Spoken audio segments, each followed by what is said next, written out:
Alright, here we go. Another stream.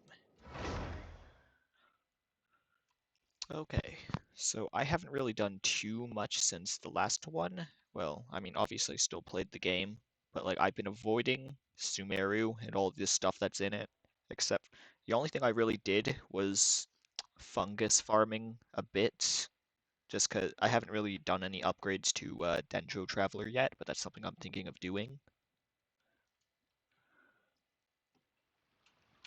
Alright. Oh yeah, it's my first time on today and in general. First things first, I need to spend my resin. That's easy. Just go over here.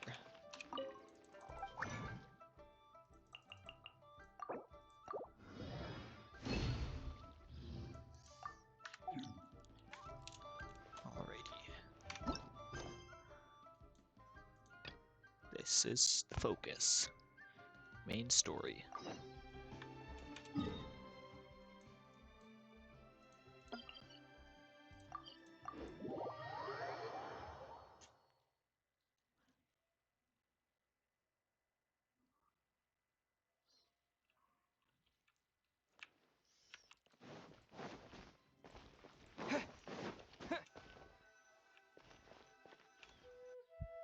Ad Astra Abyssosk. Hello, Traveler and Paimon. Catherine, we need your help with something. Understood. The Adventurers Guild is always ready to serve you. With what do you require assistance? We want to meet with Lesser Lord Kusanali. Do you know a way we can do that? You two wish to meet with Sumeru's Archon. Understood. Please wait.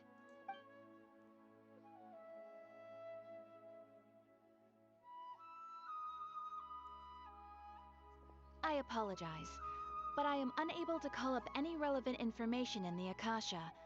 I'm also unable to locate any pertinent information in my personal memory. Aww, another dead end. Well, if Catherine can't help us, then we really don't know anyone else to ask now. Please do not worry. I may know of someone who can help you two. In Sumeru, the Adventurers Guild does not serve as the vanguard of information. Rather, there are numerous active mercenary groups collectively known as the Eremites. They take on various contracts and work all across Sumeru, so they naturally accrue intelligence. An Eremite brigade called the Corps of 30 is in charge of Sumeru City's defenses.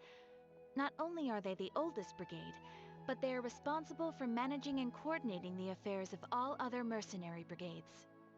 Corps of 30? What a weird name.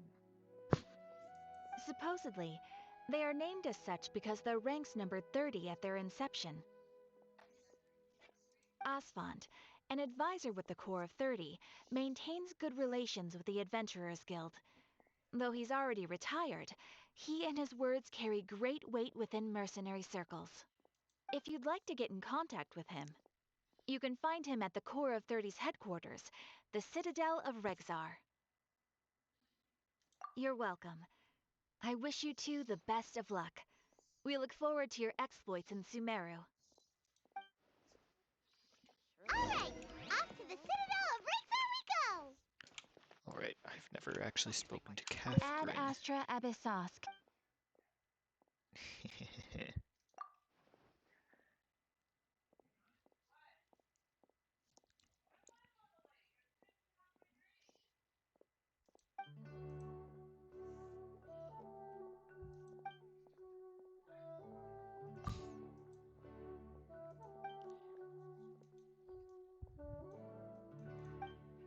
Still no explanation to why she's everywhere.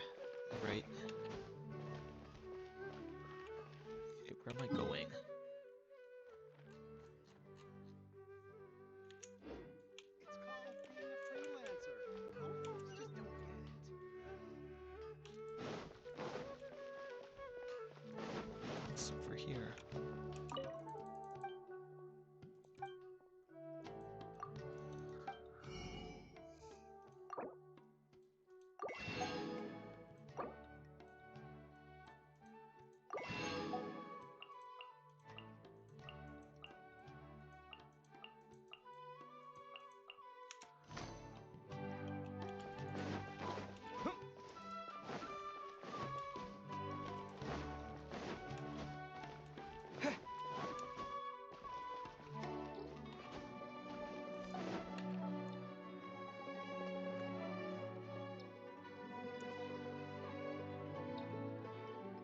Welcome. The Adventurers Guild told me to expect you two. It's nice to meet you, Osfond. We'd like to ask you about something.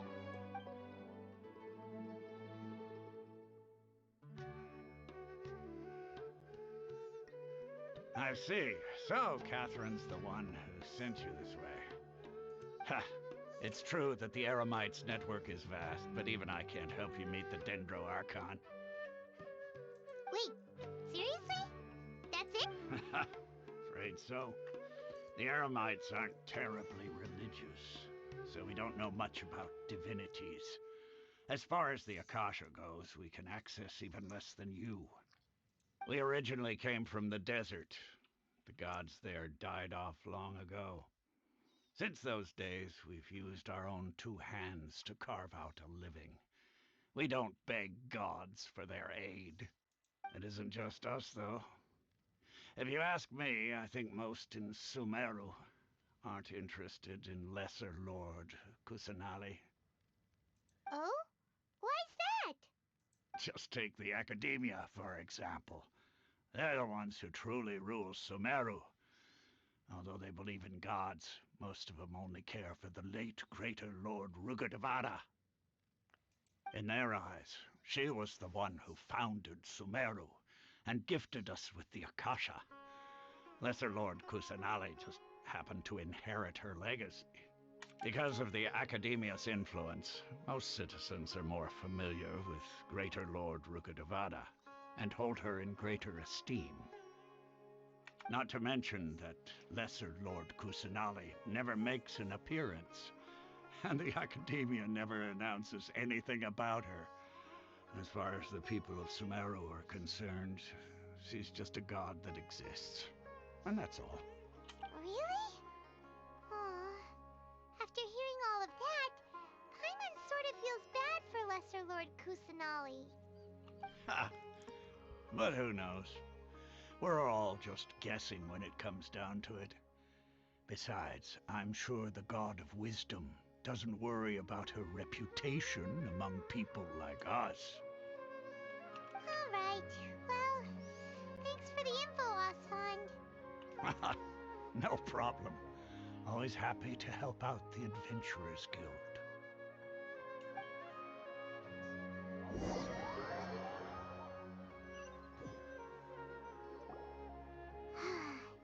Seems Osfond was right about most people's attitudes here.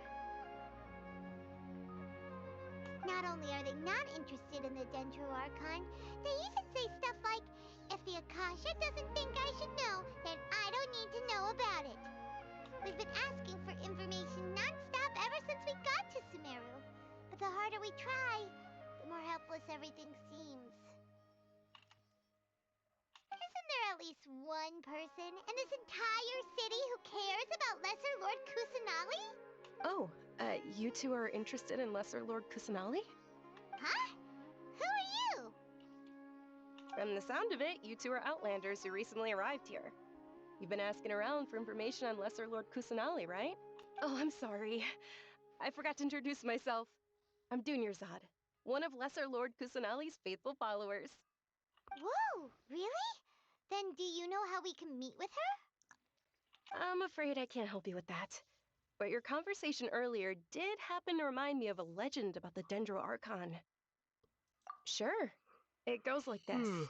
Long, long ago, there was a man who heard a prophecy.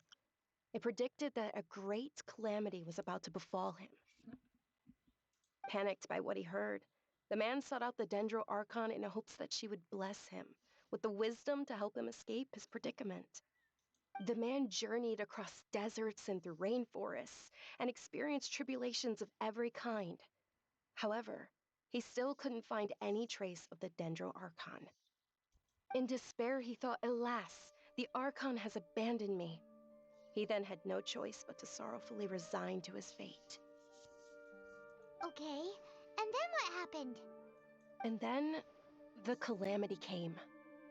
But to his own surprise, the man felt somehow emboldened by the trials of his journey.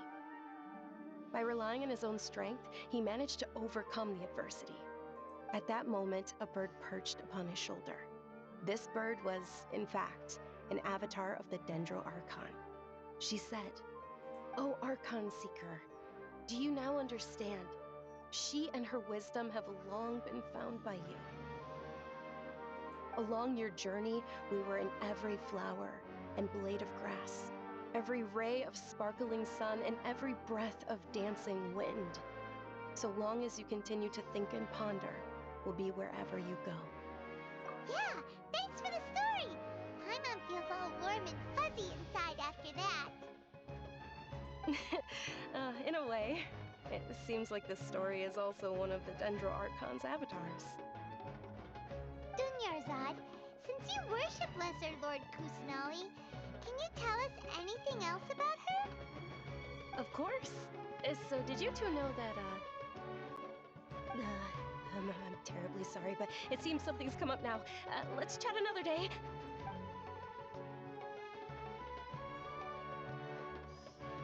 Hey, wait! What the heck just happened? It looks like they're searching for someone. Dunyarzad was acting super nervous just now. You think they're looking for her? This stinks! We finally managed to find a lead about Lesser Lord Kusanali! We can't let them get in the way now! Let's see if we can get rid of them. Then we can catch up with Dunyarzad! Hey, have you two seen a brown-haired girl wearing a purple top and a long blue dress? We're looking for her. Did she have bandages wrapped around her wrists? Yes, that's her. Did you see which direction she went? Yeah, she went that way. Quick, after her!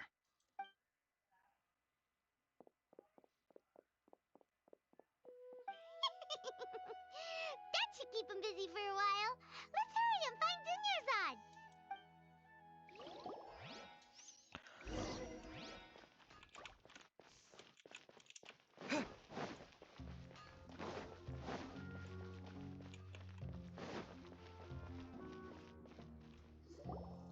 There you are, Dunyarzad.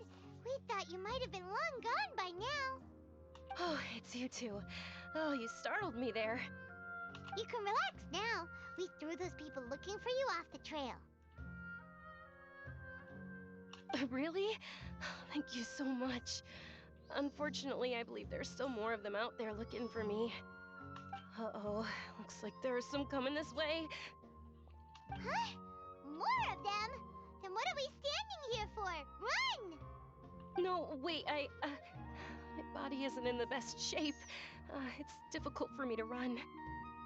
Okay, sounds good. There's a tavern on the other side of the port we can go to. They probably wouldn't expect me to hide in a place like that.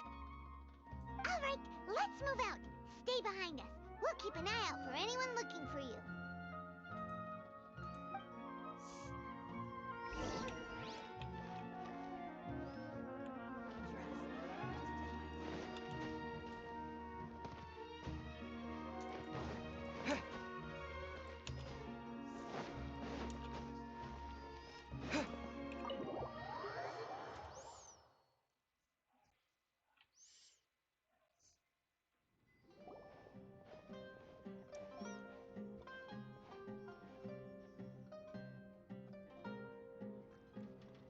We made it. Oh, they shouldn't be able to find us now. Wait, stand down, Dia.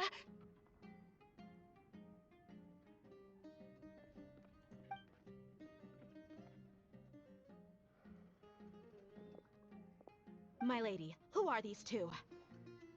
They're travelers that I met on the street just a moment ago. They happened to notice that you were all searching for me, so they helped me hide. I see. In that case, you two should scram. There's nothing here for you. Wait a sec. Who the heck are you? And why are you shooing us away? I'm Miss Dunyarzad's bodyguard, here to see that she returns home safe and sound. My lady, let's get going. You've been gone for so long that your parents are worrying themselves sick. And if I refuse to go with you? It'd be easier for the both of us if you cooperated. But if you insist on not going, then I'll have to carry you like a sack of potatoes. Hey, Dunyarzad already said she doesn't want to go back. Why are you still pushing her? Stay out of this. You don't understand the situation. Sorry, my lady. Even though I'm your bodyguard, your parents are my employers. I have to answer to them. How much? Wait, what? How much more do I have to pay you to become your employer? So you never listen to my parents ever again. Double? A triple? Give me some time and I'll get that much. My lady, this isn't about Mora. I don't know what you think of us Eremites, but let me say this. I like Mora, but I'll never go against my principles. That's why I'm here looking for you. Sure, it's an order from my employer, but my conscience was also telling me it's the right thing to do. And knowing your health, carelessly running around like this is gonna hurt ya. For the sake of those who love you, don't be stubborn. No, you're wrong. I'm aware of my limits and I know what I'm doing. Honestly, the only people being stubborn right now are my parents. And I know perfectly well that it makes no difference if I'm at home or not. They still won't accept reality. And every time I bring this up, they just change the subject. Dia, you've been living with us a long time already. This should be old news to you. Dia, I know it hasn't been easy for Mother and Father, and I'm grateful for everything they've done for me. But there's someone else in this world I'm also grateful to. Because she saved me. The love I have for her is the same I have for my parents. This is my life and my last chance. So I want to do something meaningful. My lady, are you sure what you're doing now is meaningful? Yes, I'm sure. At least, it is to me. Fine, I won't ask you to return home anymore. But let me make something very clear. I'm only doing this because I respect your determination, not because I agree with you. Thank you, Dia. Sorry for being so rude just now. My nerves were acting up. And I even brought up your payment in such an offensive way. Don't worry about it, my lady. I did say that I like Mora. Besides, that's our next topic of conversation. Today's little excursion caused such a ruckus that every single bodyguard at the estate was deployed. It wouldn't be easy to hide things from your old man. Since this definitely won't be your last escapade, here's a little tip. You should at least make it look like your room and things are still in order when you leave. Also, you'll need someone to cover you for when you're out and about. So, I'll let you hire me, my lady. This way, everyone wins. As for the pay, let's say half of what your father pays me. We can settle the bill when we return to the estate. Okay, deal. Yay! Looks like they've reached an understanding.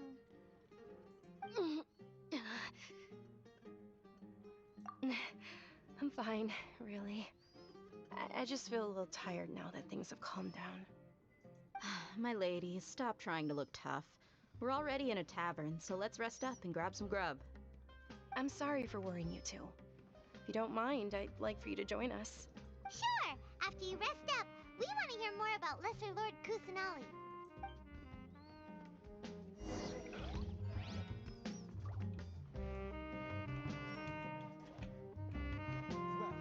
Well, your perspective is just tunnel visioning. Ha!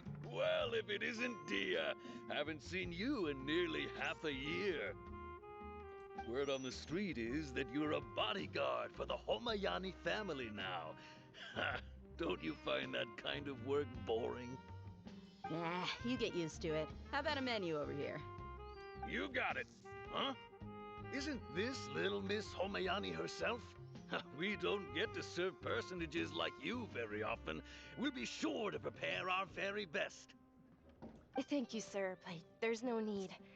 I don't have a lot of Mora on me, and I really ought to save as much as I can. But please bring these two the best food you have. They're my new friends, so I want to be a good host for them.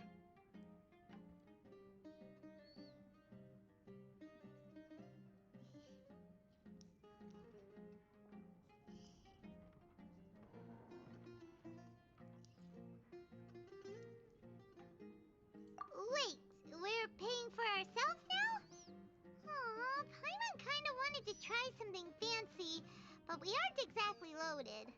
Guess Paimon will settle for something ordinary.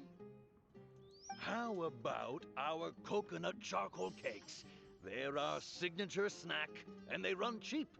Look, other customers over there are eating some now. They look kind of burnt and dry. Paimon will pass. Hey, come on! Paimon has personal preferences too, you know.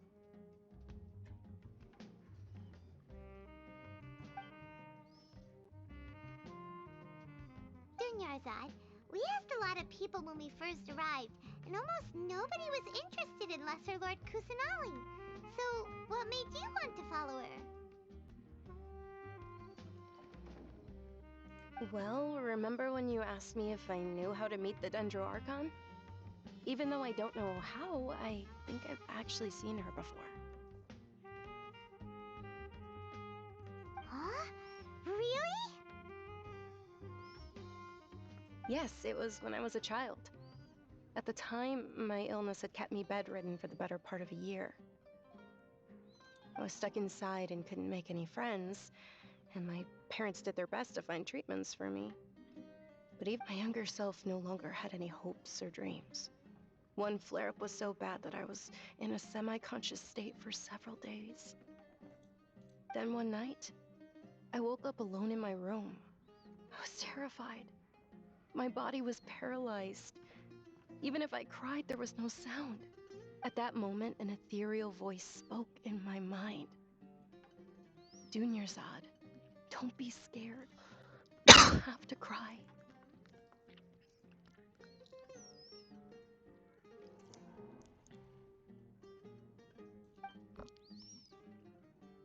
Dunyarzad, don't be scared. You don't have to cry. Who are you? How do you know my name? How do I explain this? You might not be able to understand, but actually, I know everything about you. Really? Of course. I know that you're scared of thunder, that you hate taking medicine every morning, and that you love counting the petals on your mom's skirt. Wow, you really do know everything. Dunyarzad, is there anything you want? Want? Not really. I can't go anywhere or do anything. Huh? But aren't you a child? All children have wishes. Tell me what you want, and maybe I can make it happen. But can you make my illness go away? Oh, I'm sorry. But I'm not powerful enough to do that right now. Then, can you be my friend? After that, the voice said, "Okay, I'll be your friend." Although my body was suffering during those days, that voice encouraged me and told me many wondrous things. Beyond my window was the flourishing Sumeru city. Beyond the city was a lush rainforest. And beyond that was the wall of Samiel, deserts, and all of Tevat. Once I finally made it through that bout of illness, I couldn't hear that voice anymore. I told my mother about it, but she said that I must have been dreaming. But I know that that voice wasn't a figment of my imagination. Before that, I had never heard of Tevat.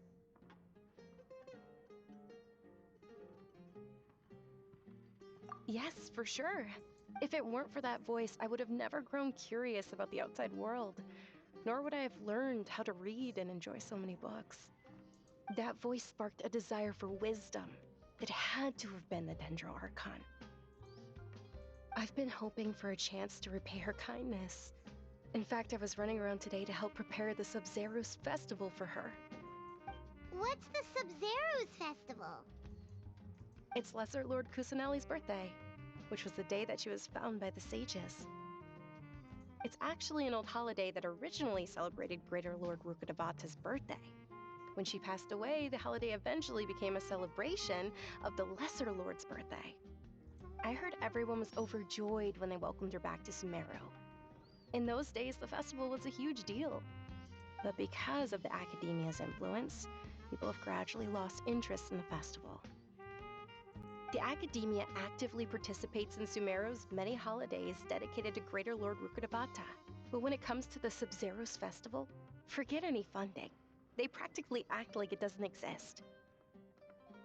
Maybe they see Lesser Lord Kusanali's birth as confirmation of Greater Lord Rukkhadevata's death, so they're reluctant to celebrate it.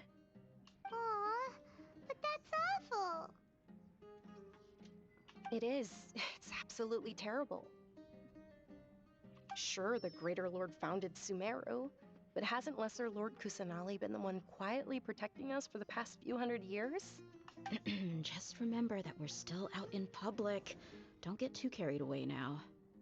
I know that people over by the Grand Bazaar still hold the Sub-Zero's festival to this day, but I hadn't met any of them before, so I was never able to contribute. But recently, I made a friend there who also follows Lesser Lord Kusanali. I gave her my savings because I want her to throw a wonderful festival this year. That's the least I could do for Lesser Lord Kusanali. Hold on, my lady, does this friend happen to be Nilu, the one who sends flowers to the estate? Yes, that's her. I saw her leaving the other day with a nervous look on her face. It seemed like she was hiding something in her arms. Did you give her something? Yes. Initially, I didn't have much Mora prepared, so I had Nilu sell one of my skirts. I've agreed with Nilu to meet up at the Grand Bazaar today, and see how things are coming along. Dia, would you accompany me? Sure. That's quite the trip, though. I'll carry you. No, that would be too much, even for you. You might as well just accept the lift. If I let you walk, who knows how long it'll take us. And if anything happens to you, then I'd really never hear the end of it from your father.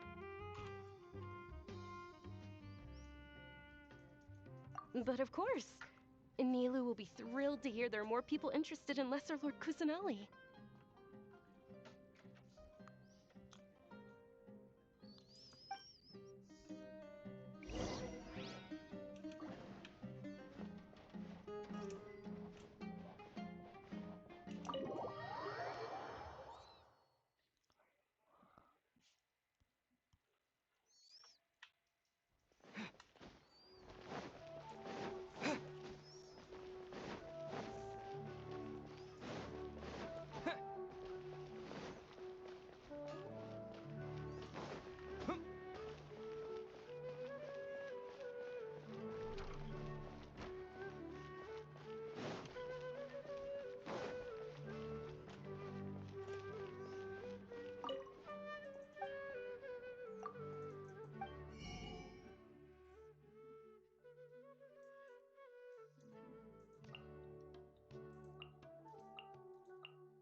Sorry I'm late, Nilu.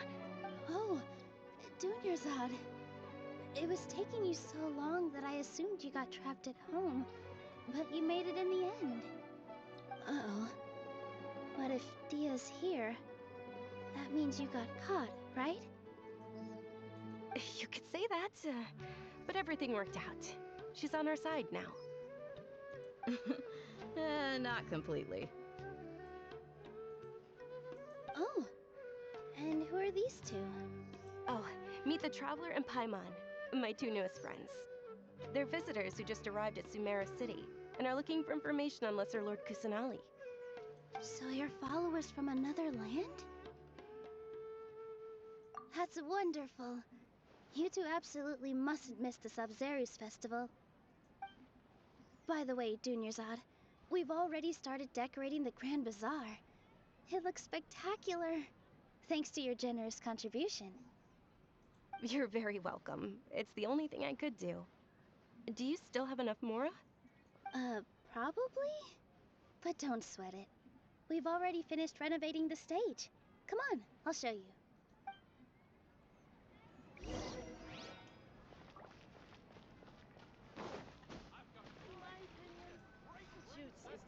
Wow! This place is amazing! Not bad. Last time I was here, the stairs were full of holes.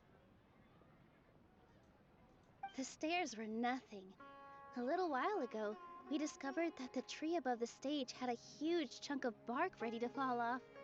Mr. Zubair was worried sick. We reported it to the academia many times, but they never sent anyone to deal with it. We didn't want anything bad happening, so we were going to cancel all the stage performances. Oh, probably because it was the theater asking. The academia looks down on performers like us. They probably think it would be best if the theater closed down completely. We can't let that happen, though. Not only would everyone involved in the theater go hungry, but then we wouldn't be able to hold the Sub-Zerus festival anymore. Thank the Dendro Archon for Dunyarzad. With the more she gave us, we hired someone to patch up the tree, and we also gave the stage a much-needed makeover. The stage is going to be even prettier when it's festival time. I can't wait for you to see it. And I can't wait to see you on the stage. You've been practicing so long already. It's almost time for your dream to become reality. It's our dream. I'll do my best for the two of us. Nilu, what are you gonna be doing at the festival? She'll be dancing the dance of Sub-Zerus, the most important performance at the Sub-Zerus festival. Dunyarzad, have you told him the origin of this holiday? I only told them about the Greater Lord and Lesser Lord so far. Okay, then I'll tell you two about how this holiday came to be. According to legend, the Sub-Zerus festival was originally the Goddess of Flowers' birthday celebration for the Greater Lord. A long, long time ago, on one of Greater Lord Rukkhadevata's birthdays, her friends threw her a celebratory banquet. Some of the gods got drunk. One started playing music, and the Greater Lord started singing, so the Goddess of Flowers began to dance. As she danced upon the grass, countless beautiful parisaras began to bloom wherever she stepped. Those brilliant purple flowers became her dazzling stage. All the gods clamored, "Oh, if only time could stop at this very moment." Of course they did. When people mention the gods, they always think of the Archon War. But Sumeru's gods also had happy times.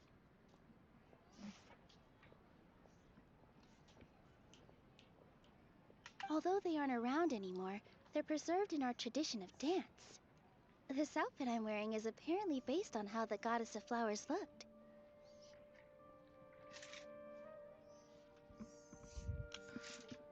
Though we're just tiny people compared to the Divine, we still have to do our best to make sure that the birthday girl feels loved on her special day. Nilu, you of all people will definitely be able to convey our well wishes to the Dendro Archon. I also noticed that you went the extra mile and scattered parisaras around the stage. They symbolize the Goddess of Flowers, after all.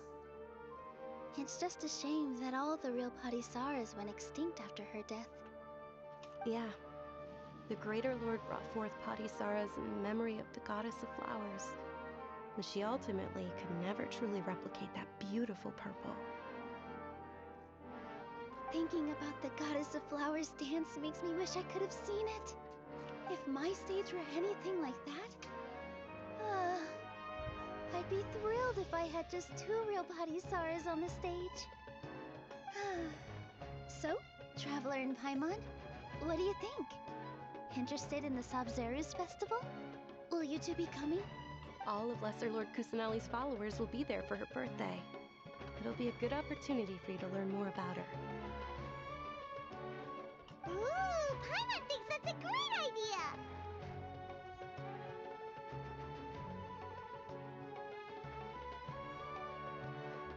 Hey, come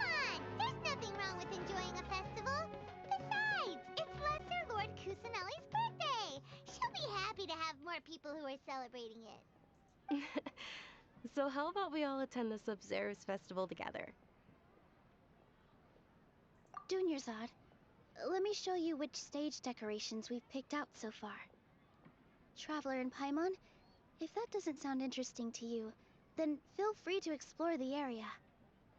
Everyone at the Grand Bazaar loves Lesser Lord Kusanali, and we're all looking forward to the Sabzeruz festival. In that case, we'll take a look around.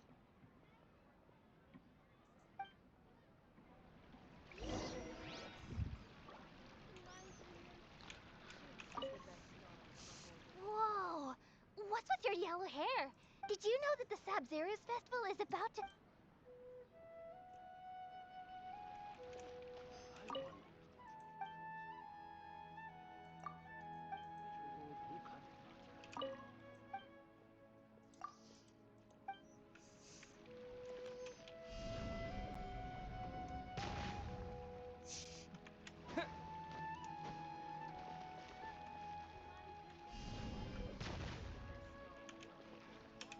Huh. Revamping the stage for the festival couldn't have been easy. I don't know much about the Grand Bazaar, but I do know that the residents here have a penchant for song and dance. Two things that... Oh, and the perfume sold around here is a lot better than what you'll find elsewhere.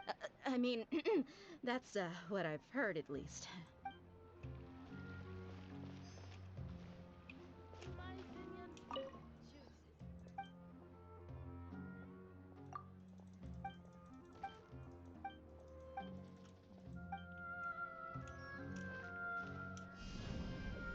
Terra Smash!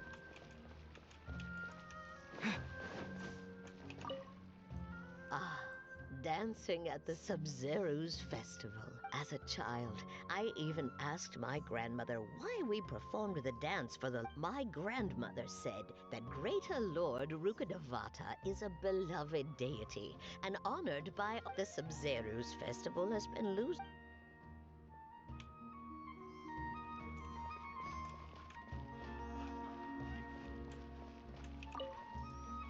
Things are really shaping up, and there's a buzz around the festival this year. We're expecting people from all over. Don't be fooled into thinking that Sumeru City has the best of everything. Some festival snacks are only offered here in the Grand Bazaar. And when it comes to musicians, dancers, or singers, the Grand Bazaar's got the best of the best.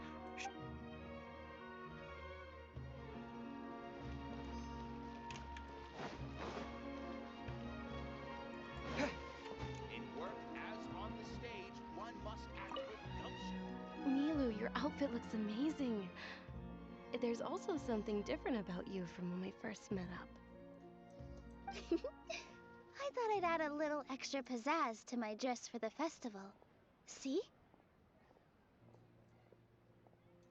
Wow, did you sew all that yourself? Uh-huh. Sewing is a fundamental skill for everyone in the theater company because we make all our own costumes. Did you know that Mr. Zubair not only can make costumes, but props too? I've noticed that you can't keep your eyes off that Of course! The legends say that the goddess of flowers had beautiful horns on her head, so this crown was made to reflect that.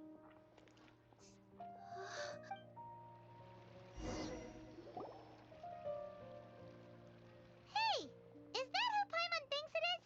It looks like... Catherine!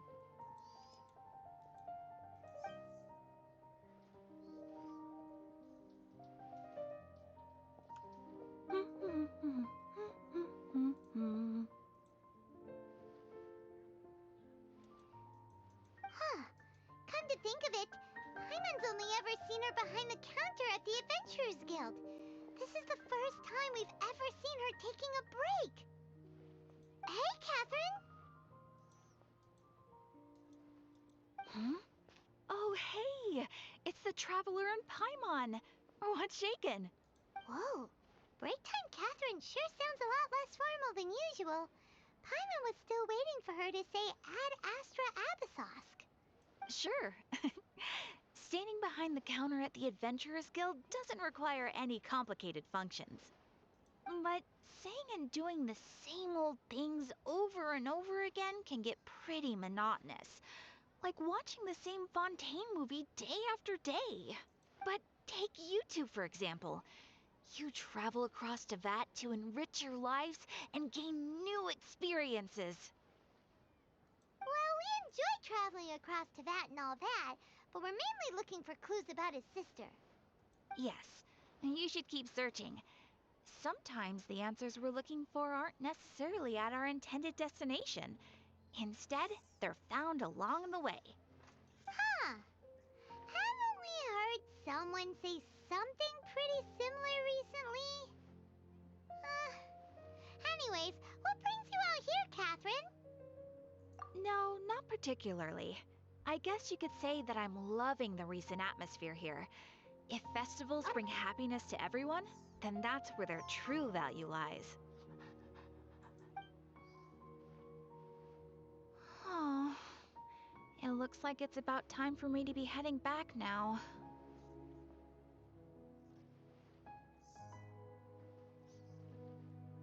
Alright, we'll see you next time at the Adventurers Guild. Oh, by the way, thanks for connecting us with the Eremites. We've already made some great friends in Sumeru City thanks to you. I'm sure you two will get along well with the people here. You've already been blessed by the element of Dendro after all. See you around.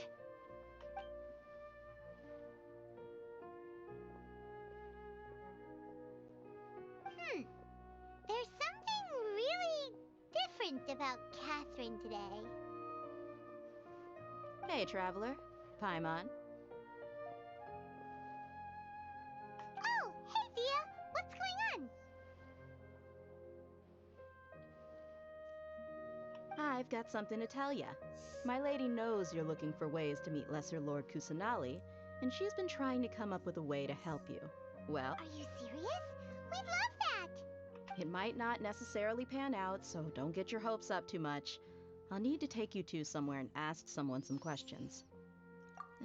My lady is feeling a little worn out at the moment. Nilu's found a place for her to rest. After I take my lady home, let's meet in front of the Citadel of Regzar. Sounds like a plan. Let's head over to the Citadel of Razar and wait for Dia. Welcome. Get your spices here.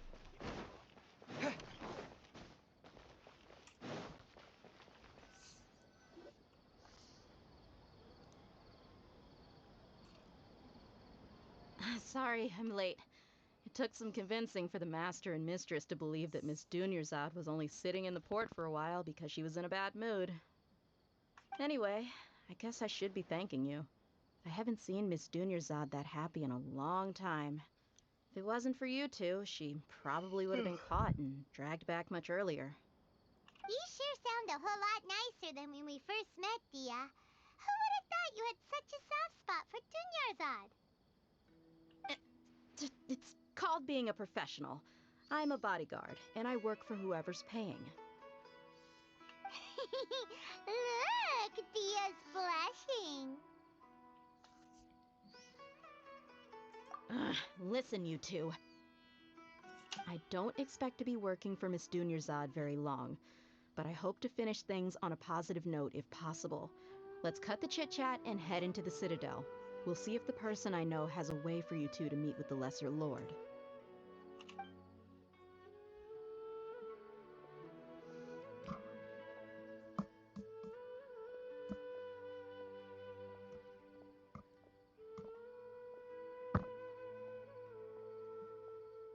Oh, hey, Chief. Ha, Dia! What are you doing here? And well, didn't expect to see you three together.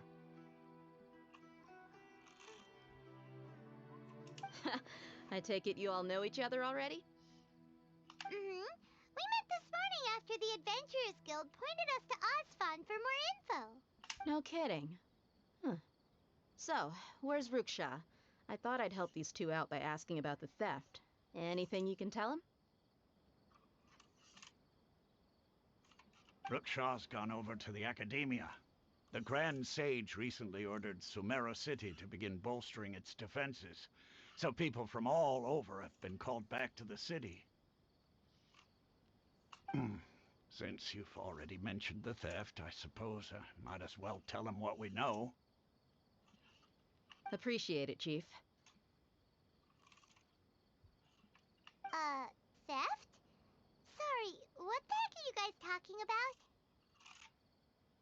Just recently, the Academia lost something, and there's a chance the item is connected with the Dendro Archon.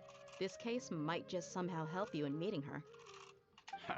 I suppose that's one way to look at it. But if you ask me, the case is more about the Academia than anything else. Let me fill you in. The Academia recently sent a convoy to pick up an important package from Aru village.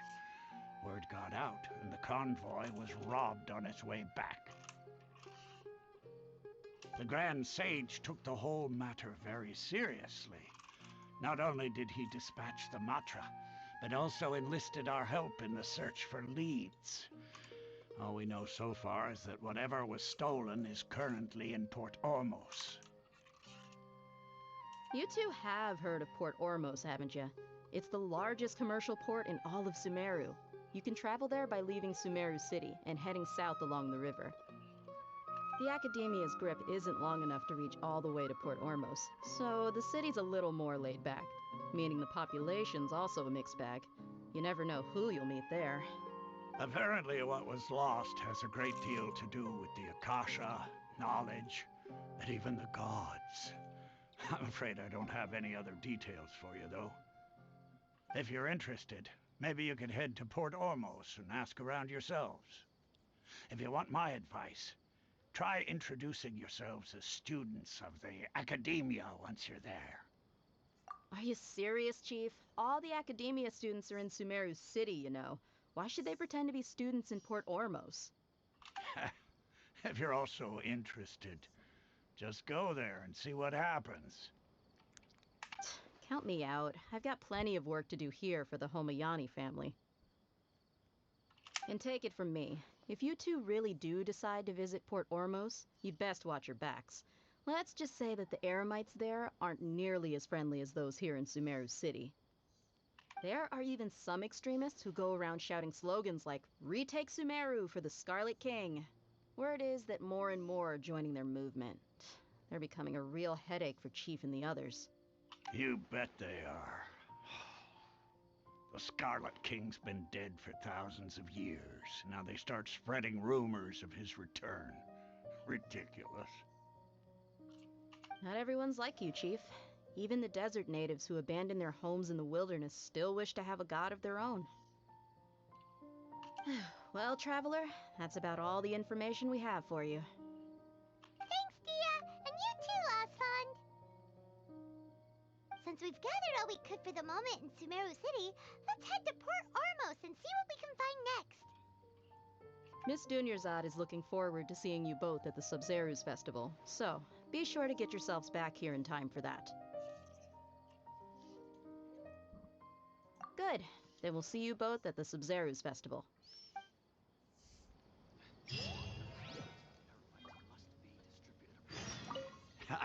You two must really be something. The Corps of 30 isn't officially overseen, but I've told you all. It's been a while since I've been. Remember, to get to Port Orm, just be sure to take care of.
And have a good look yourself.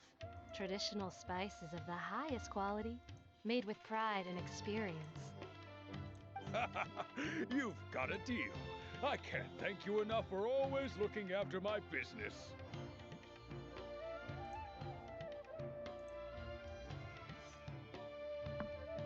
Believe me, I'm not making this up. Several Eremite mercenary groups are nearly in open conflict, but does the core of 30 care? And that's not all. Did you know that... Wow! Talk about hurly-burly! This place is busy! Well, guess that's only to be expected for the largest port in Sumeru. Maybe it's because of what Dia told us earlier, but Paimon can't seem to shake the feeling that there's also danger lurking in these crowds. Ooh. Let's get our bearings so we can start looking for leads. We know that whatever the Academia lost is related to the gods. But other than that, we don't have much else to go on. Osfun told us to try posing as Academia students while asking around.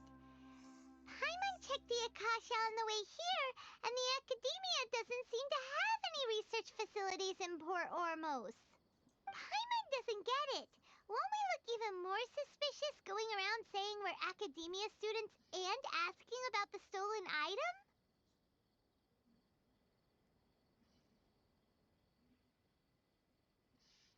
Well, given all the people that come through here every day, if there's any information to be found, Paimon bets we could find it in the market. Let's ask around and see what we come up with.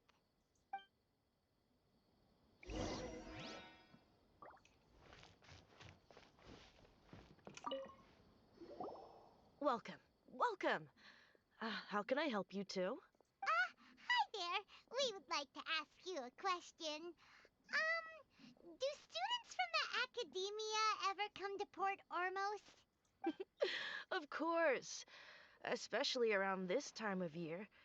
Students from Sumeru City that are about to graduate often come to Port Ormos to cut loose a little.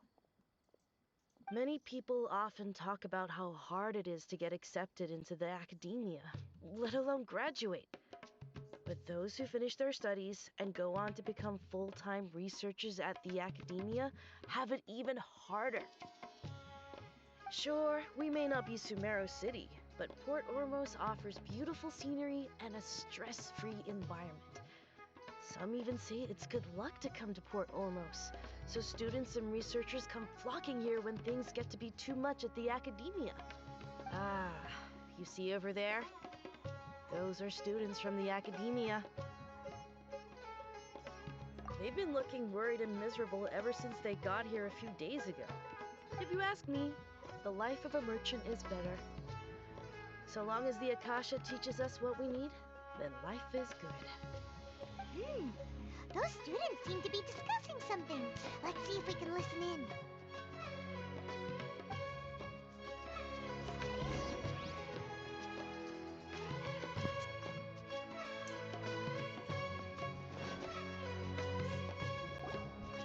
It's no good. I've tried asking around, but I haven't been able to learn anything useful. Not to mention that a bunch of scary-looking Eremite mercenaries have been posted along the streets now. There's been a lot of fighting between the different Eremite factions in Port Ormos. If we choose to move on our own, then it would be wise to steer clear of them. Especially the group that's constantly shouting some stuff about the Scarlet King and some resurrection. I've even heard that the Citadel of Regzar is starting to get fed up with them. What was that group called again? Ein something or other? They're called Ein El Akhmar. Today, I heard that the thing we're after might be in their possession at the moment. Wait, come again? Don't you see? Many of the Eremites in Port Ormos deal with trading this kind of thing. They're usually pretty wary of outsiders, but not so with students of the academia. It's because the kind of goods that students are looking for aren't the kind of goods that Eremites are after. As long as they know you're a student, then deals can be made. I've heard that Ein El Hakmar likes to set up shop at the Jafar Tavern. Supposedly, if you're willing to part with 500,000 mora, they'll give you info on anything. Wait, did you say 500,000? If information alone costs that much, then how could we ever afford to buy what we're looking for? I guess we might as well give up on trying to graduate this way.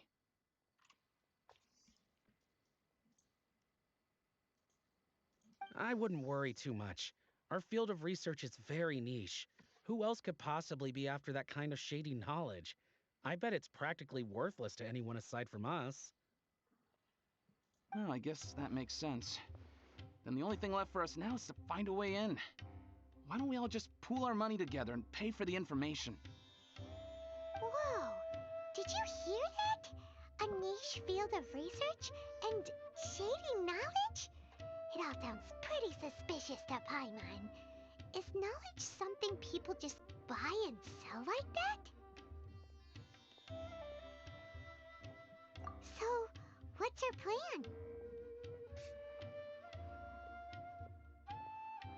Wait, didn't you hear what they just said?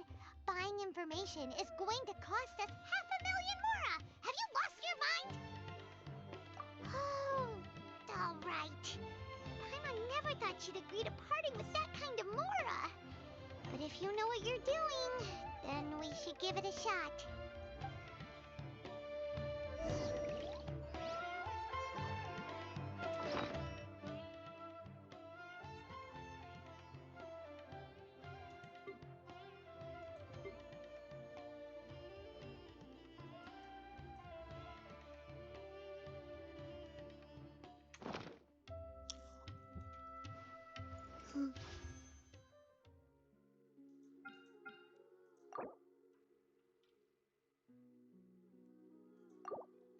Newlyweds the most.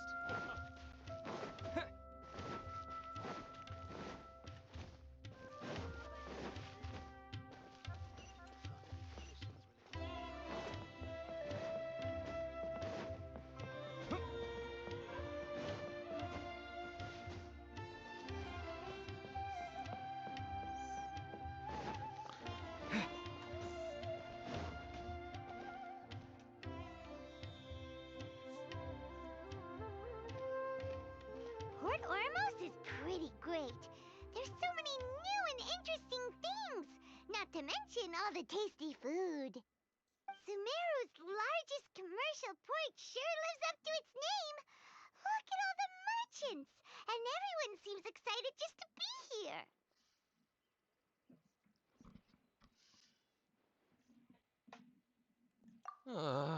How did things end up like this? All thanks to your artistic license. That's how. I should have made you wait until we got an update from Tanja.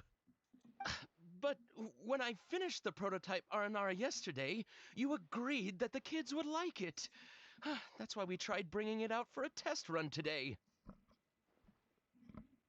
Well, I never thought they'd dislike it so much. Oh, what should we do? Whoa. Yeah. Compared to everyone else, they seem really down in the dumps. Let's go find out what's going on. Oh, hey there. Paimon's name is Paimon, and he's a traveler who is just passing by. Is there something bothering you? Oh, I noticed you two a moment ago. Welcome to Akara Crafts, the best toy store in Port Ormos. At least for now.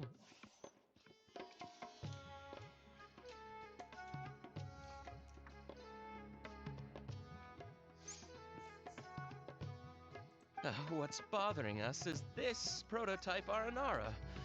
To start with, could I get your opinion on it? Prototype Aranara? You mean this wood carving here? Looks like a mushroom monster to Paimon. Oh, no. The prototype Aranara is something that brings joy and laughter to children. At least in theory.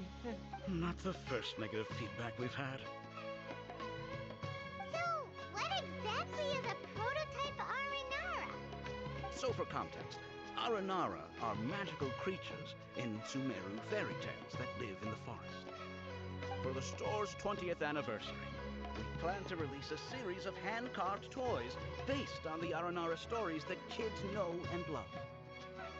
This is a prototype we made to get an idea of how they would react. When we put it out there, the reaction was not quite what we'd anticipated. They thought it looked like a mushroom too, huh?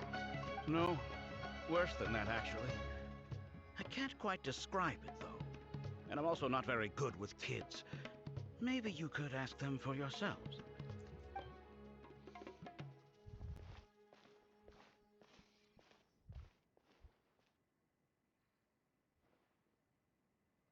This is not an Aranara. No way. I've read Uncle Tanja's Aranara and the Ill Little Fungus. It says that Aranara are supposed to be chubby and squishy. The carving looks nothing like that. Toys do look better when they're round and chubby. Uncle Tonder said in Aranara's vow that you can deceive the eyes, but you can't deceive the heart. This carving makes me feel lost and confused inside. I don't think the creator put his heart into it at all. It's nothing like an Aranara. Ooh, didn't put his heart into it, huh? Oh, sounds like one of those things that's easier said than understood. Cassid and Alia didn't like this carving, but I think it's okay. It doesn't look too happy, so it's kind of pitiful in a cute way. Oh, a positive review! Yeah, so I would totally ask my dad to get it for me, if it wasn't meant to be an Aranara. Oh, well, that took a sudden turn for the worse. We asked the children for their opinions. Oh, how did it go? Has it maybe, grown on them at all? Oh, this is such a shame. Why isn't Tondra back from Gandharvaville yet? Oh, the kids kept mentioning an Uncle Tanger, too. Who is he exactly? Uncle Tanger is a famous children's author here in Port Ormos. He wrote quite a few stories in the past, but none of them were popular among children. Just like our prototype Aranara. But around a year or so ago, he suddenly had a eureka moment or something, and suddenly the children loved every one of his stories. That's right. My little Ghaffari loves his stories too. The whole reason we decided to make these carvings was because we saw just how popular the Aranara are among children. We asked Tanja for guidance, and right after he agreed, he went off to Gandharvaville with his son to look for inspiration. They haven't returned yet. We were running out of time, so we had no choice but to carve an Aranara based on our own imaginations. As you can see, this was the result. Oh, we have to do something. Hey, since you're the famous traveler, could you do us a favor and look for Tondra in Gandharvaville, he doesn't have to come in person if he's too busy. Just ask him to write down his suggestions and bring his notes back to us, if you could. Please, if only to put a smile on the children's faces. And, of course, you'll be well compensated for doing us the favor. They seem pretty desperate. Let's help them out. To see the kids smile. And also for our reward. Yep, let's do it!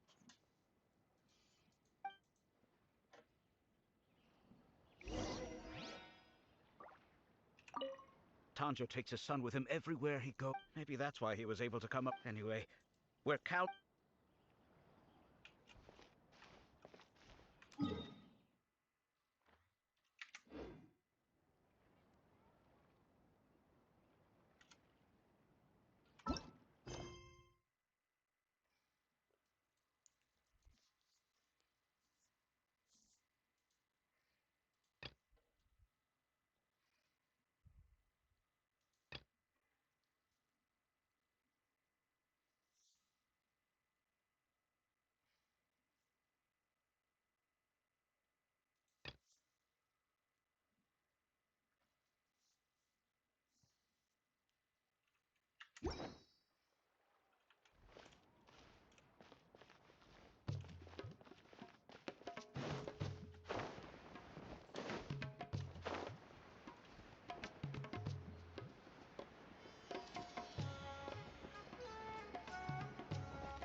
place we heard those students talking about.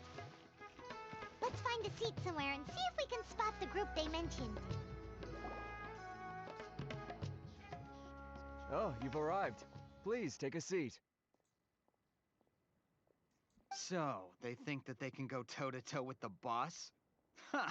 Once we reclaim the power of the Scarlet King, they'll be the first that the boss punishes.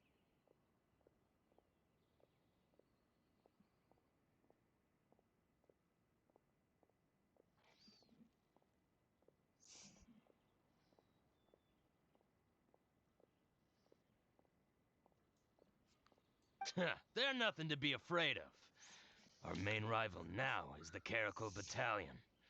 They've also amassed a significant amount of more this time, so we mustn't underestimate them. How can the Caracal Battalion compete with the boss when they're nothing but a bunch of money-grubbing opportunists out for a quick mora? Yeah, with Boss's fervent devotion, he'll be able to use this power to bring our god back this time. Huh. All these guys talk about is the Scarlet King, so they're probably the ones we're looking for. Greater Lord Ruka Devata. That traitor and her followers must not be spared. The day will come when the Scarlet King exacts vengeance on Sumeru, and all of them shall be punished. Yeah, Paimon was wondering what they meant too. We should ask about that if we get the chance later. How can there be Kairos? Welcome.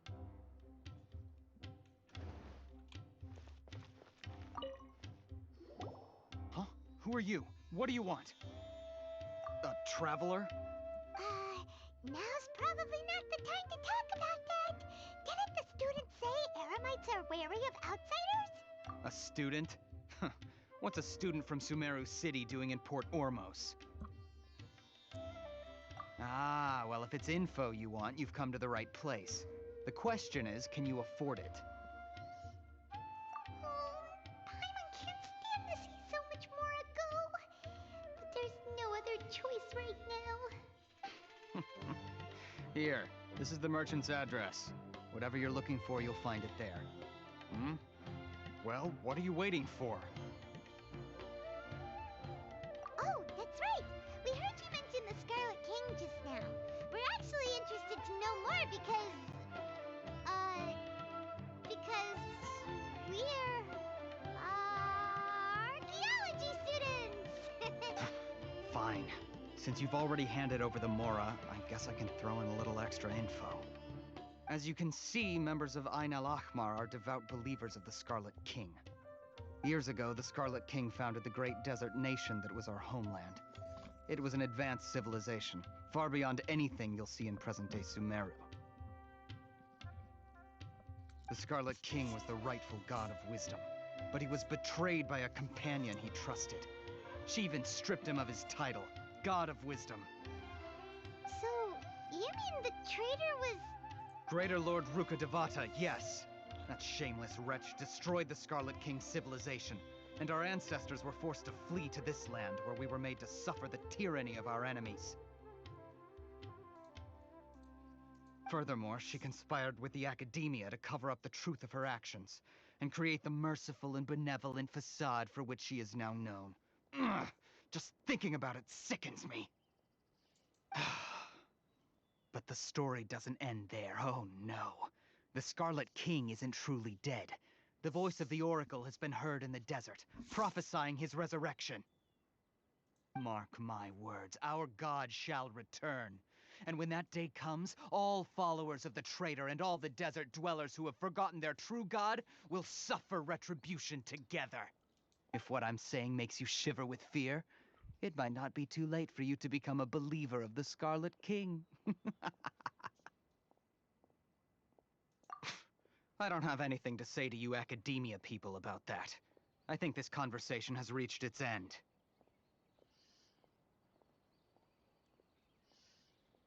Not just yet. This man is a fraud.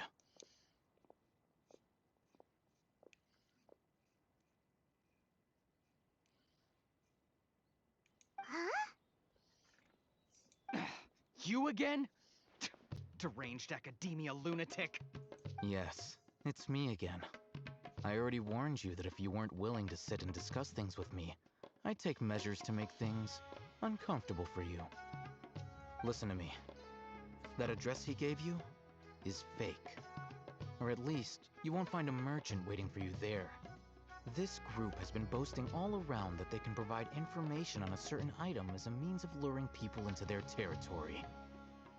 Once you show up, they keep up the act until they have hard evidence that you want to purchase said item. Then they use that to squeeze you for all the more you're worth. Hey! Shut it all, Hatham! What are you playing at, trying to ruin our business like this, I told you the other day. I wish to discuss my terms with your boss. Ha! The boss made it perfectly clear that he won't negotiate with you. Yes, and in no uncertain terms. But that was then. It does not preclude him from changing his mind in the future. I'm warning you, don't push us, or this could get ugly. We don't usually get rough with people from the academia because it just complicates things. For a lunatic like you, though, we might just have to make an exception. If you're suggesting that we escalate this from a verbal exchange to a physical one, I accept. After all, even the Archons used war to negotiate the ownership of Teyvat. If, on the other hand, we can't agree on any means of negotiation at all, then I'm afraid my next course of action will sting a little more than the mere falling through of a few business deals. I will jeopardize the Eremite's reputation, which I know you value above all else. I am quite confident that if I began to take such action, your boss would willingly approach me himself. However, I fear that by then, some things will have happened that cannot be undone. Also, a word of advice. I suggest you tell your boss exactly what happened here today. Otherwise, he might blame you for not telling him in the future. What did you say? Consider this. Have I ever failed to follow through on my word in the past?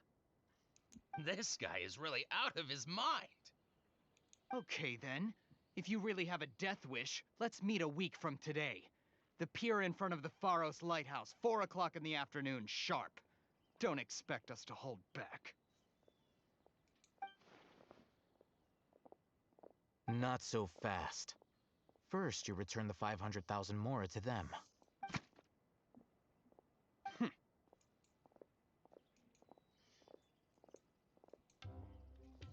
Please, I beg you, don't provoke them. We can't afford any trouble with this crowd. They haven't even paid for their food yet.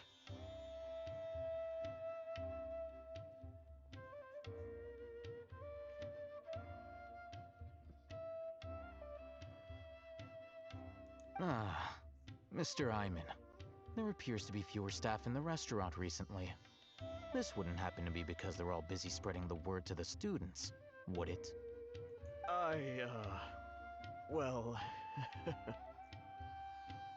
Someone who chooses to do business with a group like that really can't afford to get so flustered the instant someone confronts them about it. Consider the meal compensation for our silence. I'd say you're getting an excellent deal. Whoa, did you see that? He not only got us our Mora back, but sent the Emirites running too. Plus, he seems to know a lot about what's going on around here. Let's catch up with him and ask some questions. He went that way! After him!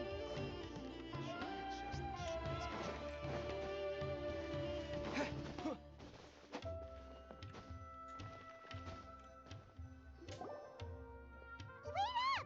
It's Al-Hatham, right? What do you want? No need for thanks. My goal was to get to them, and you two gave me just the opportunity I needed. We're even. Oh, I advise you to keep your distance from them. Since they weren't able to make off with your Mora in the end, they might harass you again in the future. All right. Goodbye. Hold your horses! We still have something to ask you about!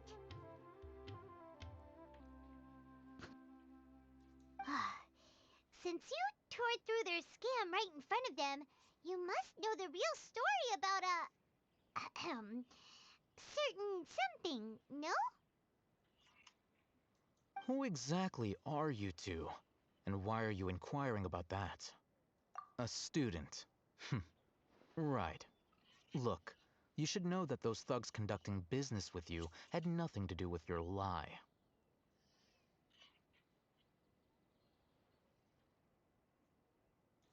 Huh? Oh, yeah! He's really strong! Weren't you saying something about a physical exchange? We can help with that. He doesn't even have a vision. Forget it. Maybe not, but he can still use elemental energy. Otherwise, there's no way we'd go asking for info from from guys like that. Those hot-headed thugs are definitely gonna bring a lot of backup for your next meeting. Even if you don't go alone, you won't regret taking us with you.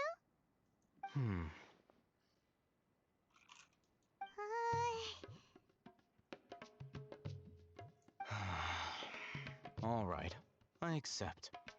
Got a pen and paper? If you're searching for someone who sells that kind of merchandise, I'll give you one of their addresses, and you can try your luck. We'll reconvene at the appointed time by the pier. It doesn't matter if you show up or not. So, since you were happy to give us this merchant's information, does that mean you can tell us exactly what we're after? You were willing to part with 500,000 mora for something and you didn't even know what it was? Okay. Well, if you truly are as skilled as you claim, then you can beat the answer out of them when they become hostile.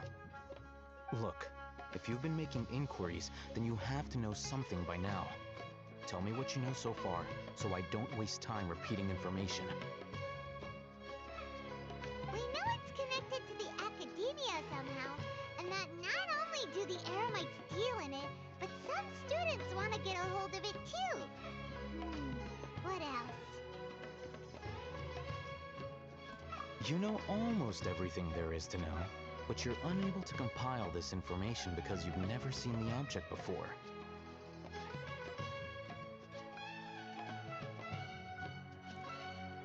This is what you've been looking for. Huh? My mind can't tell what it is. It looks like some kind of ornament. This is a knowledge capsule. To put it simply, it's a vessel that can store a fixed quantity of canned knowledge. It's like a miniature Akasha. Anyone who links it to their personal Akasha terminal instantly becomes privy to its contents. Correct. Anyone. Unlike the Akasha, which heavily regulates who can access what information, knowledge capsules confer their contents without any requisites. That's amazing. It's essentially a convenient and harmless vestibule for knowledge. Unfortunately, it's illegal in Sumeru to privately possess or trade them. They were created as a means for scholars to transfer knowledge gained from Irminsul into the Akasha, and are intended to be destroyed immediately after use. But despite strict regulations, some of these knowledge capsules will always escape destruction. After all, there will always be those in this world who are dissatisfied with life as designed for them by the Akasha and wish to change their fate.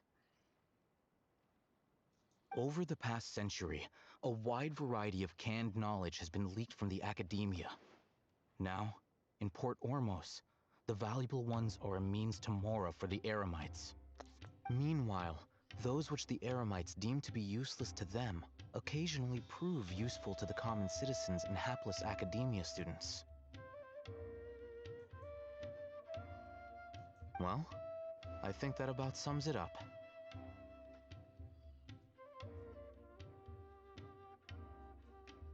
Ah, so that's your true objective. With our current arrangement, I don't believe I can offer an answer. You're still resolved. Fine. Let's talk somewhere with fewer people.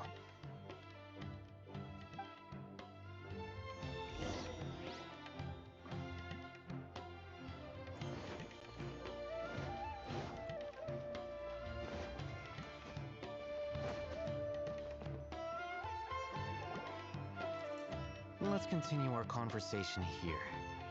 If you wish to learn more about the knowledge capsule that the Academia lost, then you must help me with something. I need you to find someone named Dory, a traveling merchant.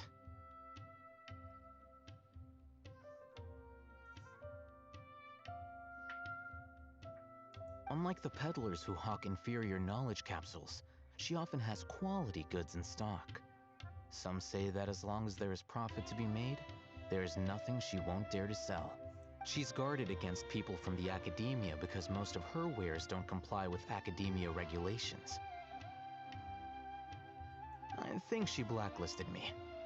I met with her informant, but it soon became clear that they had no intention of letting me get any further.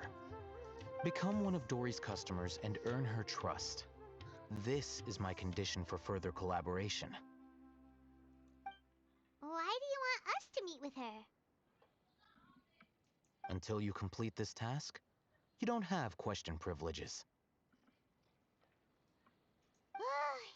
Fine. So how do we go about doing this? You two are outlanders who haven't been here for long, so Dory should view you as safe clients. I'll give you the informant's address and their contact password. Beyond the password, though, I have no way of knowing what other tricks she might have up her sleeve. You'll have to improvise. This is kind of nerve-wracking. The true challenge begins after you meet her.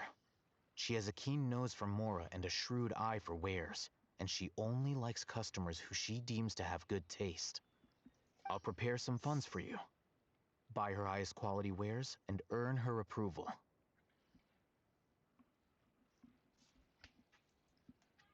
But we only just saw a knowledge capsule for the first time. We don't know how to tell which ones are good and which ones are bad.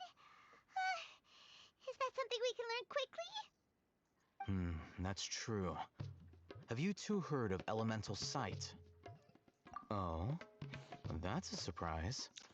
Guess I'll have to hold you in higher regard. Anyway, that ability should resolve your issue.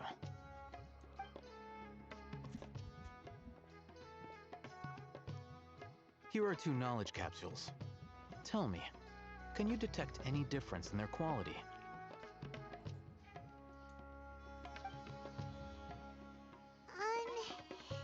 They look the same to Paimon. Try inspecting them with elemental sight.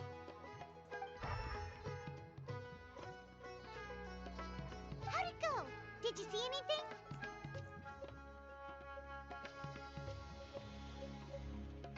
Rumor has it that higher quality knowledge capsules generally appear brighter when viewed through elemental sight. That's because knowledge originates from Irminsul, the root of Dendro power itself. The more powerful the knowledge, the richer it is in Dendro energy.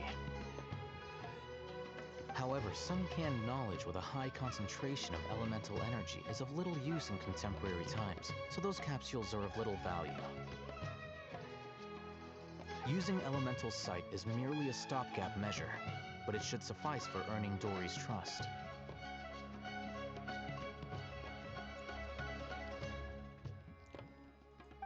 That sounds pretty impressive. Here's a sheet with the informant's location and contact password, and here is the Mora for purchasing canned knowledge. Don't be cheap. You'll need to spend to catch Dory's eye. If there's any Mora left over, just keep it. Oh, and be sure to exercise some caution. There have been Matra present in Port Ormos lately. Your efforts will be for naught if they catch you. Matra?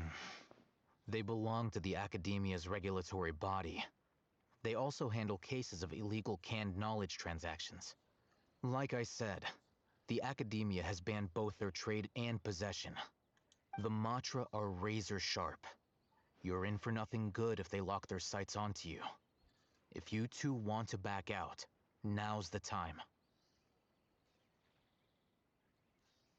Okay, then we have a deal. If you succeed in your dealings with Dory, come find me at the Wikela Funduk. We'll have an open discussion then. Looking at what Al Haytham wrote, Dory's informant is a traitor near Old Ormos. Let's follow.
Hello.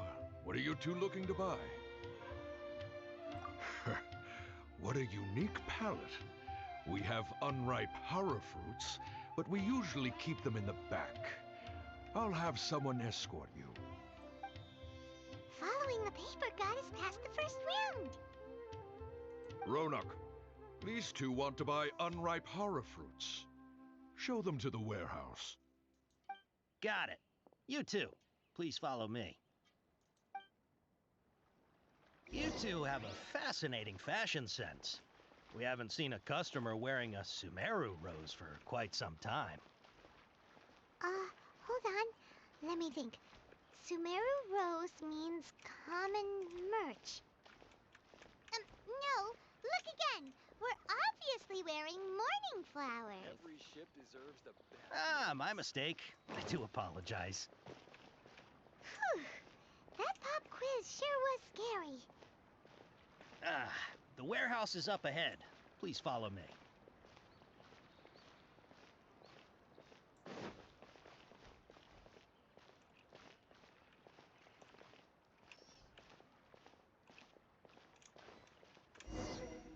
Before I retrieve your products, I need to confirm a few things. Please forgive me, but we may not have sufficient stock for you today. Earlier, many of our hara fruits were taken by mice.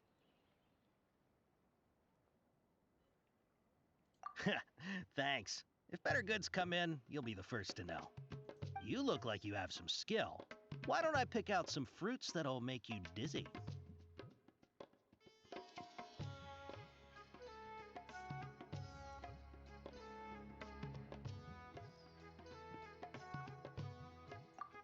Yep, that's the right answer. But eating hara fruit that makes your head and ears ring sounds like a bad life decision. Would you like your hara fruits to be packaged in the Sumeru City or Port Ormos style? Wow, you two sure are generous customers. We'll be sure to package your products beautifully. Okay, everything has been confirmed. Miss Dory is waiting for you up at... Shoot! It's the Matra! Run! What? The mantra? Where? I'll hate them zipper dumper if they catch us. We gotta get out of here. We don't know this area, so let's follow that informant.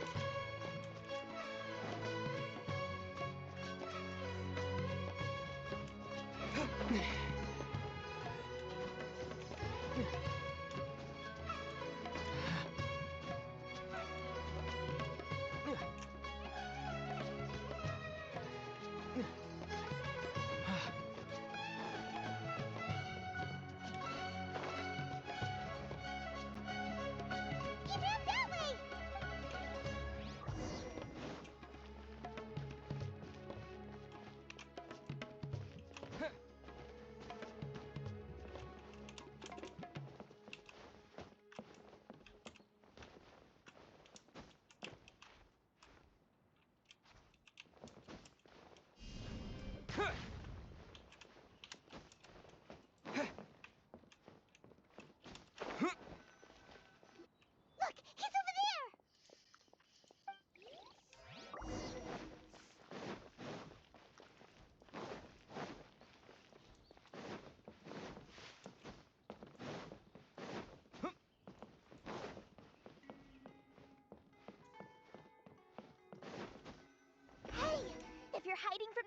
Land Tiger! Come this way! Another password! Huh? Oh, that voice came from behind the building on the right! Here, over here. You can stop running now.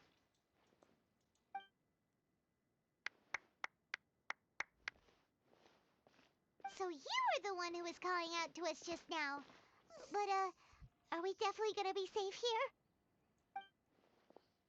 These two good customers wish to buy some horror fruit, Miss Dory. And if there's nothing else, I'll just excuse myself. Oh, very good. Thank you. Huh? Wait, you're Dory? Paimon sure thought you'd look a whole lot scarier. Hey, what are you trying to say, Princess Pea-Brain? I can be scary enough when I need to be, believe you me. If you don't watch what you say, then you can forget about doing any business. But it seems you two have actually done pretty well so far. Not only did you manage to find the informant, your reactions were also pretty sharp. You don't really look like criminals or anything, but I bet my Mora that you've been involved in some shady dealings, haven't you? Paimon's not sure if that's supposed to be a compliment, but we'll take it. I can't risk doing business with people who start huffing and puffing after just a few paces, no matter how much Mora they might have. Not only will they get caught by the Matra, but they'll also get us into trouble. As decent folks trying to run an honest business, we don't need any of that. Wouldn't you agree? So that's why I prefer to have customers like you. It's your first time here, but don't worry, I won't ask too many questions. Even if you wish to buy enough knowledge capsules to decorate your house with, please, knock yourself out. As long as you have lots of round, shiny Mora, then we're all good. Ah, yes, of course, of course. Go ahead, help yourselves. Voila! Wow, she has a trove of canned knowledge. Whew. She'd probably be in serious trouble if the Matra caught her with all this. What kind of products do you seek, my dear customers? Don't worry, I'm not interested in your reasons for buying. I can, however, offer some suggestions. Take this one, for example. An analysis of the sociological ideology and dialectics of the Hilichurls. Only 3 people in all of Teyvat have ever studied it, making it extremely rare. It's on sale now for 350,000 Mora. Yeesh, who would want to be an expert in that topic?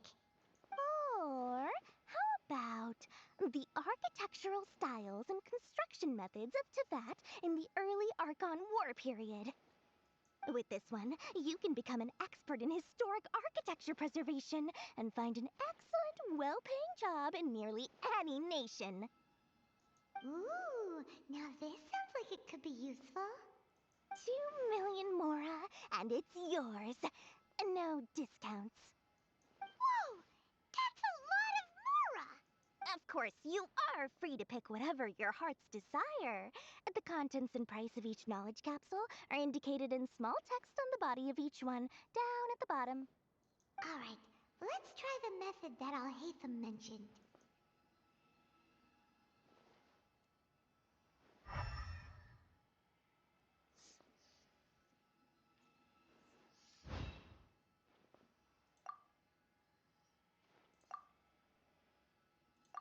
Ah, you've really got a good head on your shoulders, and quite the eye for quality. We'll take these, please and thank you. My oh my, you are blessed with a taste for both the exquisite and the extravagant. Customers like you are a rare breed. 1 in 100. No, 1 in 1,000 even. Listen, I have a special offer for you two. If you spend just 100,000 Mora more, you can pick any knowledge capsule of your choice up to a value of 1 million Mora. Say what now? Hey, did you hear that? spend another 100K and we get a capsule worth a whole million. But all the canned knowledge we just bought is easily worth 500,000 mora. If we spend just a little more, we can get something worth 1,000,000 mora. Isn't that a fantastic deal? Think about it. We've gone to all this trouble to get this canned knowledge. And so far, everything we bought belongs to Alhaitham. Aren't you even the least bit curious about how this whole canned knowledge thing works?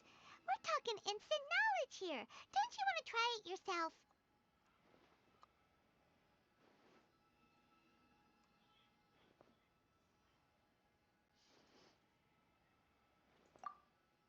Come on, come on!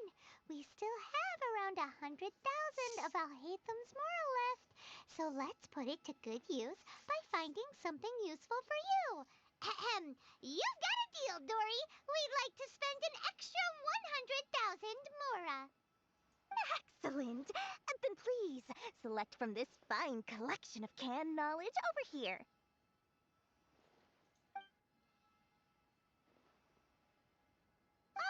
Hold on a second. Paimon thought we could choose whatever we wanted.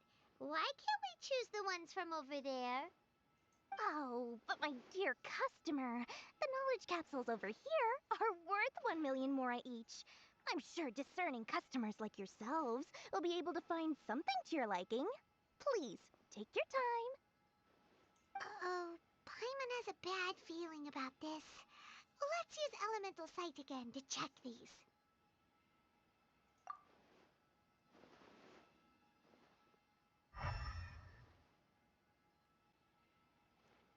So, what did you see? So, they're all worth about the same amount?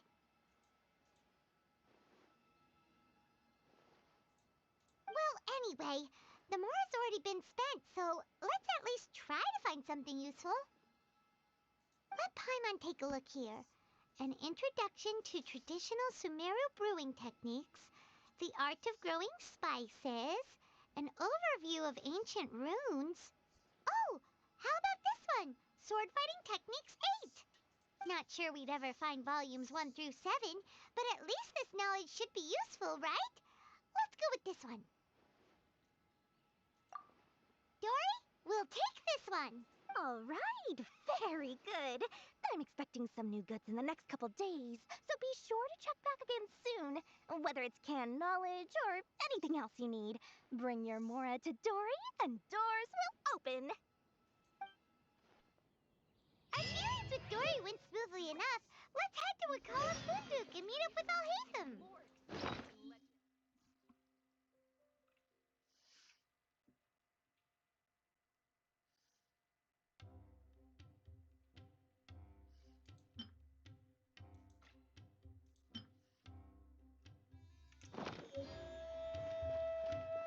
Hopefully now he'll finally tell us about what the Academia lost.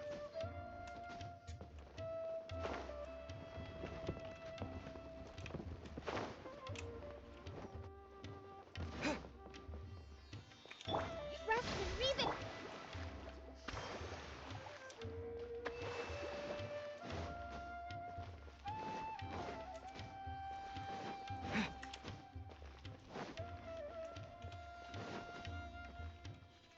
Ha, you two made it. And from the looks on your faces, you were successful.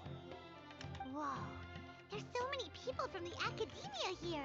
Why would you pick this place as our meetup spot? Well, Wakela Funduk is under the Academia's control, so naturally the Academia has people working here. I came to Port Ormos under the pretense of conducting official business. You're a pretty daring guy. Relax. No one here is interested in anything we say, and the Matcher won't come here. Okay now, tell me how your encounter with Dory went.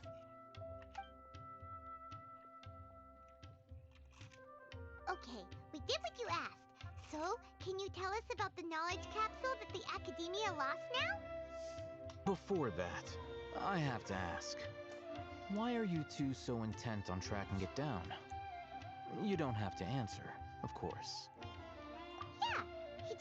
to meet the God of Wisdom and ask her about something important. We've been in Sumeru for a while now, but we still haven't found a way. When we heard that the Academia had lost something that might be related to the gods, we came here in case it turned out to be our lucky break. In that case, you're on the right track.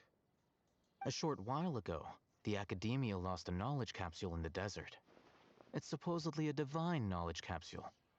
Use it, and you'll gain the wisdom of the gods.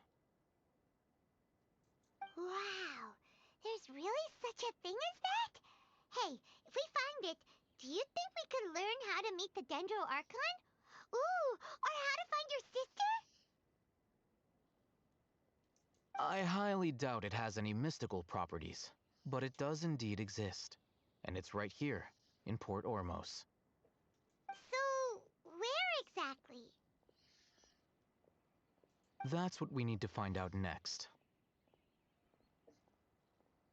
I won't deny that. I am investigating because I'm curious as to what the divine knowledge capsule truly is. As you know, the Eremites in Port Ormos also have their eyes on it. It is an extremely precious item. The knowledge contained within may bring great power or wealth to whoever has it in their possession. Several brigades have been vying for ownership of it as of late, but there is still no victor. My personal finances and connections cannot compete with those of the Eremites. After attempting various methods, I finally managed to reach a tentative agreement with several brigades. I agreed to forego ownership of the Divine Knowledge Capsule in exchange for the opportunity to study it. After all, there's no harm in understanding what it is. However, there are those who are less amenable to negotiation, such as those from Ain al-Ahmar. They adamantly believe that the Divine Knowledge Capsule contains the Scarlet King's power, and that he will return to this world when they obtain it. They refuse to let anyone from the Academia tarnish their deity's soul. So you kept hounding them because they refused to cooperate with you?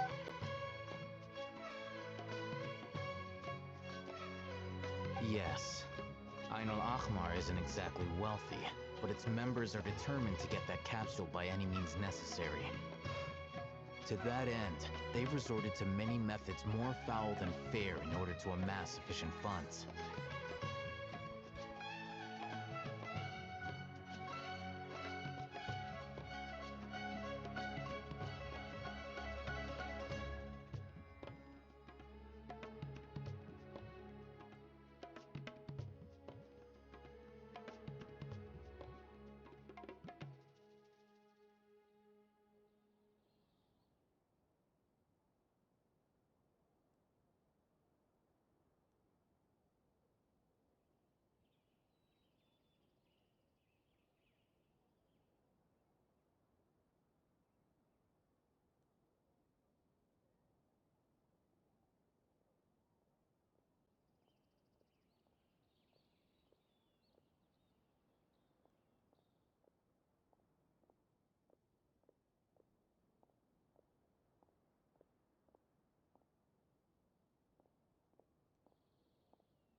was just eating dinner. Sorry for the wait. So, I've been sabotaging their business to force them into negotiating with me.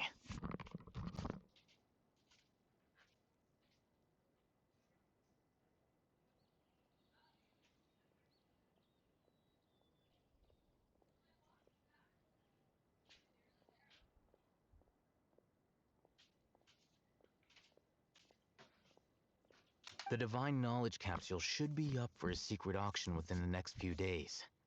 Each brigade will place their own bid, and the prize will be covertly given to the winner. To ensure the capsule's security and to evade the mantra's notice, the winning brigade will not publicly disclose their victory. Unless I know whose hands the Divine Knowledge Capsule ends up in, my agreements with them will fall through. Dory is the most reliable source of information, but that avenue was previously closed to me. With you on board now, the situation is different.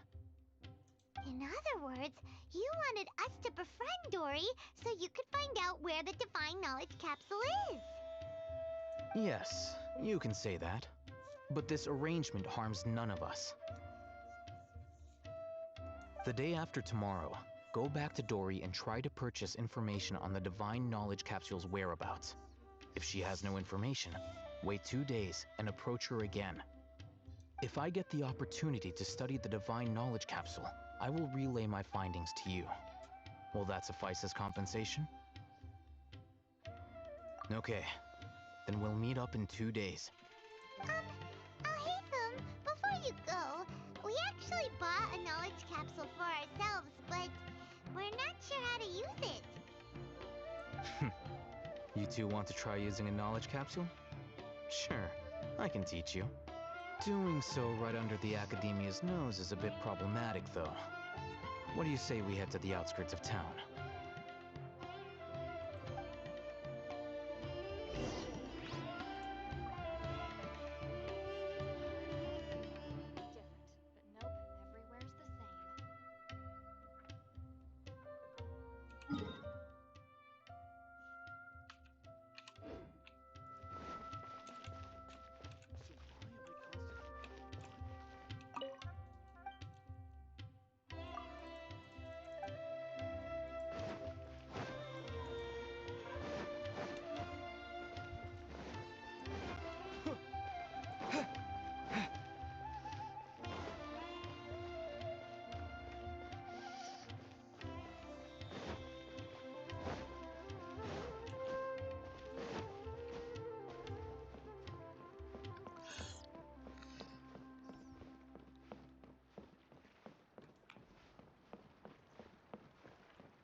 All right, this place works. Show me the capsule you purchased. Here. Sword Fighting Techniques 8. Huh. A combat class knowledge capsule. This class is something of a rare find these days, since most have been taken by the Eremites to augment their battle capabilities. Really? Ah, yeah, what a great buy! If you want to determine the efficacy of this capsule, I can evaluate your combat ability. However, effects will likely be minimal if you already possess a high amount of strength. We can conduct a controlled experiment where you fight 2 battles, one before using this knowledge capsule and one after. While you fight, we can use an Akasha terminal to monitor your various physical parameters. There may be variances in your physical strength between the 2 tests, as well as a disparity in your opponent's abilities. But don't worry, I'll run statistical analyses afterward to mitigate any confounding effects. Wow! Haytham! You must have been one of those guys at the Academia who got top grades on everything. Paimon's curious about something, though. You definitely weren't one of those students who needed canned knowledge to graduate from the Academia, right? So, why are you risking getting caught by the mantra for this capsule? When you are unable to understand a researcher's actions, Most cases can be attributed to curiosity. This is but one theory. Sounds like you're trying to avoid the question. All right, let's begin the test. Just fight as you normally do.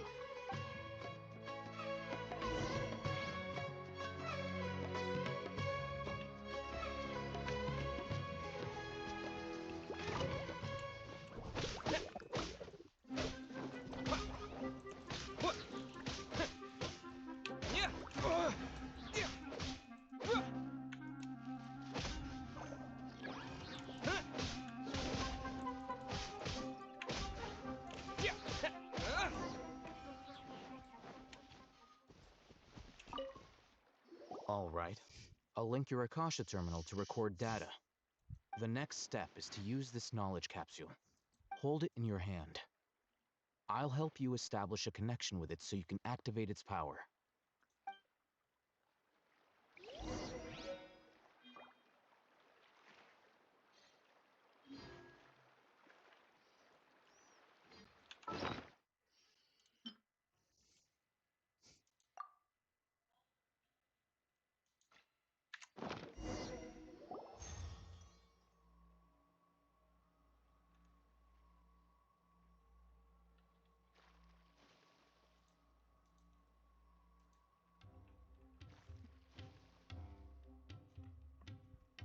Hey, how are you feeling?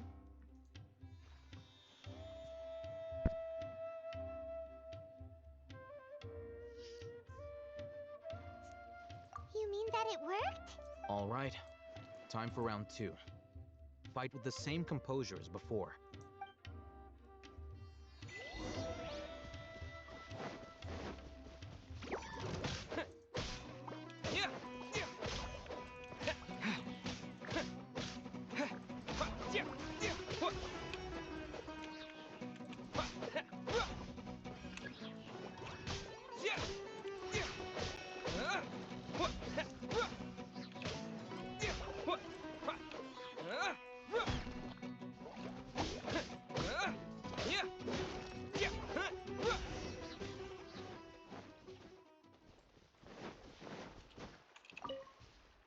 Now, I'll start Oh, hey, Thumb. How's it going? Well, the knowledge capsule you purchased did improve his combat capability. During the second fight, his overall fighting performance increased by 0.073%. Wait, how much?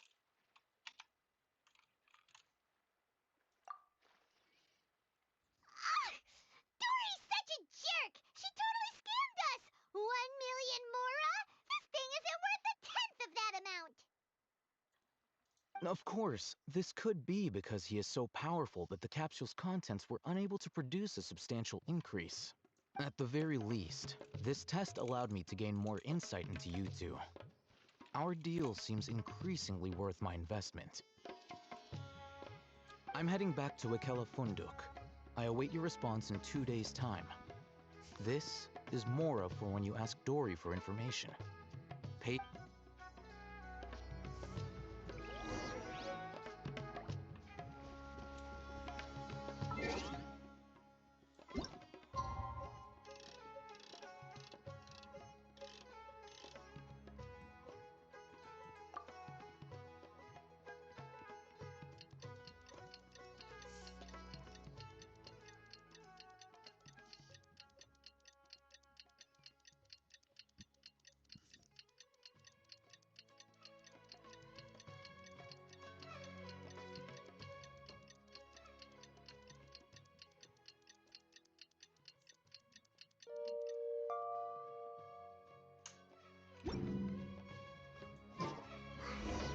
Let's see Dory today and ask her about where the divine knowledge capsule is.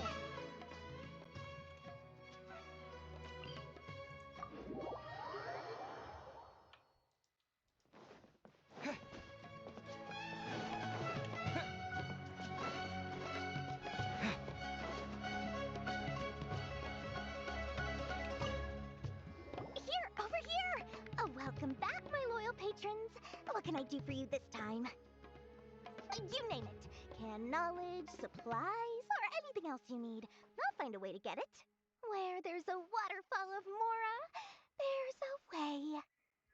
Can you really get us anything we want? Anything at all? Aha! So it appears that canned knowledge alone is no longer sufficient for your opulent appetite. Then please, oblige me. Tell me what you have in mind. Oh! I knew customers with pockets as deep as yours would undoubtedly crave something more profound than ordinary canned knowledge. But you know, that kind of information isn't going to be cheap. After all, I had to work really hard to weasel my way into the auction site. Not to mention that if anyone found out that I was the leaker, I would be in big, big trouble.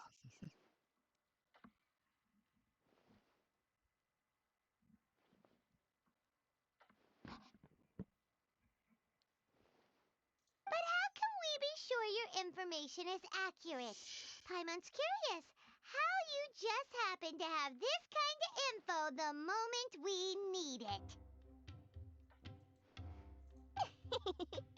Because to me, anything of value is what I consider to be my supply. Therefore, I must always be aware of what's hot on the market in order to secure more sales. As for the information's authenticity, well, you've no need to worry about that. I used a camera to take a picture of the transaction. That way, no one can dispute it. It's always a pleasure doing business with such sterling patrons. Now that you've paid in full, here's the scoop. The Divine Knowledge Capsule was purchased yesterday by a certain Misery, the leader of Ain el Ahmar. Ain el Ahmar? You mean the Eremites who worship the Scarlet King?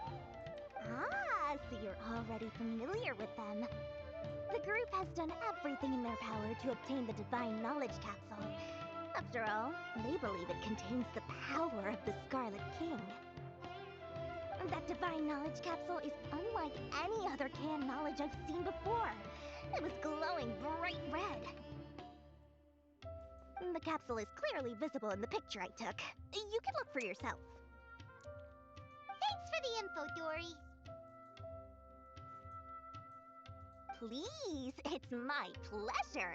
It's all thanks to discerning customers such as yourselves that my efforts yesterday were not in vain.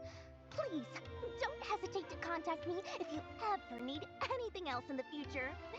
Mora for Dory opens doors. Well, we figured out where the Divine Knowledge Capsule is. Turns out, it ended up in the hands of Ain el Ahmar. Let's head back and talk to Al-Haytham.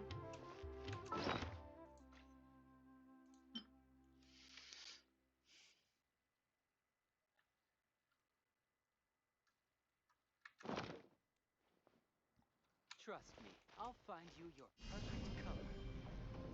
Terra Smash!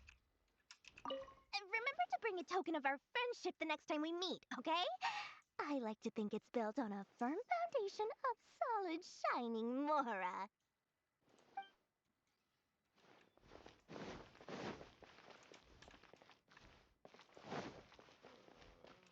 True history is sometimes more exciting than life.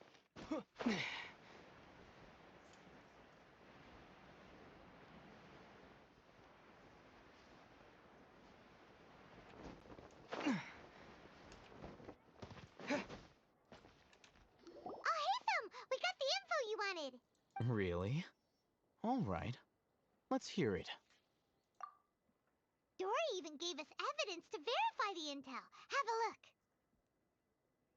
Huh, look at that. Clear as day. It must have taken some guts just to infiltrate the scene of the Eremites' transaction. But then, to get close enough to take a picture like this. Bold move, Dory. Very bold move. All right. The person in this picture is indeed Misery, the leader of Ain el Ahmar. And the glowing red capsule he's holding appears to be the Divine Knowledge Capsule. In which case, if we play our cards right, when we confront them next week, we should be able to force them to show their hand. At first, Paimon didn't get what why you were provoking these Ein El Achmar guys. But now, it sort of makes sense. Everything's playing right. After we defeat them, we can finally have a serious talk with their boss and get them to lend us the Divine Knowledge Capsule. Thank you for your time and efforts. Take a few days off while I make some preparations. Let's meet up again on the afternoon of the arranged date, 3 o'clock sharp. See you then.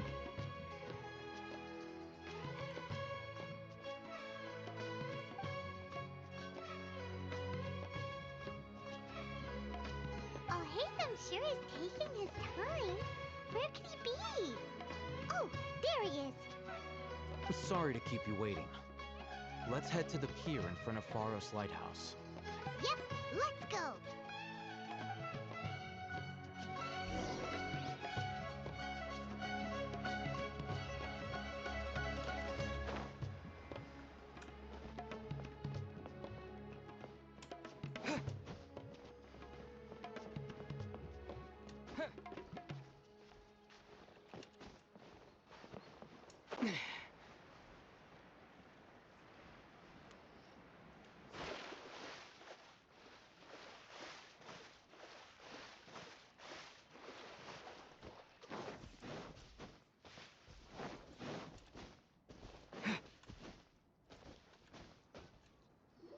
Alhaitham. I knew you were crazy, but I didn't know you were crazy enough to actually show up. It was I who demanded that these negotiations take place. I was more worried that you might go back on your promise. But to your credit, it appears that you're sticking to your word. This is turning into quite an occasion. I also brought some backup. I assume you don't mind. Backup? Aren't you the brat from the restaurant the other day? You've come to support this lunatic because he helped you out? Fine, your funeral. I'm not going to mince my words. Once we're done with you, you'll be nothing more than fish food. Get 'em, boys!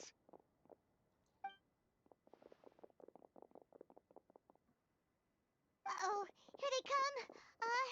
Good luck, you two.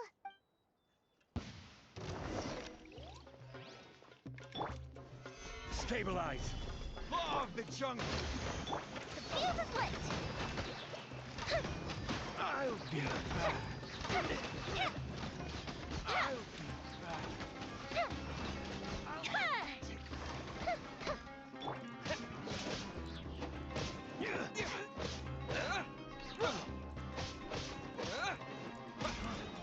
You want this?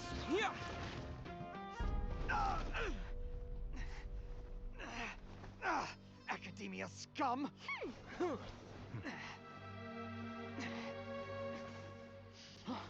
Boss! Finally! Did you use it? Great! Now we can... Boss? Boss!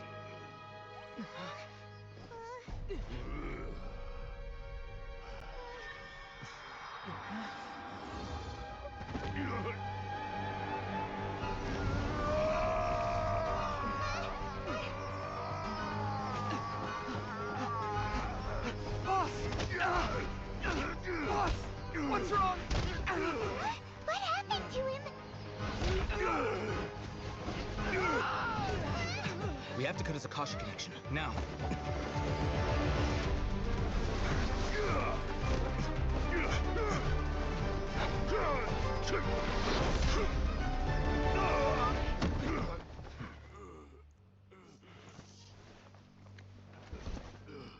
Target acquired! Arrest him!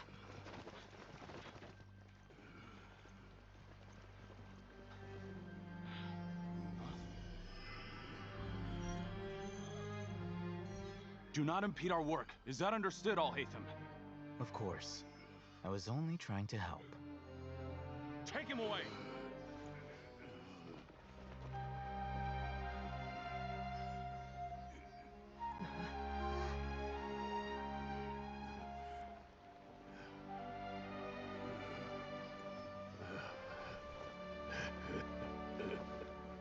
World, forget me.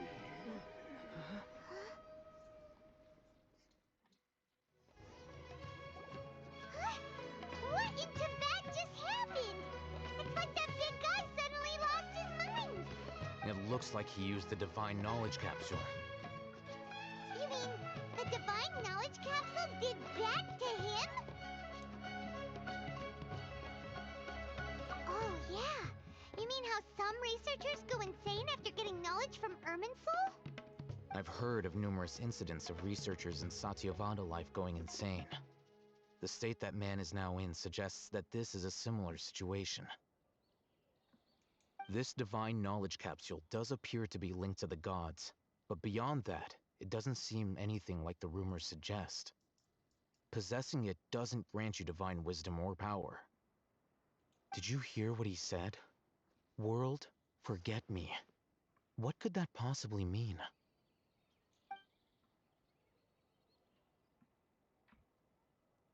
If the mantra took him away, then that means the Academia got the Divine Knowledge Capsule back too. Still, Paimon didn't expect the Divine Knowledge Capsule would be so dangerous. Imagine if we tried to open it. Oh, who knows what would have happened to us? As things stand, there is no reason for me to remain in Port Ormos.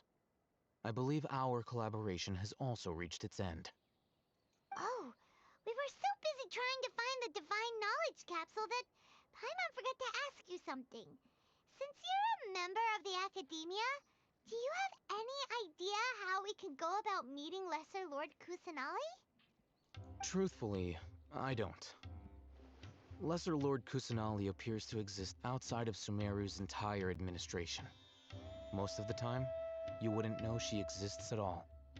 Moreover, since the Academia possesses the Akasha, a symbol of our deity's wisdom, scholars have no reason to desire to make contact with the deity herself anyway.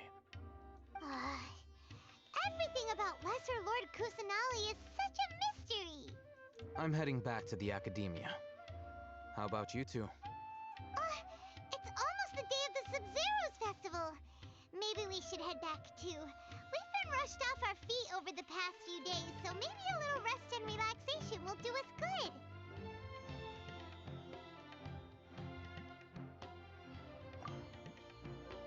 Then we'll part ways here, Alhaitham, until we meet again.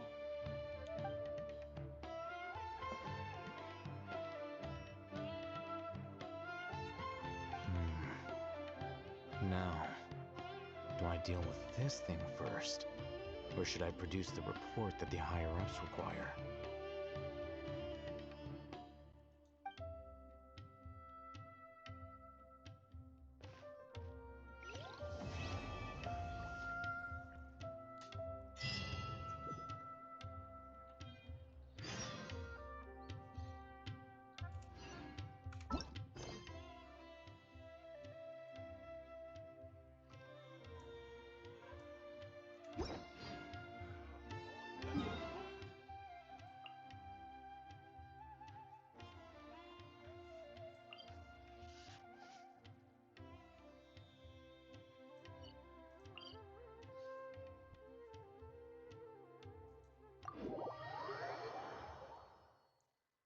We didn't miss the Sub-Zero's festival, right?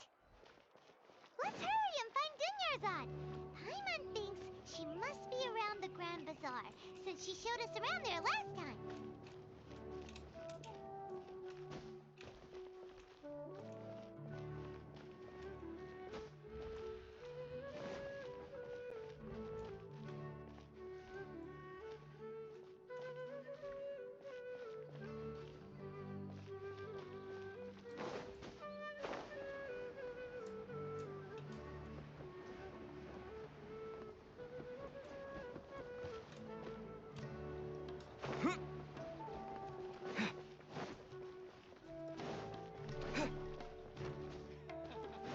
Every item I sell. Welcome! There she is! Dunyarzad! We're back!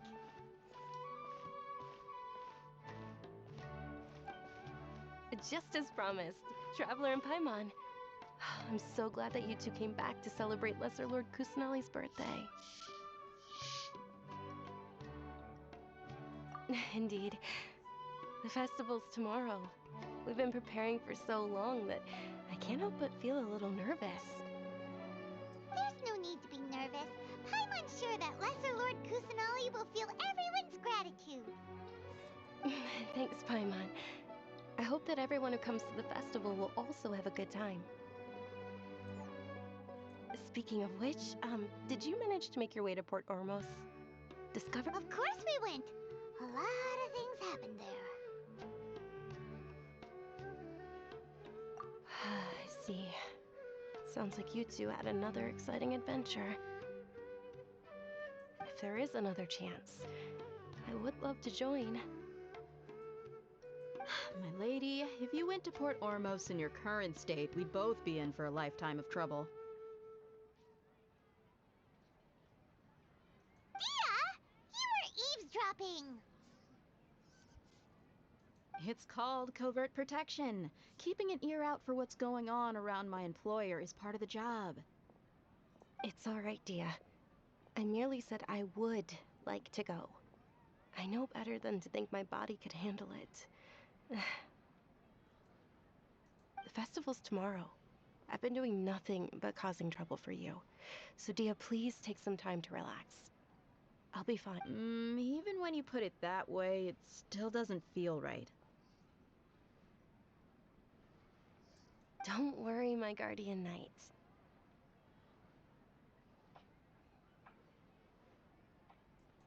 Okay, fine, but only tonight. Tomorrow's a big day, and many no-good scumbags are gonna try to take advantage of that. Oh, you two must be exhausted from your long journey back to the city. My apologies for not realizing this sooner. I've already prepared a room for you to rest. Please follow me.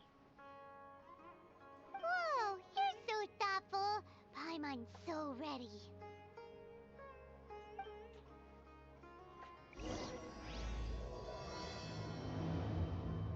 I've got great food and great drinks that everyone can enjoy.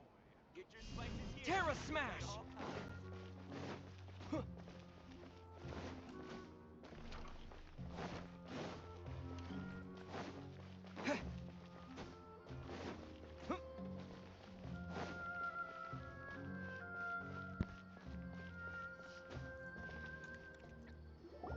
Here we are. It's also fairly close to where I've been staying. It looks really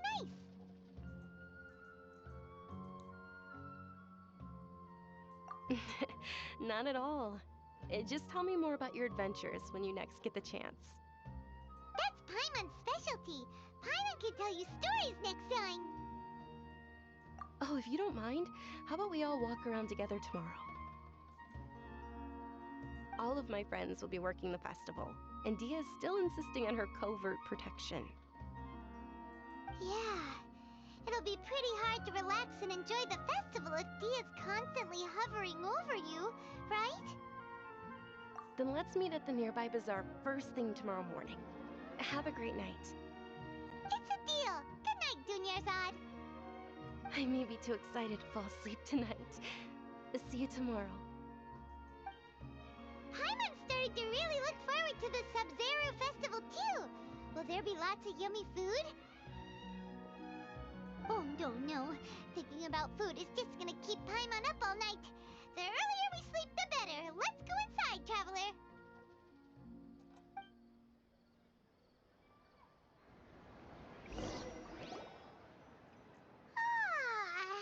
Did we oversleep? We should go meet Dunyarzad right away.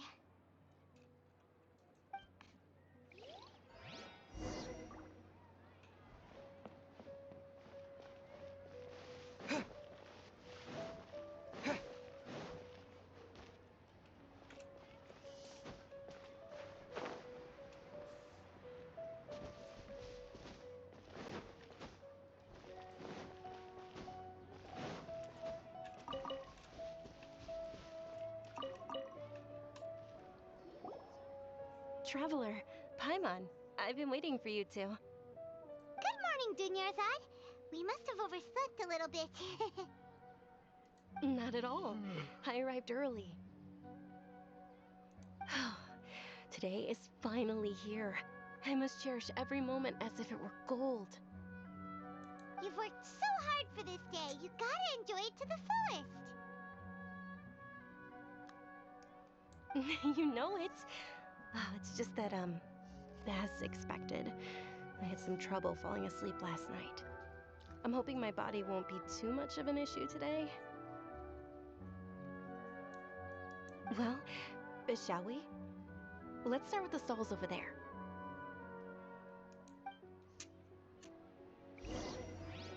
Many vendors came out of the blue to support the event, and they insisted on covering costs themselves. Let's go give them some business. They paid for everything out of pocket? Oh, sounds like they're not in this just for the Mora. They all said that contributing to a lively festival atmosphere is more important than money. Especially since we don't often get to celebrate Lesser Lord Kusanali's birthday. Ooh, they're selling food over that way! Let's go take a look!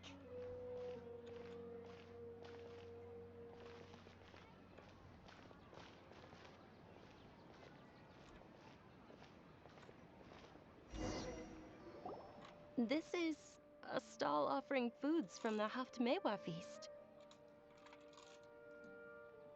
Oh, you could tell straight away. I thought most people nowadays wouldn't know. Mushrooms, flowers, and all kind of fruit? It's all vegetarian stuff. Oh, Paimon's a little disappointed. So, what's the Haftmewa feast you mentioned just now? It's another Sub-Zero's festival tradition. People used to set their tables with 7 different foods. Generally speaking, the most common selections were foods like Rukushifa mushrooms, lunar lotuses, Sumera roses, sunsetias, capulatas, hara fruits, and zaytun peaches. So, the Sub-Zero festival is a vegetarian holiday? You don't have to be a vegetarian to enjoy the spread. We just use the 7 foods to symbolize the 7 virtues of the Dendro Archon. Wait, but if that's the case, if Sumero uses vegetarian food to represent the Dendro Archon, then wouldn't the Pyro Archon's festival be full of foods like roasted fowl, juicy meatballs, grilled steak? Oh, Traveler, we have to go to Natlan as soon as possible!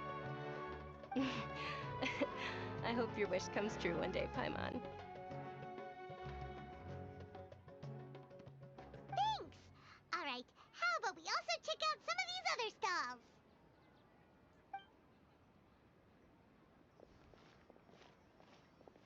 Dear customers, would you like to try your hand at alchemical divination? What's alchemical divination? Those two things sound like they'd be fun to try together. Right? I thought the same when I first heard about it. It is said to be a mysterious craft invented by none other than Lesser Lord Kusanali herself. So, how does it work?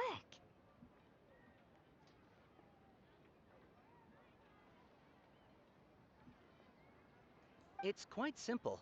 After you give me any 2 alchemical reagents, I'll use them to perform a random transmutation.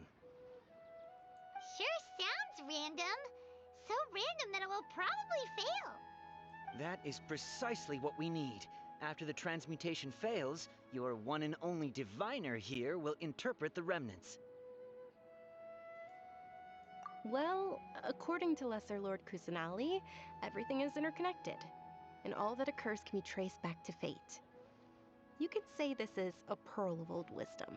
Why does everything sound so much more credible when Dunyarzad says it? Are you guys working together? So that's the true wisdom behind it. This young lady sure knows her stuff. So, how about it? Want to give it a try?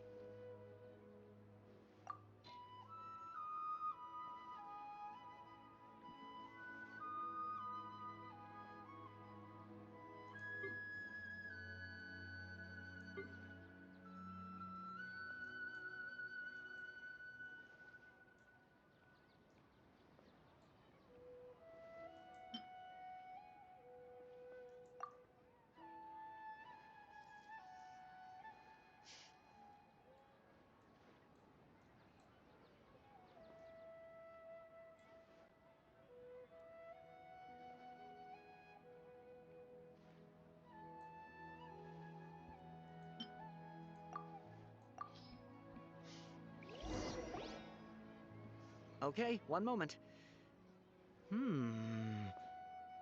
It's the moon.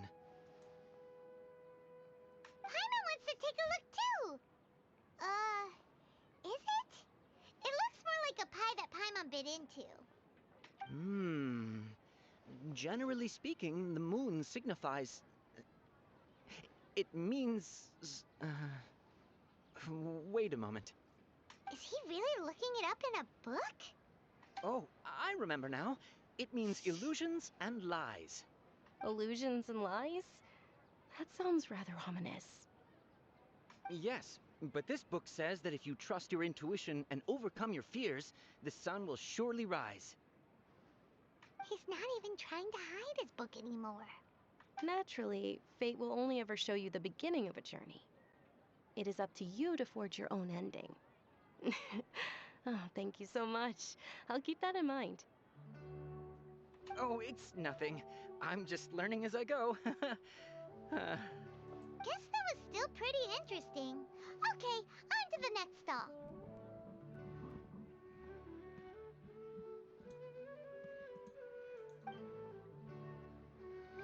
They say the Sub-Zerus festival was very lively a long, long time ago.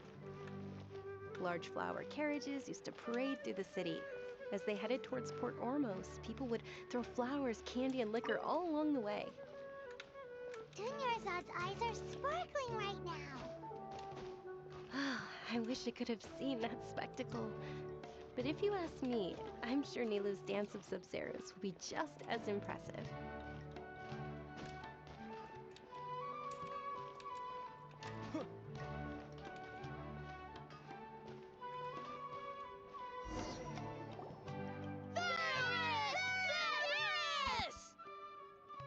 Attention! Soldiers, fall into formation if you want any Yalda candies.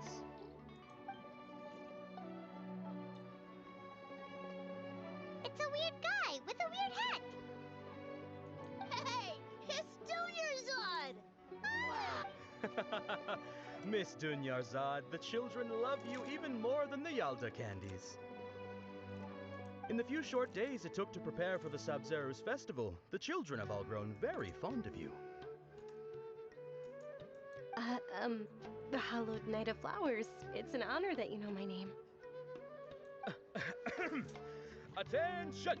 In the name of Ferris, the Knight of Flowers, I commend you on your contributions to the glorious Sub-Zerus festival. All right, little soldiers, take your Yalda candies and don't forget your loyalty to Lesser Lord Kusanali. Dismissed! Yes, Knight Ferris! Just what is going on here? Ferris, the Knight of Flowers, is another Sub-Zerus festival icon, and one immensely popular with children. In the past, the actor portraying Ferris would also sit on a flower carriage. It's all thanks to Miss Dunyarzad's sponsorship that the children can make such wonderful memories today. As are we to you, Vihar. Oh, not at all. Oh, speaking of tradition, do you want some Yalda candies? They're a festival staple, and I happen to have some boxes readied here. Take a look and pick whichever one you want. Whichever one? Don't these boxes all look the same? That is the fun part. Each box contains a random flavor. It's up to the luck of the draw. Flavors include lavender melon, hara fruit, sunsetia. Ooh, those are... And there's also lizard tail and oni kabuto. Huh? What's up with those two flavors? Oni kabuto is a little spicier than lizard tail. Dunyarzad, you tried them before? Traveler, help Paimon pick one. Paimon wants the sunsetia flavor. It's all right. Paimon believes in you. I also believe in your intuition. Great. These boxes of candy are numbered 1 to 5 from left to right. Which one do you want?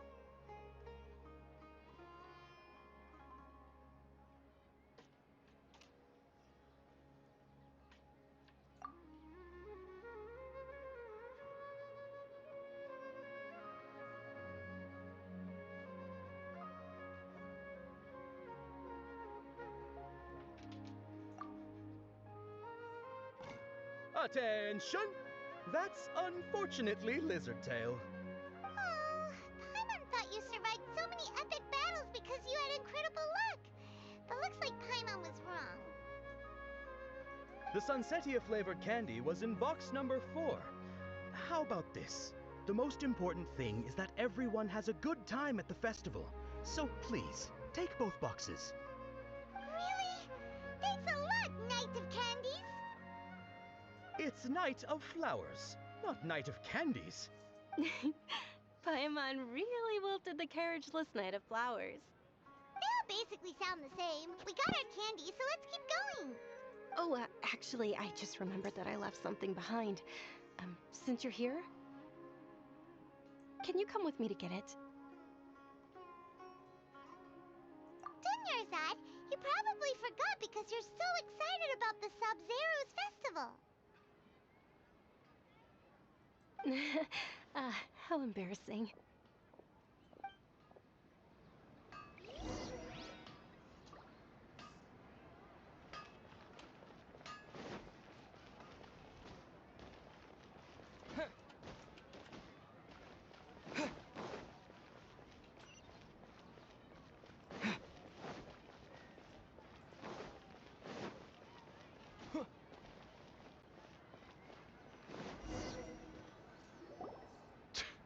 We're too late. Who knew the little lady was such an early riser? I know, right? Hey, wait a minute. Boss, isn't that her? Oh, that most certainly is. We're in luck. She's walking right into our clutches. Those Eremites don't look like they're up to any good. Who are you? I don't believe the Homayanis hired you. That's right. We haven't received any of their mora, but I wonder how much the Homayanis would shell out to get you back. They're a gang of kidnappers! Traveler, hurry and protect Dunyarzad! Hey, did you scumbags even consider that the Homayanis might have hired a merc that outclasses you? You're Dia! Dia the Flame Maiden! No wonder we mercs haven't heard anything about you for so long. You sold your unruly mane to the highest bidder.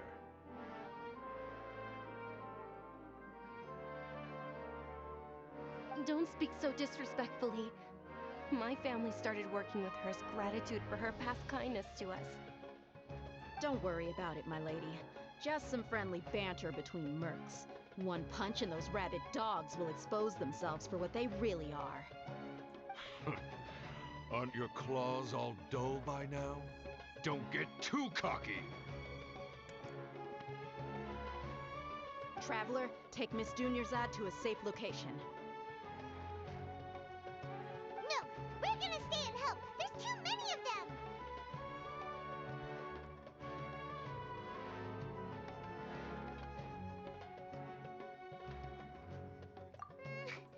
Please be careful, Dia. Don't waste your time worrying about me. This is my job. Look out for yourself. After I've wiped the floor with them, I'll go find you all.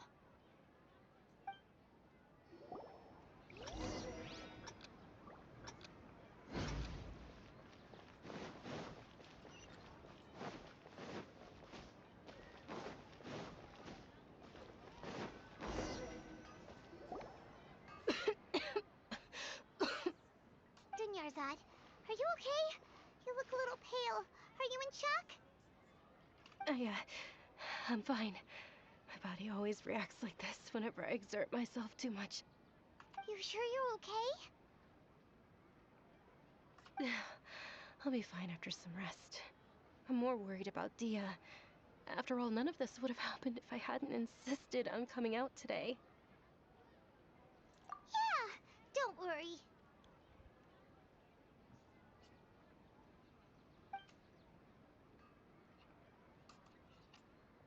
My lady, Traveler, found ya.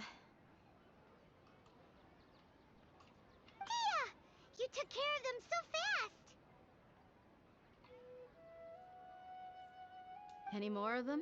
Or rather, did anyone follow you? Dia, your arm! Oh, this? I'm fine. It's just a scratch. Normally, they wouldn't have been able to land a hit on me at all, but I'm still getting used to this new greatsword. Please, let me take a closer look. Come on, it's nothing. Us mercs aren't as fragile as you think. Hold on, you said something about a new greatsword. What happened to the one you were using before? About that. Well, I sold it, because I was low on Mora. Stuff like this happens every now and then. It can't be. The anonymous donation that was used for the venue's final round of preparations?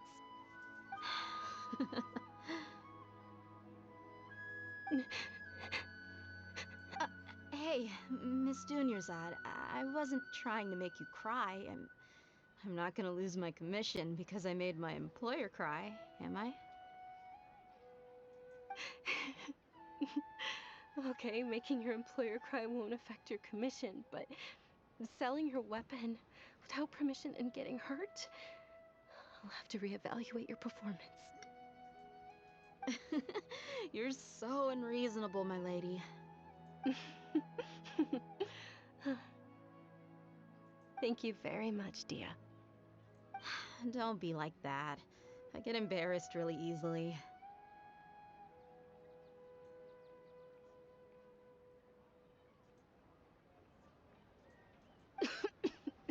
Are you feeling unwell again, Dunyarzad? My lady, your condition. Traveler, can you take her somewhere to rest? I'll look around the area to make sure we're safe from an ambush. Truly, I'm sorry for the trouble, everyone.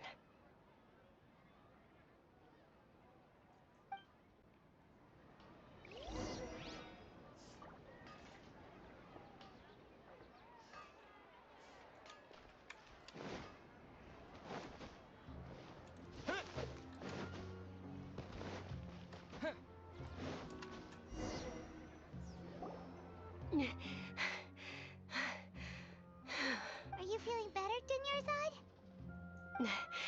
Yes, much better. Just give me a few moments and I'll be good to go. I didn't realize you were concerned about it. I guess I shouldn't continue to keep it a secret. I was actually born with Elazar. It's terminal now. Can't believe it's Elazar! Oh, you've already heard of Elazar. In that case, you probably know about its severity. Sumeru's current medical advancements still haven't been able to find a cure. The disease's progression can only be delayed through environmental therapy. Dunyarzad. There's no need to be sad. I've always lived with Elazar and I came to terms with it a long time ago. Compared to the simple fact that I'm afflicted with this, its effects on my life have been much more painful. I know that my family loves me dearly. They've done all they can to provide the best environment for me so that I can live for that much longer. However, I know I will one day succumb to this. Did you know? Before I ran away from home this time, the world outside of my home didn't even know that I existed. Since I was a child, all I could do was sit on my bed and stare at everything outside of my window. I'm sure my family's worried and disappointed in me for running away, but I just didn't want to have any regrets. I wanted to meet other people. To me, there's nothing more beautiful than being able to meet and speak with others. Not to mention the incredible time spent preparing for the festival. The joy on everyone's faces here, and all the support I've received from friends like Dia. This way, when my final day does arrive, it will be less sorrowful. At the very least, many people will remember that I once existed in this world, right?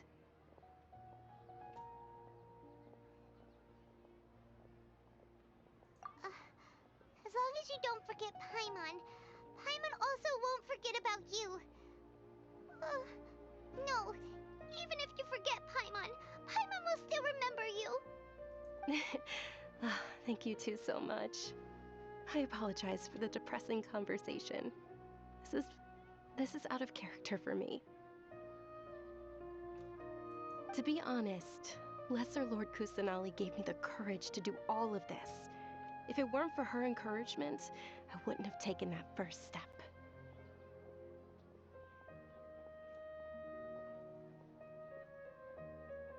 Thanks. There will always be frustrations in life, but I know that the point of living is not to leave behind any regrets.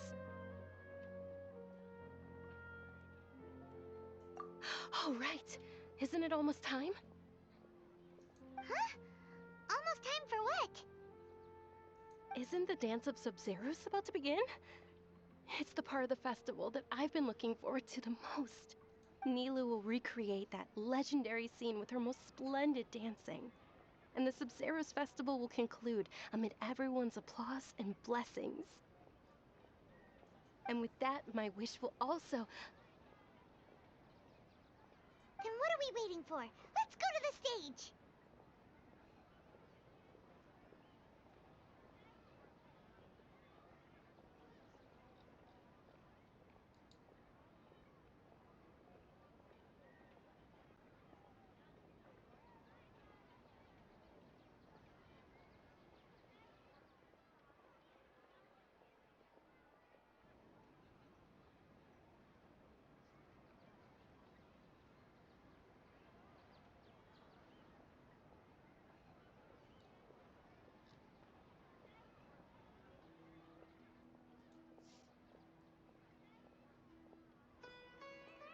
Yeah, we should still make it in time.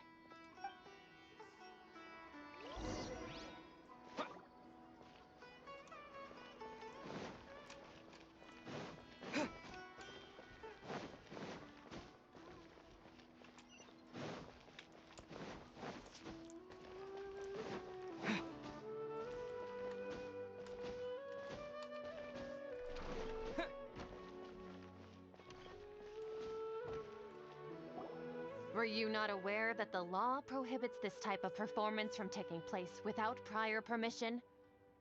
Over there! Someone's yelling at Nilu! I think I just saw the Academia's Grand Sage. Why is he here in person? But the Dance of Sub-Zeros is one of the key parts of the Sub-Zeros festival. If we can't perform it... The Sub-Zeros festival. The law also prohibits the private hosting of large-scale religious festivals. Only the Academia can host such an event. If you continue to resist, we will have to order an investigation into every single event organizer. The Grand Sage has already granted you much leniency. I advise that you exercise tact. How did things turn out like this? The Academia was originally responsible for the Sub-Zeros festival, but they failed this responsibility for many years. I need to speak with them. This is a hard pill to swallow, but you're right. Things would only get worse. Art, dance. Aren't you ashamed of pursuing such frivolous and meaningless activities in this land of knowledge and reason? Our Archon created the utopia that is Sumeru City for all scholars who sought validity, verity, and truth, while people like you wish to defile it. No. I believe that our Archon never rejected the arts. Even the Goddess of Flowers dedicated a dance to her. With your lack of intellectual credentials, I do not believe you are qualified to debate with me. What you should be doing is finding workers to tear down this ridiculous eyesore. When we return, have the scribe draft an ordinance before the next Nyargarbaha Day that prohibits public art performances. We will announce it to the public later via the Akasha. Understood. I will inform him when I return. The Sub-Zeros Festival. Go celebrate the birth of that god to your heart's content. Nilu, are you okay? Oh, Dunyarzad. You all saw that just now? The Grand Sage ordered us to stop the performance. Yeah. Let's go somewhere the Academia can't find us and perform there. But how do we let everyone know? And what about the atmosphere and the stage? Or we could get people to block them off so they can't interrupt the performance. Ah, no. They just threatened to investigate the organizers. If we were caught... Nilu, it's all right. Don't worry about it. But you've been looking forward to the Dance of Sub-Zero so much. And I know how important this festival is to you. I don't want you to have any regrets. It's okay. Seeing you care this much about my feelings is more than enough. It would be too risky to continue the Sub-Zero's festival at this point. I don't want to get everyone in trouble. If you say so. But you can sneak out for the next Sub-Zero's festival, right? We'll make sure the next one is a smashing success. The next one. Yes. Okay, it's a promise. It will be a smashing success.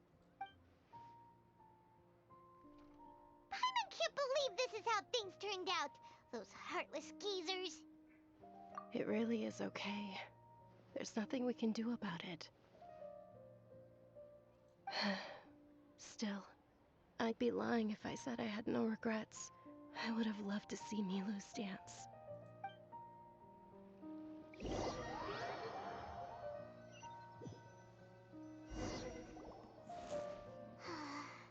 A lot happened today. It's a shame the festival ended the way it did. Nilu and Dunyarzad promised to make the next Sub-Zero's festival a success, but Dunyarzad is running out of time.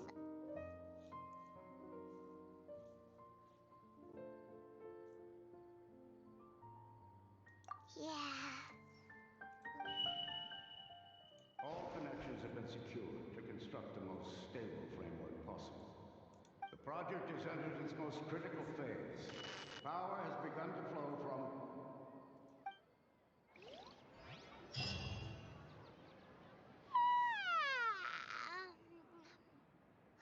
Oh, we're gonna be late! It's all because you wouldn't get out of bed! We should go meet Dunyarzad right away!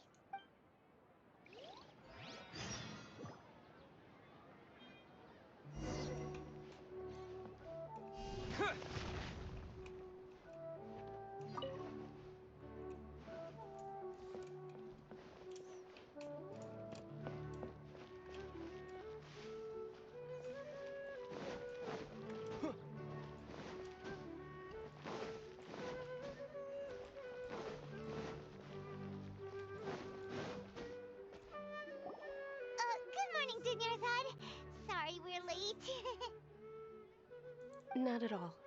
I arrived early. You seem kinda tired. Did you not get enough sleep? I'm doing well. There's no need to worry. Shall we go? Let's start with the stalls over there. Sure! Traveler? Why are you just standing there? Let's get going!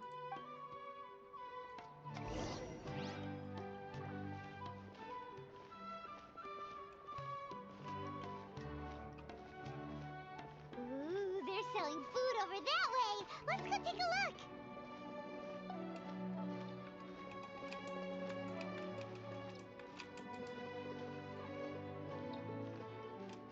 Terra Smash!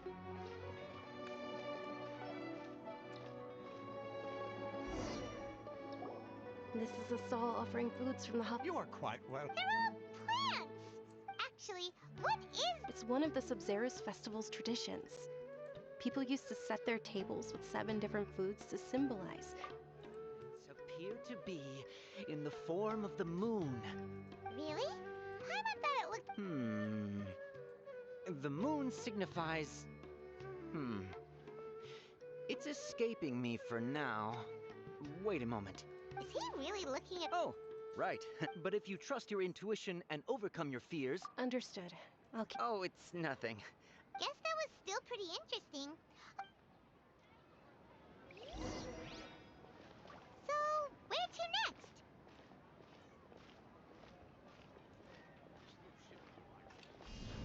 Yeah!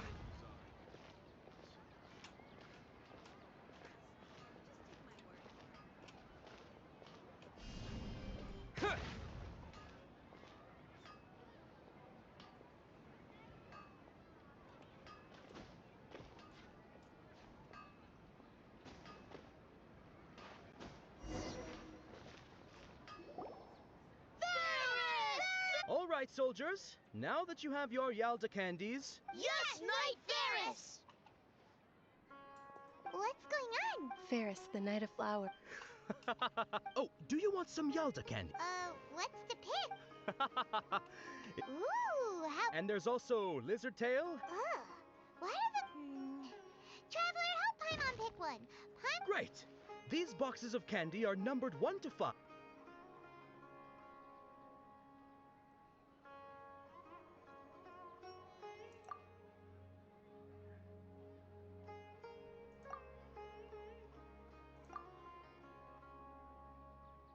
Ah, excellently chosen. Number 4 is indeed Sunsetia. Paimon, bet you had incredible luck.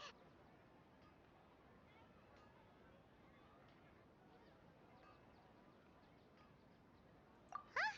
How's that possible? It's obviously random. Maybe we didn't sleep very well last night. Or maybe we slept too much. Oh, sure. Huh? Where are you going? You're just gonna walk off like that?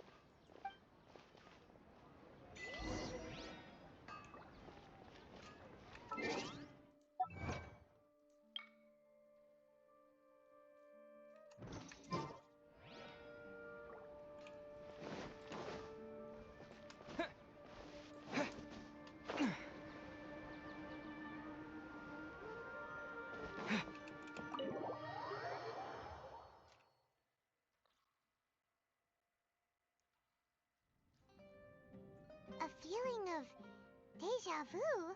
Oh, Paimon knows what that is. It's when you feel like you've already experienced whatever is going on. In that case, Paimon also felt something like that, so why'd you run here in such a hurry?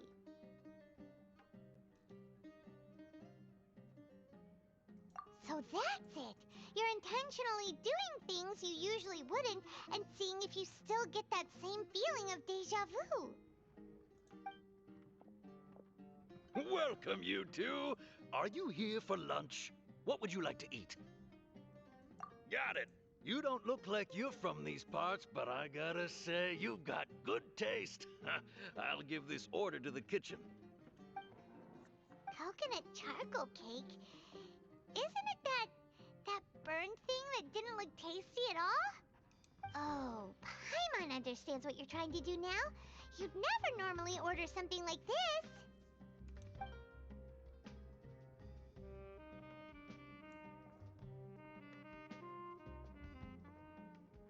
That thing? Are you really gonna eat it? Isn't this going a bit too far?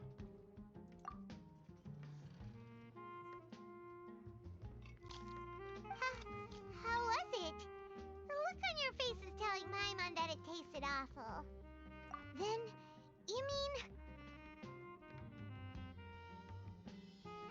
That's impossible!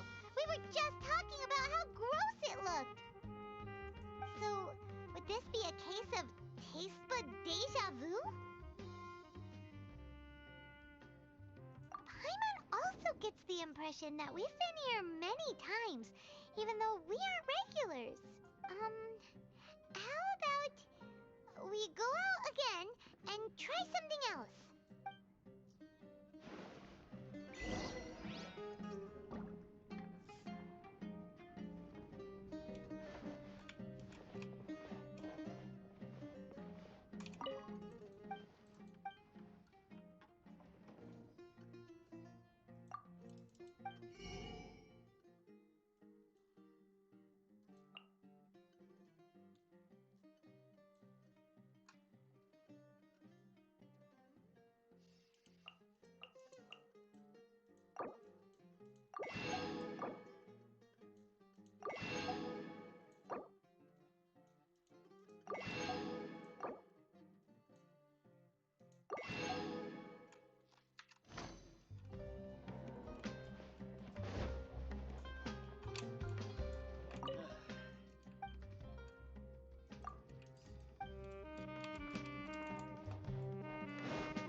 Dunyarzad is sitting by herself on that bench over there.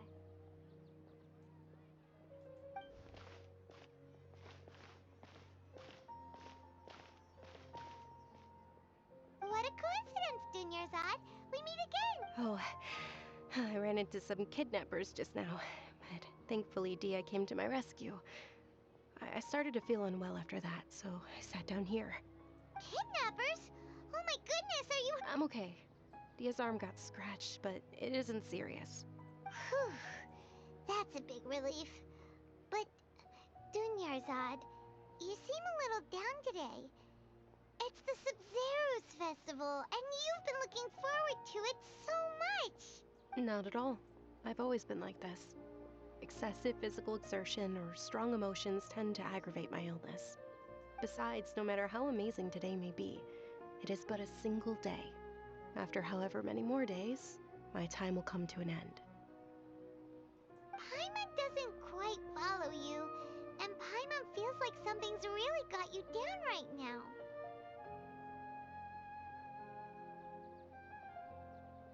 It really is fine.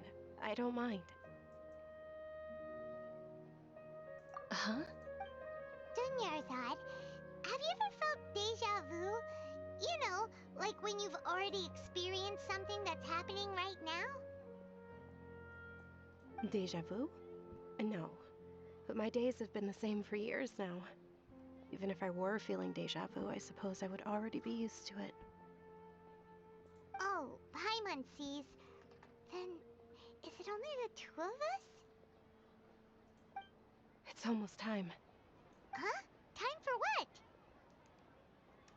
Nilou's Dance of Sub-Zeros is about to begin. Let's go.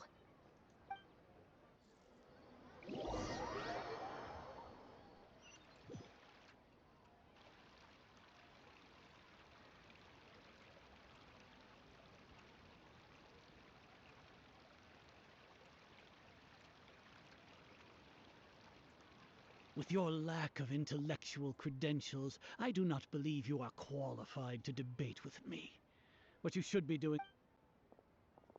When we return, have the scribe draft an ordinance before the next Nyagarbaha Day that prohibits public art performances. We will publicly announce it later through the Akasha. Understood. I will inform him when I return.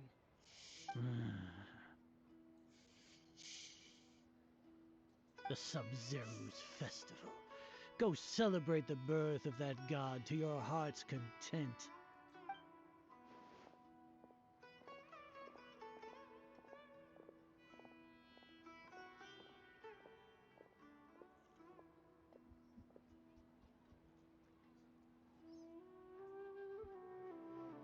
Nilou, are you okay?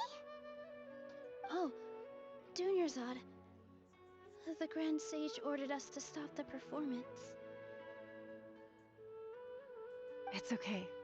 There's nothing we can do about it.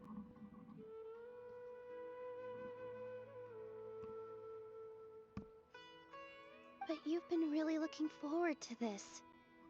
I don't want you to have any regrets.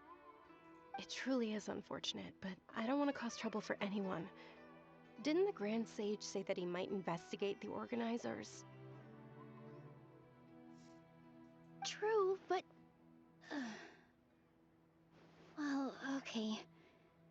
I'll just have to try again next year. The next festival. I probably won't be around by then. Wait, what did you just say? No, nothing. I'll be heading back to rest. Thank you for your help, everyone.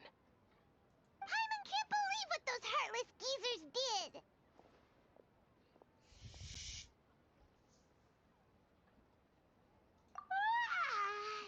Did Dunyarzad already go back? We should also return and get some sleep.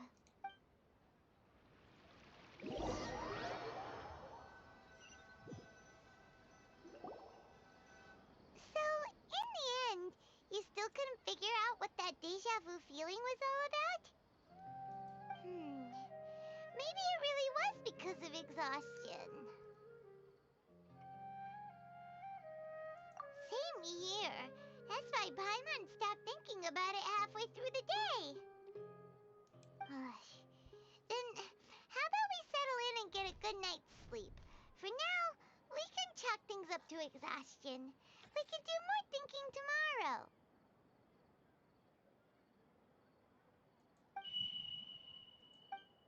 Observing a modest drop in the output of Jnana energy, but values still remain within normal parameters. Continue to monitor for variances in the data and find the cause as soon as possible.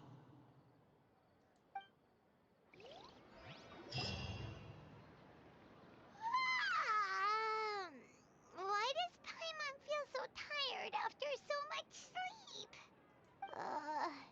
Anyway, we should go meet Dunyarzad right away.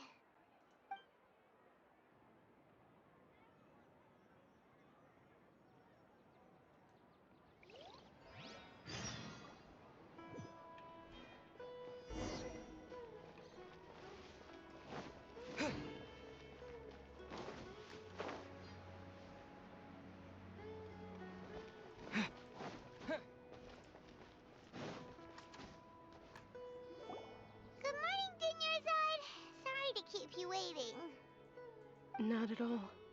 I arrived early. Huh? Paimon thinks you sound... I'm doing well. There's no need to... Great idea! Let's get going! Traveler?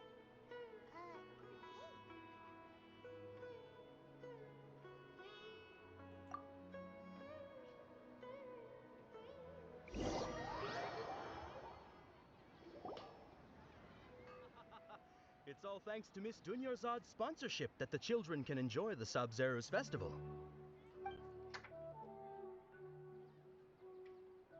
Oh, are you interested in Yalda candies? I have some boxes of candy here. It's not that simple. Each box contains a random flavor. They are... And there's also... Huh? What were the... He'll help me choose. Paimon wants to eat the Sunsetia flavor. No problem. These boxes of candy are numbered 1 to 5 from left to right. Which one do you want?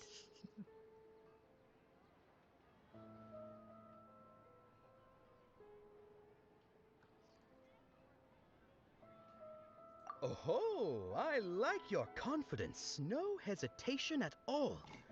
Oh, congratulations! Number 4 is indeed Sunsetia.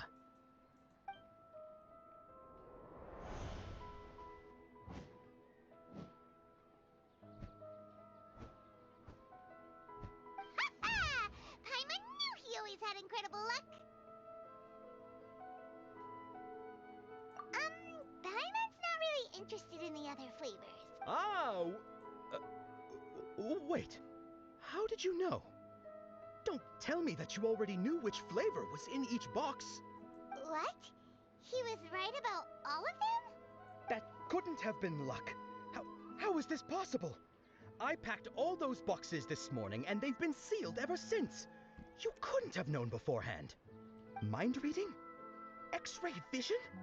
Or some kind of magic trick? This is way too freaky. Tell us what's going on. Since when did you get superpowers? Traveler?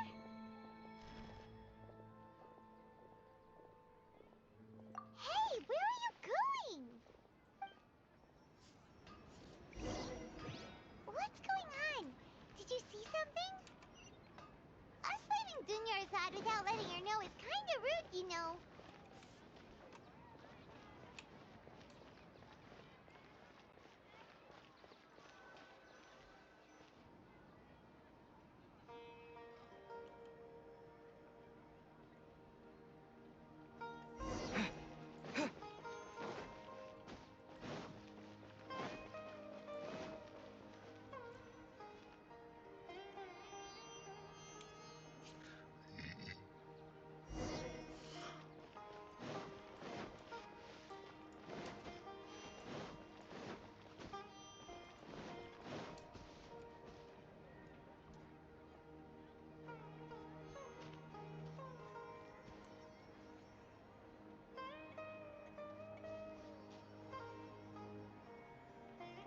What are you looking for?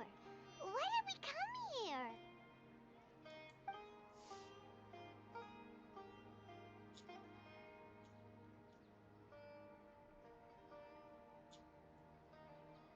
traveler.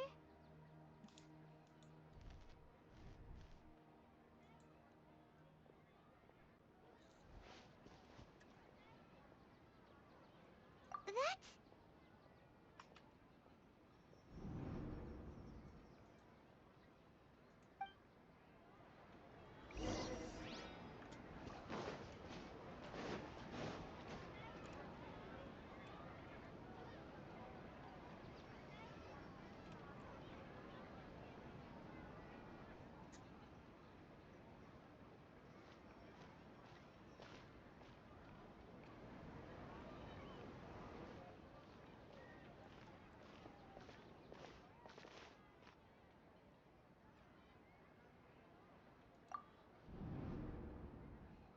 Look! That's... Isn't that Dunyarzad? What's happening here?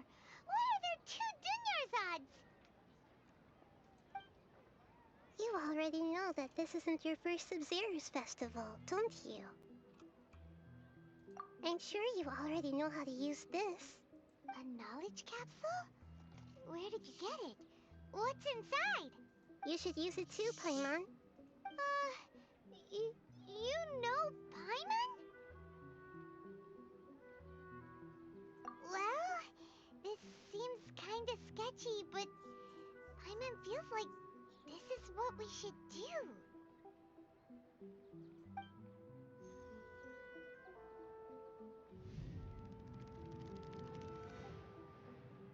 What the? This is our 20th time at the Sub-Zero's festival? Huh? No. The 30th? 40th? Just how many times have we been to the Sub-Zero's festival? Have we been trapped in a single day? If it weren't for you, we wouldn't have even realized. What the heck was inside that knowledge capsule? Your memories are still scrambled? Try your best to remember. This isn't the first time we've met, and I answered that question a long time ago. Let Paimon think. Oh, it's coming back. Meeting you was the real catalyst for restoring our memories, and the knowledge capsule was just your means of showing our minds the way.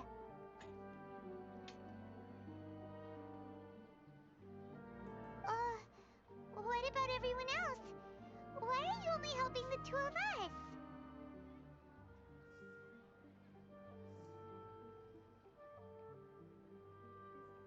Your sense of deja vu is stronger than everyone else's, yes? As for an explanation, you two received the blessing of Dendro, and you also have special, sensitive constitutions. It was as if a single sheet of paper was separating those memories from your consciousness. A familiar question. I think this is the 7th time you asked that. As you can see, she isn't doing well. You probably sensed it too. The Dunyarzad you were just with is different from the first Dunyarzad you met. That first Dunyarzad is in front of you right now, and she doesn't have a lot of time left.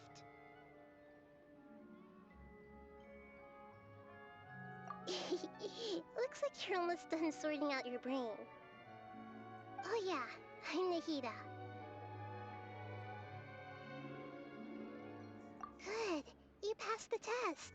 What's happening? You can awaken our memories, and you seem like you know what's going on. Oh, wait, please don't tell Paimon even you don't know. Everything in this world runs in a loop. This cycle is called the samsara. You, me, and everyone else are all stuck inside the one-day samsara. As for the truth, that's on you to find out. If you were told the truth instead of discovering it yourselves, it would literally blow your minds. I don't know how you'd be after that. I can only give you surface-level help, like bits of information and subtle hints. For the rest of the time, I'll be doing all I can to slow down Dunyarzad's illness. She looks like she isn't doing well at all. illness gets worse after each Sub-Zero's festival. If we can break out of the samsara, I might be able to save her. But as things are right now, she's just a small bird in the sky that's about to lose its last feathers. All I can do is raise a gale to delay her fall. You sure love to use weird analogies. Analogies are wonderful tools. They let you use existing knowledge to understand unfamiliar things. Okay, so, with what you know so far, what do you think the truth is?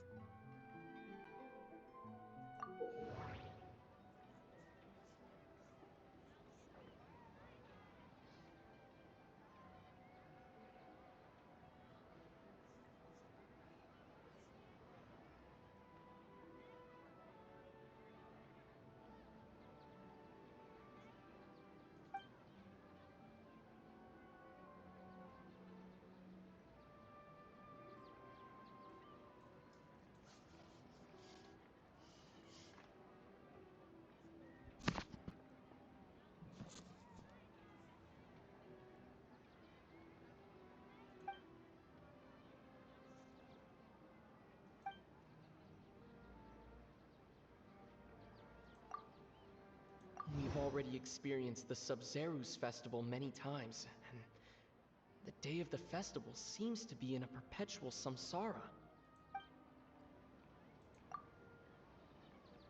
The Grand Sage said, "Go celebrate the birth of that god to your heart's content."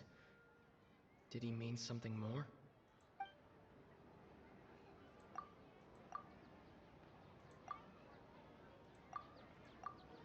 The moon, illusions, and lies.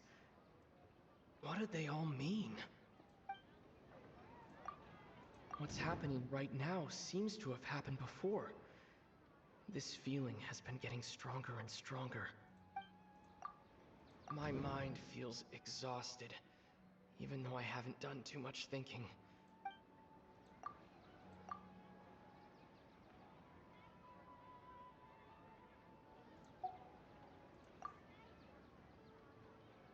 That doesn't sound right.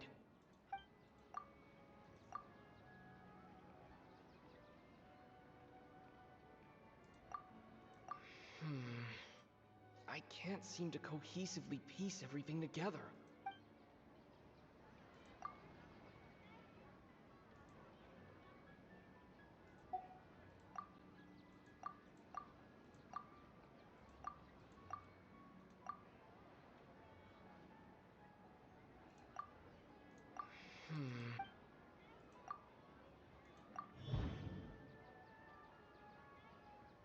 That should be it. The flow of time is endlessly cycling within one single day.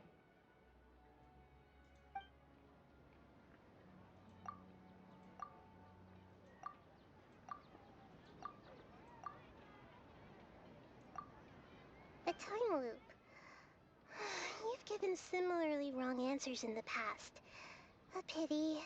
Still the wrong answer? Paimon thought that made a lot of sense. It feels like time's just repeating itself. A simple time loop can't explain some of the phenomena. You two are still missing a lot of information. Unfortunately, I can't give you any more hints. Dunyarzad! The Sub-Zeru's festival is happening every day, but that doesn't mean we can waste an infinite amount of them. Hurry and find the truth before today's festival ends.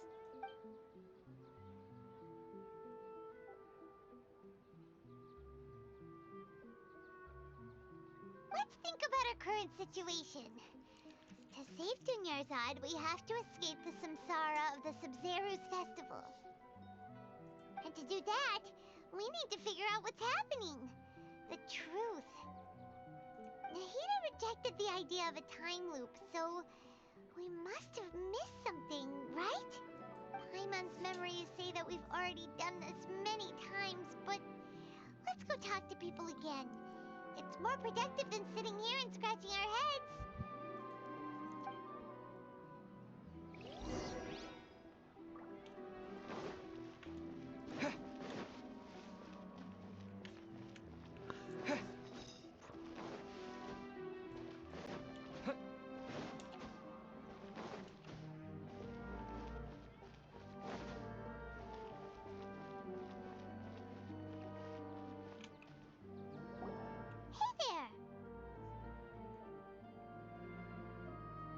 Hey, it's you guys again.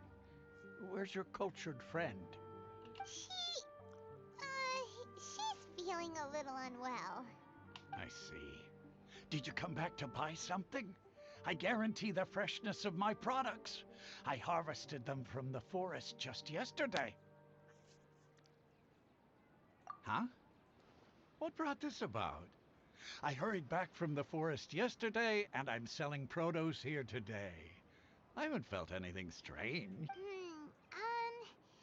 To put it another way, if you really think about it, was yesterday truly yesterday? Did you actually come back from the forest yesterday? What kind of philosophical nonsense is this? Are you two daydreaming? Didn't you know that no one dreams in Sumeru? Go somewhere else if you want to find someone to daydream with. He actually has a point. Is this a dream? Is everyone dreaming? True. Anyway, if this all really were just a dream, we would have woken up a long time ago.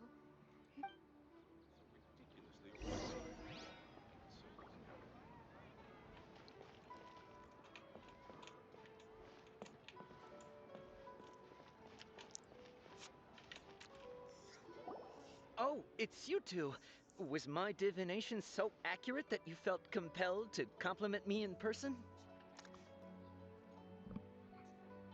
Ooh, I knew it! I told you, the god's divination is highly accurate. You just hadn't fully understood its significance yet.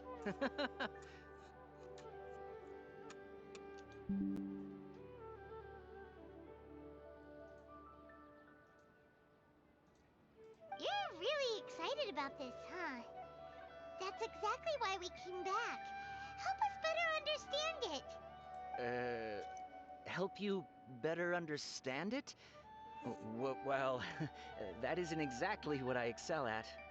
So, you're admitting that you don't have a clue? Anyway, what kind of situation did you get into? Huh? Hold on a second. I thought you guys just lost your wallet or fell for a scam. What you just said, are you serious? Does that kind of thing actually happen in real life?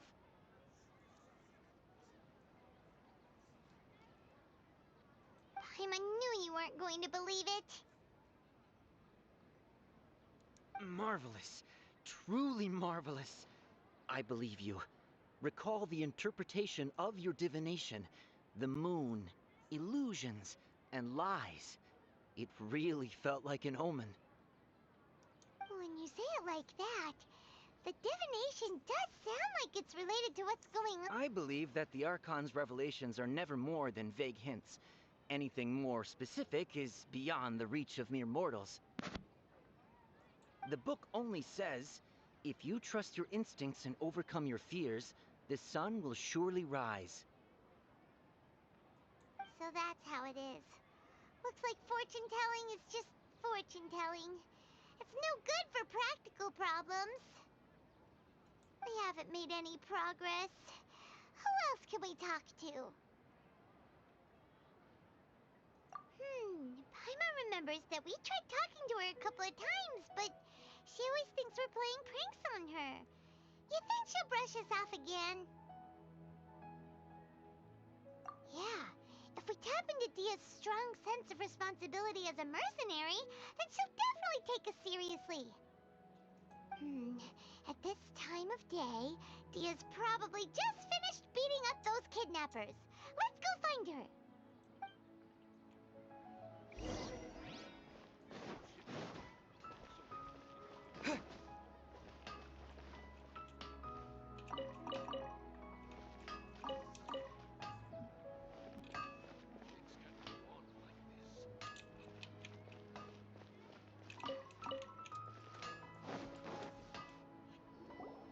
I'm fine, my lady. It's just a scratch. Perfect timing. Both of you are here. Paimon, Traveler, you came at just the right time. Listen, there was a dangerous Huh? You saw? Then why didn't you jump in earlier? If someone was protecting Miss Dunyarzad, I could've went all out. Anyway. You want the Traveler to take Dunyarzad somewhere to rest up while you check to see if there's still any kidnappers around. Did Paimon get that right? How did you know what I was going to say? We need to say something convincing.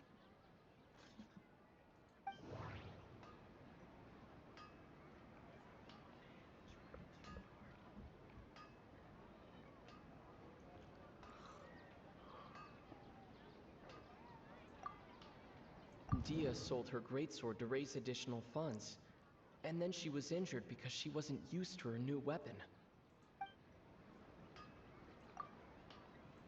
The moon, illusions, and lies. What do they all mean? People in Sumeru don't dream. What a strange phenomenon. My mind feels exhausted, even though I haven't done too much thinking. What is going on? Tell her, Traveler!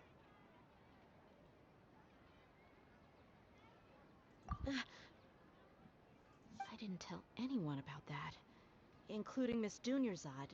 You couldn't have known. And just now, you literally took the words right out of my mouth. What's going on? Alright, so this is the situation.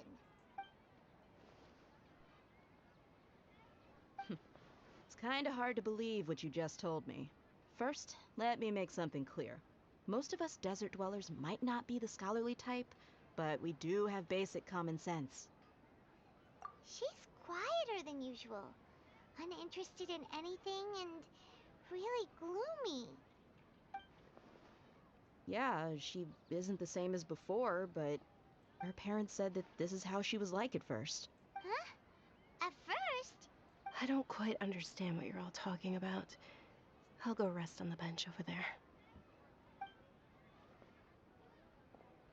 My lady, are you angry?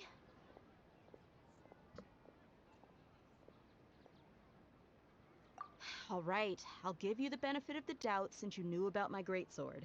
Let's make this a quick trip. Miss Dunyarzad isn't completely safe here.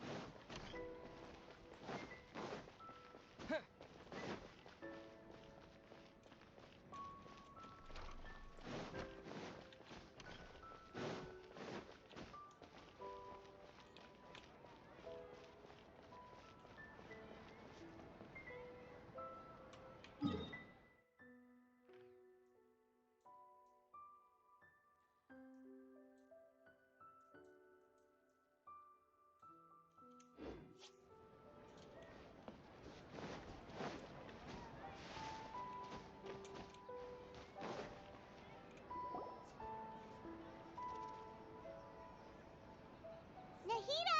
We brought a friend! Are you busy? I thought I told you that it won't help to bring anyone here. We just wanted her to see the real Dunyarzad's condition. The real Dunyarzad? Where and who are you talking to? Huh? I told you that you two are special. Other people can't see me or Miss Dunyarzad here.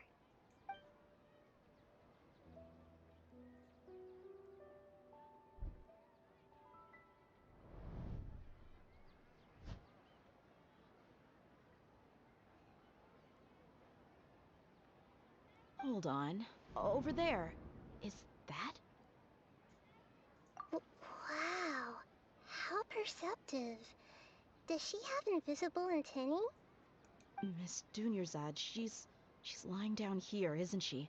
How's she doing? Her condition's really bad, and she's basically in a coma. How did you know she was here? I can sense her aura. There are also lingering feelings of something like regret or disappointment. What happened?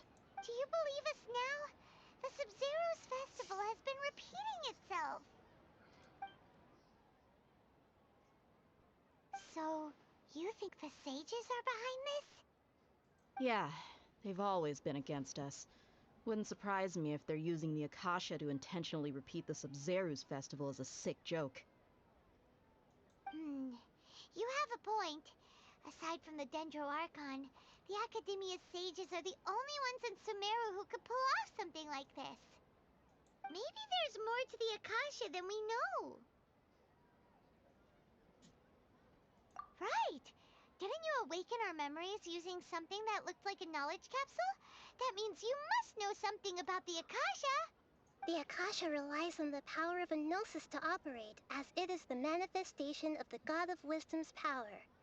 It compiles the wisdom of the entire populace, and it grants knowledge to the people. A gnosis could do that? No wonder the Akasha is so magical. It's being powered by the gnosis of Sumeru's Archon. So, this Nahida you mentioned, what did she say? She said, and Paimon quotes, "The Akasha relies on the power of a gnosis to operate, as it is the manifestation of the God of Wisdom's power. It compiles the wisdom of the entire populace and it grants knowledge to the people." Compiles the wisdom of the entire populace and grants knowledge to the people. Wait. I get the grants knowledge part. That's what people have always used the Akasha for. But compiling the entire populace's wisdom? How does that work? Did she mean that the sages enter new knowledge into the Akasha? Oh yeah, that sounds about right. What do you think?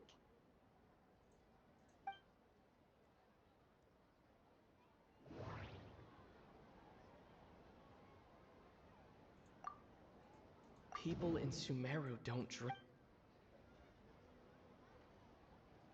That doesn't sound... Okay, Nahida said the Akasha relies on the power of a no... That doesn't sound... My mind feels What's happening? That doesn't... You mean the Akasha is causing our mental fatigue? Huh. Now that I think about it, my head's been feeling unusually heavy. When the desert dwellers set off on their quest for knowledge, a sage once said, knowledge always comes at a price. Compiling the entire country's knowledge.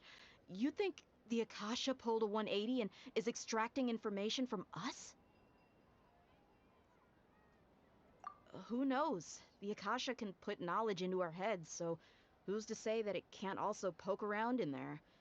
We don't know any specifics. What's the point of doing something like that? Just think about it. If you could combine the knowledge of every single person in Sumeru, then you can basically turn Sumeru City into a single massive brain. This hive mind could make breakthroughs in problems that even the smartest geniuses can't crack. An excellent deduction. And the analogy comparing Sumeru City to a massive brain? I love it. In that case, we should take off our Akasha terminals right away. Maybe that'll solve this problem. Yeah, I was only wearing this for show in the first place. Didn't expect the sages to cook up such a conspiracy. Mark my words, when this is over, I'm getting evidence and exposing this whole thing to the public. How does everyone feel? Huh? What is it? Oh, that! Paimon knows what you're talking about. It's a single soft beep that sounds like it's coming from the Akasha terminal. The sound of a beep. Could it be a prompt tone for when the Akasha is operating? That's probably an important clue. We weren't using our terminals, but we heard a beep anyway.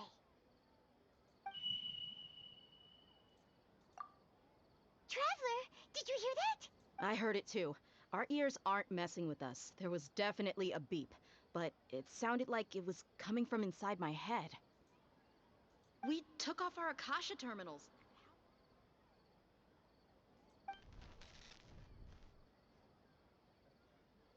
Phase runtime has exceeded its expected length.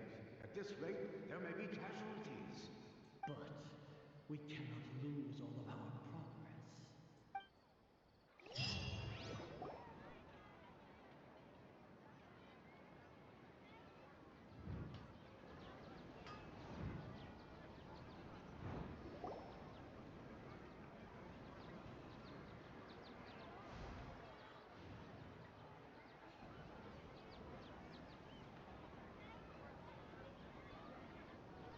Paimon remembers everything! Good. You adapted quickly this time. We definitely took off our Akasha terminals last night, but we still heard that beep. Why is that? But now we can at least confirm one thing. The Akasha definitely has something to do with whatever's trapping us in this cycle. Oh, Paimon doesn't get it. Why would the Akasha go this far if all it wants is everybody's wisdom? It's extremely difficult for lab rats in an experiment to understand why they're being treated the way they are. If we're lab rats, then what are you? Nahida, you've never told us anything about yourself. I guess I'm the moon. The moon? Wasn't that... Anyway, knowing who I am won't help you get closer to the truth, so you should focus on other things. Don't get distracted and miss any clues. Okay then. Dia helped us a lot yesterday, so let's go find her. If Paimon's reading the time correctly, those kidnappers should be showing up soon.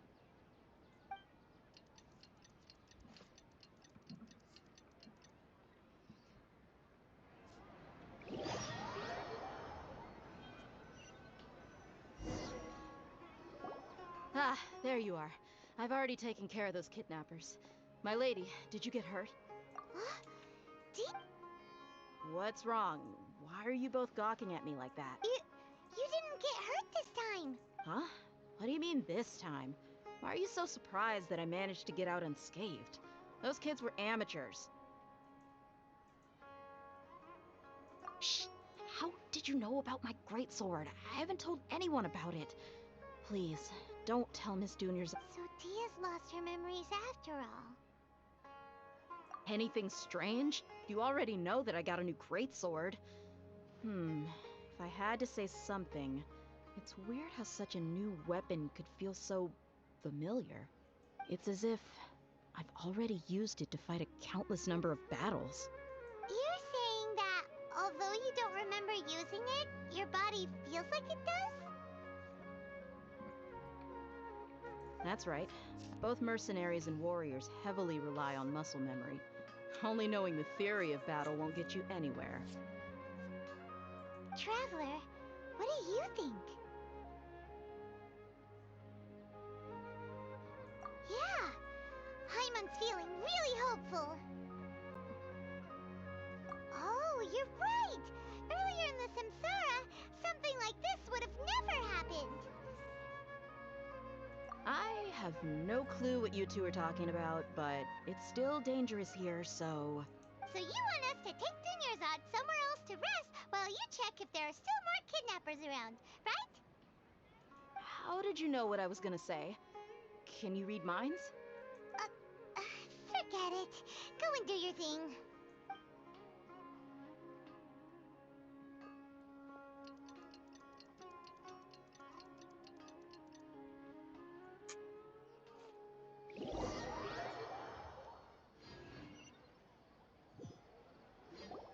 Whew. It's finally nighttime. Aside from Dia not getting injured, everything seems to have stayed the same. Listen, Nahida, we found out that Dia got out just fine today, even though she got injured every other time she fought the kidnappers. Do you think the Samsara has been broken? Have we saved Dunyarzad? Really? Good job on all that progress. Get some good sleep tonight. Hey, what kind of an answer is that? Tomorrow will come. Everyone assumes this is common knowledge, but the only way you can know that for sure is if you experience tomorrow. How many todays has it been? Is it possible that today will be followed by yesterday? Does tomorrow truly exist as anything beyond a made-up concept? It's even possible that this entire world is a lie, and the history of the whole world has just been one endless Sub-Zero's festival. Okay, no more! Paimon's brain is already shut down.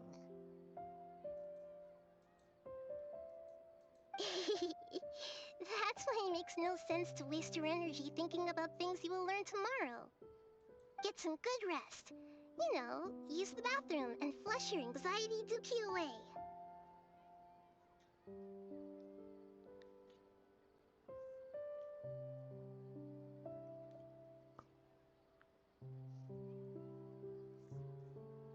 Huh? Hold on, what did you just say? Huh? People always say they feel a sense of relief after they take a duk-duk. That's why I suggested you could try that. Is that so strange? It's so strange and so against common sense that Paimon's at a loss for words. You were sounding kind of smart just a minute ago. Yeah, even though it's happy and lively at the Sub-Zero's festival every day, it feels like it's been a long time since we've really gotten to relax. Let's go back to our room. Continue the harvest.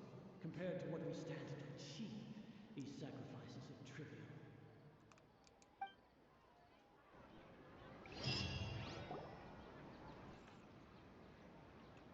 We're still in the same day. Nahida, you already knew last night that we didn't break out of the Samsara? Why didn't you tell us? Would there have been a point? You would have spent the night with new worries, with tomorrow still out of reach.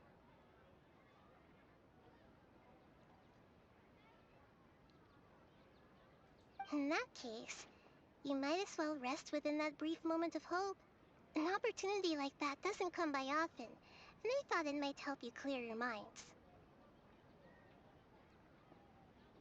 Paimon thought that Duke did that! Whatever. Guess you were looking out for us after all. Of course. In the time we've been together, you two have been everything to me. Paimon's flattered and everything, but maybe you're taking things a little fast. What I mean is, even though I had asked you to solve this puzzle, you two are still the only ones who can see me and sense my presence. In other words, if you weren't here, I may as well not exist. That's why you two have been everything to me. Get it? Nahida's talking about confusing stuff again. Anyway, that's enough chit-chat. So, Traveler, did the new clues yesterday help you gain a new understanding of the situation? Huh? Why are you scrapping your previous theory? Oh yeah, you're right! Gosh, how did we not notice that? In a simple time loop, people's physical conditions should also reset. So, what's your new hypothesis?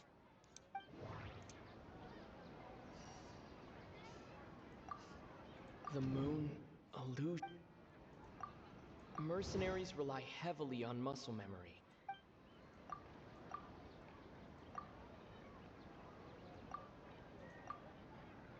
The beep is a prompt tone for Akasha operations. We still hear it every night. Okay, Nahida said the Akasha rely... We've already experienced...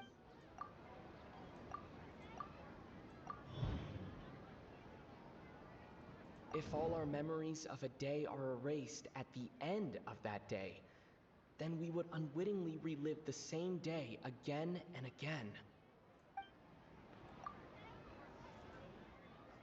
Oh!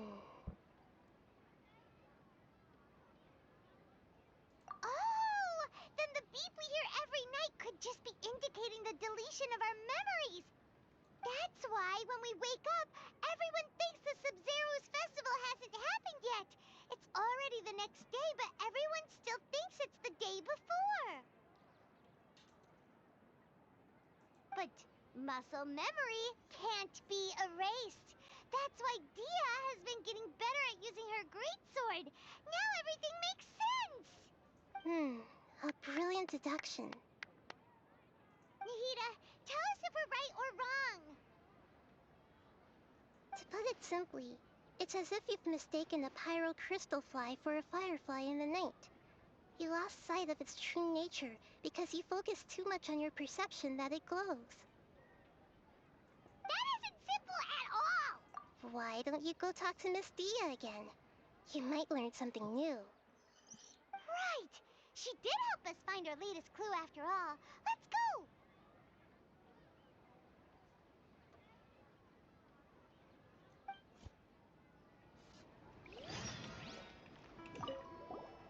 We don't have many more festivals to waste. Hurry and find the truth.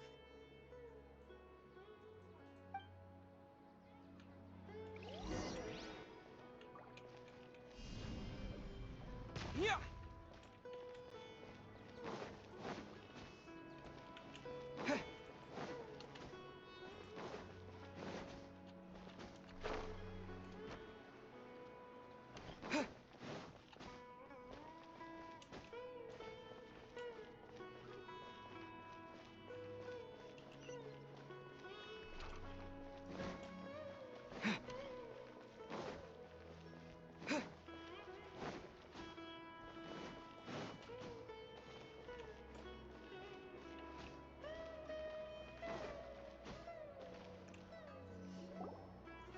There you are.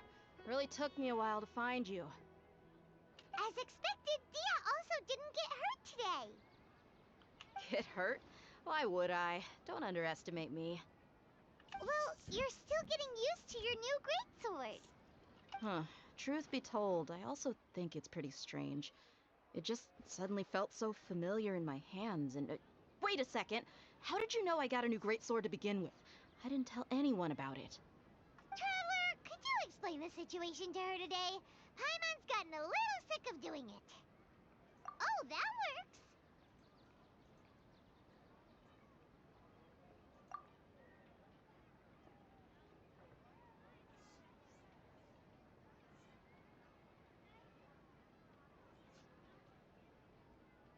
What happened to you guys while I was gone? Did you get brainwashed by some cult? Don't think too hard about it. Just take what we're saying at face value. Alright then, let me get this straight. You're telling me that my body's already gotten used to this greatsword, but my brain just doesn't remember it? Yes, your memory... Then I'd have to disagree. That's impossible. Oh? Why do you think that? If we've actually been reliving the Sub-Zero's festival day after day, then what happened to the things we used, the money we spent, the food we ate? Common sense says my wallet should have emptied itself a long time ago. There's no way I wouldn't have noticed that.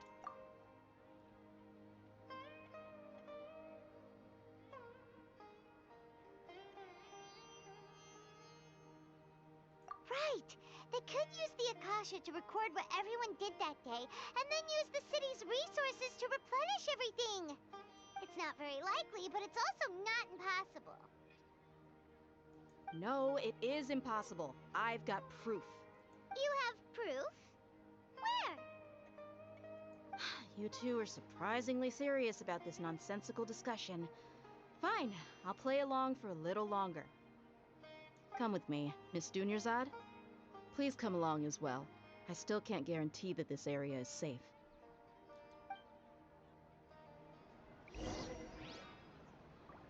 Paimon can't believe it's Dia who wants to show us something this time.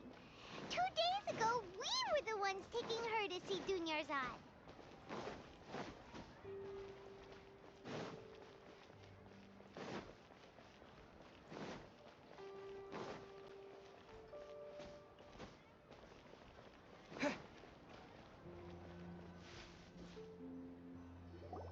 This is it. Huh? This is a wooden training dummy. What about it? See those marks on the dummy? Those are the result of several days' worth of practice. Let's say the sages didn't replace it every day. Shouldn't it be hacked to pieces by now? That's true, but what if they did? Then the sages would have had to reproduce every mark I left during previous training sessions. I'm a professional fighter. My martial school has always emphasized the importance of refined control. The force, angle, and entry point of each strike is calculated and deliberate. That's why I remember every mark on the dummy. As well, it's just as they say. Each swordsman has their own unique style, and even the same swordsman can't make the same cut twice. It would be impossible to copy these marks. Is it really impossible? What if they used some fancy machine to carve every single mark? People often say that a camera's photo can never replace an artist's painting because the former has no spirit to it. The same thing applies here. At a mere glance, I can differentiate carved marks from the results of combat training. Whew, I hope that cleared things up for you. Hey, is this that new brain exercise game that's been super popular with the scholars lately? It's surprisingly fun. Anyway, it's getting late. I should escort Miss Dunyarzad to Nilu's stage. See you later. Well, back to square one. Is our memory deletion theory also wrong? But at least we've reached some other conclusions in the meantime. Yep, that's true. So, can we think of any new ideas right now? Strange? Paimon feels like everything's been strange lately. Huh? Leaving the city? You're right! It's really strange how we never thought of such a simple solution! Many things should become clear if we can confirm the flow of time outside of the city. Paimon can't believe it! Did we miss this because we're tunnel visioning too hard on our other theories? Or because we're just too tired? How about we go back and ask Nahida? Maybe we've forgotten something about leaving the city.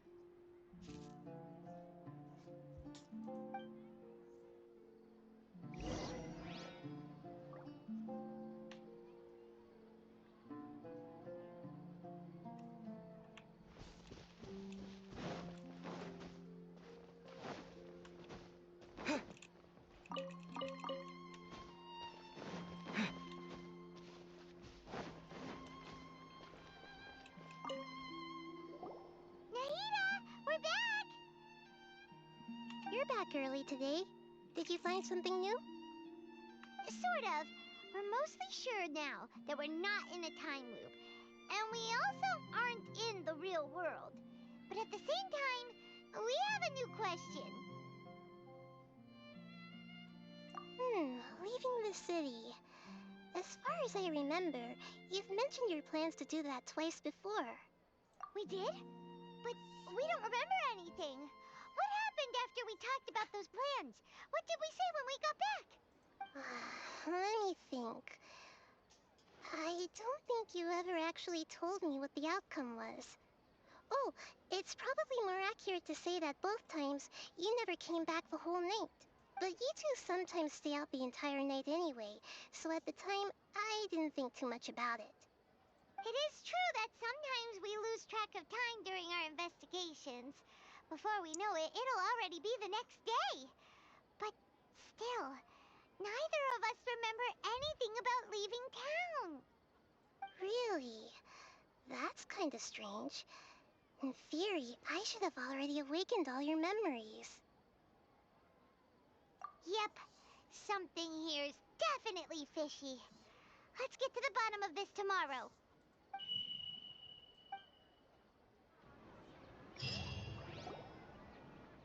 Our memories are back! About that... Well, where's she... Traveler, aside from your memories that were just restored, I have another message for you. Listen to it and you'll understand. Can't go back. There are countless spaces here. Our Sub-Zeru's festival in Sumeru City is just one of them.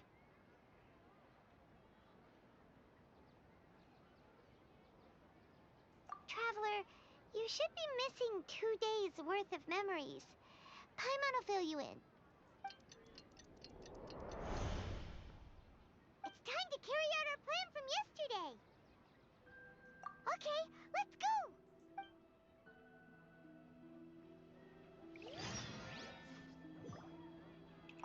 go. We don't have many more festivals to wait.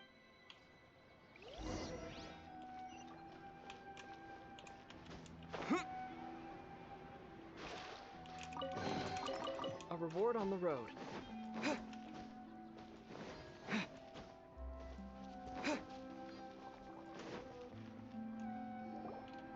Why can't we leave the city? What is the Academia up to now? Don't ask me. It's not like I can tell you anything. This is a direct order from the Grand Sage. Just wait until tomorrow. I have a real emergency.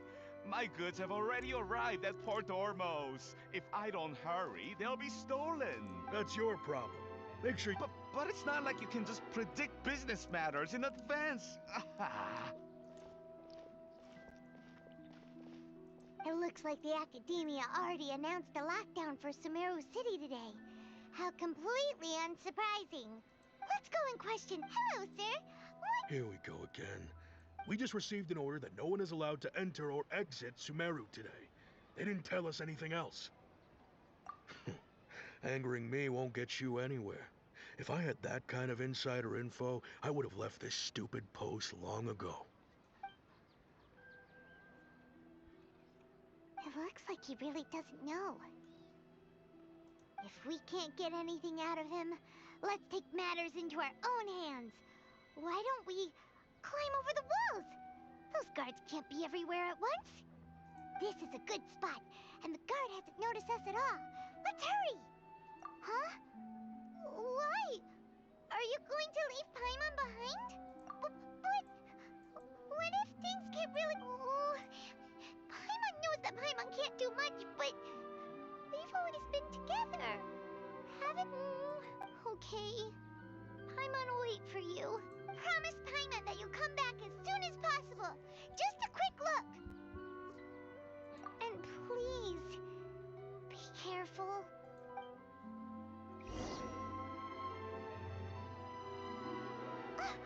Memories!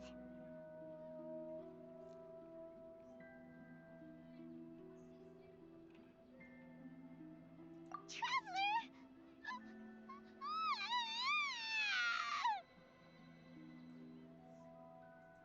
Paimon thought Paimon would never see you again. You just disappeared. Paimon waited for you for hours and hours at the city wall and you never came back. You promised Paimon that you were... Paimon, calm down. He's here now. I don't think he... Paimon doesn't care. Paimon wanted to go look for you, but you also said that Paimon should stay. Paimon was so worried and so scared the entire day.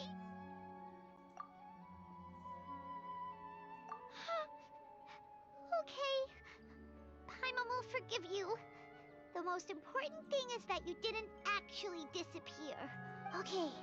Paimon, can you tell us your perspective of what really happened yesterday?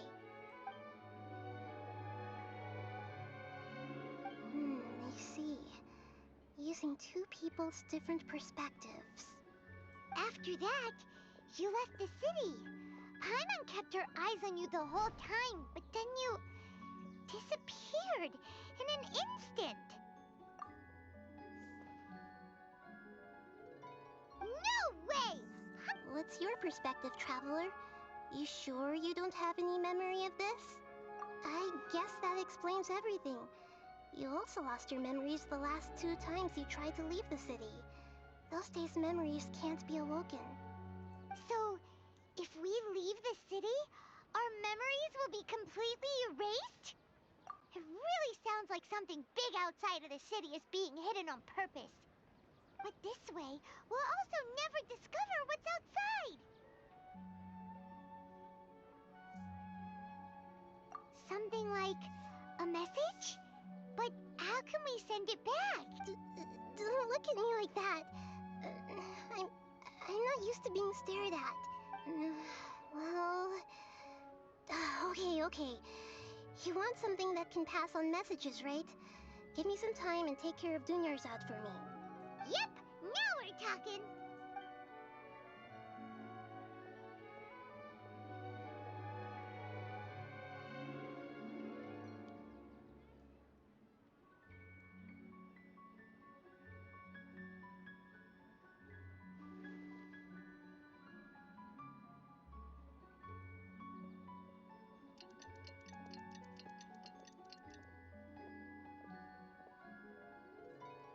I'm done. Here you go. What? Isn't this just an Akasha terminal? You made some little changes. Akasha terminals are already capable of sending messages. I just tweaked it so that it could connect to any node. To make something like this? Nahida, you really know the Akasha like the back of your hand. Anyway, we can use this now to record a message, right? Yep. I'll help you save the messages. It should be pretty easy to use. I just can't guarantee the user's status and signal coverage when they're outside the city. We'll never know until we try. At least we're taking the initiative now. Let's go then. Let's expose those sages. All right. Paimon isn't as worried about being Okay, see? That covers everything that's happened so far. Yes. Although the signal was choppy and had some interference, we still managed to receive 2 messages from you when you were outside. Okay, now that you understand what's going on, let's hear the messages together.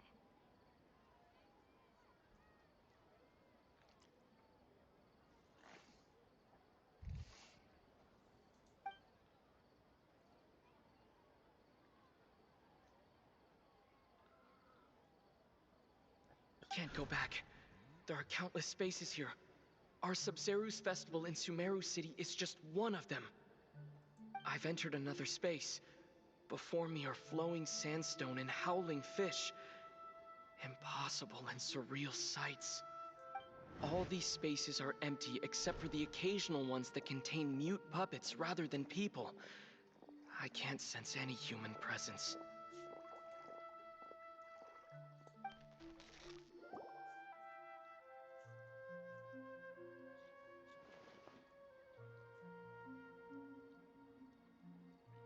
That's one heck of an info dump. It sounds like you left the Sumeru city space when you set foot outside of the walls. But everything looked completely normal when Paimon was looking out from the inside. That's unbelievable. And if we take your word for it, the other spaces all had very weird contents. There's another part here. I only received it last night. These spaces have been disappearing one after the other, absorbed by something like a sun in the sky. And now, even the final space has also disappeared.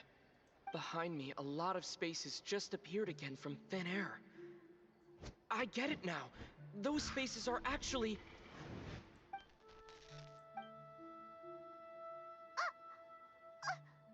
Why did the message end right there? What did the traveler want to say? What are those spaces? Probably because yesterday just happened to end at that moment. Oh, right. Paimon did hear a beep from the Akasha. Did it come from here or from the message? The message. It should have come from the Traveler's Akasha terminal. After the beep, Traveler said even the final spaces also disappeared. Traveler, what do you think that final space could have been?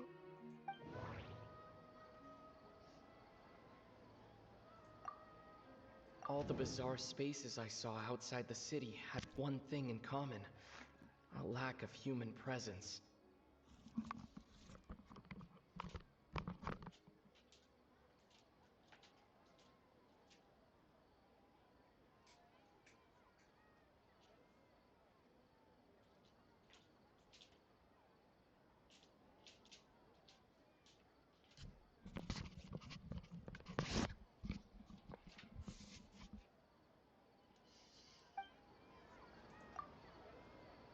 Was that space actually the real world? But wouldn't a real space just randomly disappearing like that be catastrophic? My impression is that each day in this samsara only ends at the sound of that beep from the Akasha.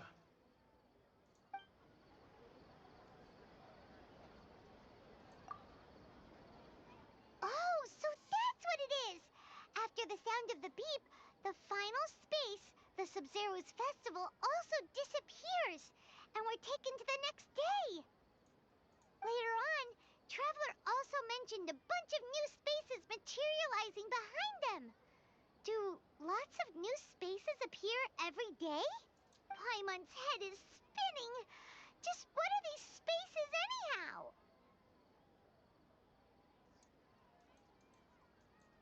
Well, consider this.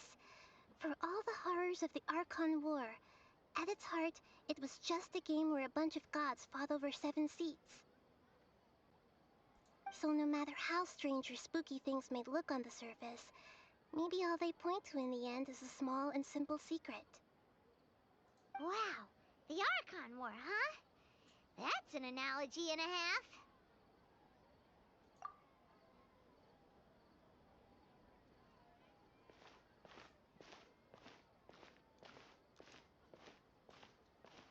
Hey, where are you going?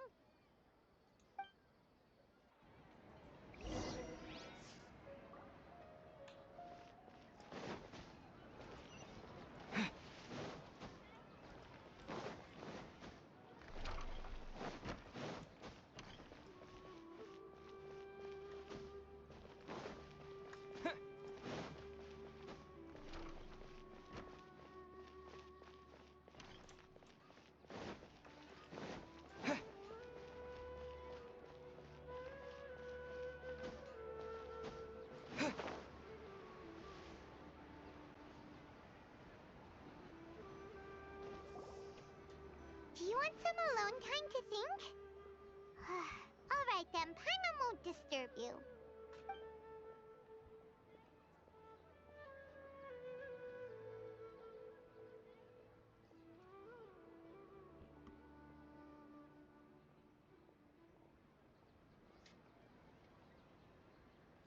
The dance of Sub-Zeros is about to begin. I'm going to go watch it. Okay. Why don't you go... Okay then. See you later. Have you figured it out yet, Traveler? Time is ticking away. Awesome! What is it? Paimon wants to know. Oh, wait, no. Let's meet up with Nahida first. You can tell us both together. This time, we're gonna get to the truth.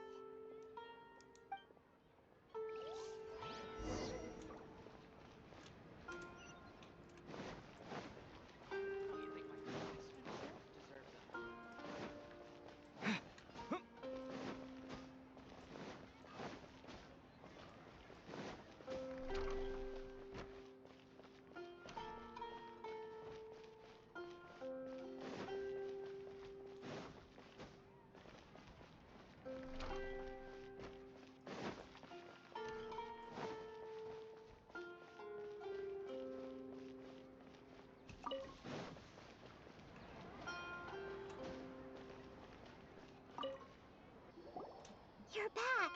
I've been waiting forever for you two. Judging by the looks on your faces... Are you ready to take your Sub-Zero's exam and graduate from the festival? Okay. First off, have you discovered the hidden truth? Okay, Nahida said we've already experienced... All the bizarre spaces I saw outside the city had one thing in common. A lack of human presence. Those spaces remind me of... dreams. Oh. The moon... people in Sumeru...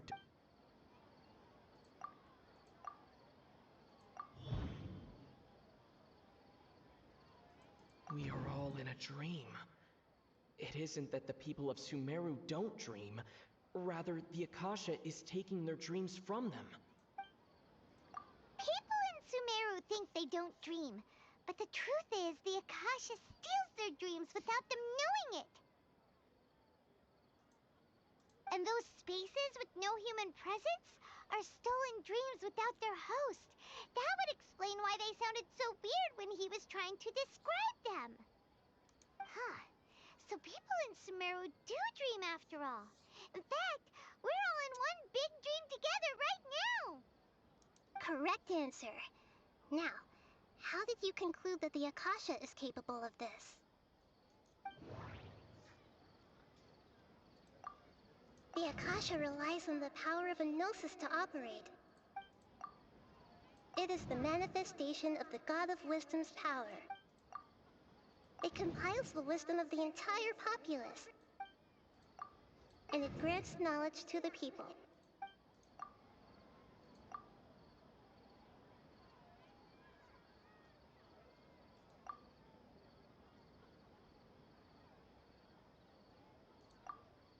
That doesn't sound right. Oh, okay.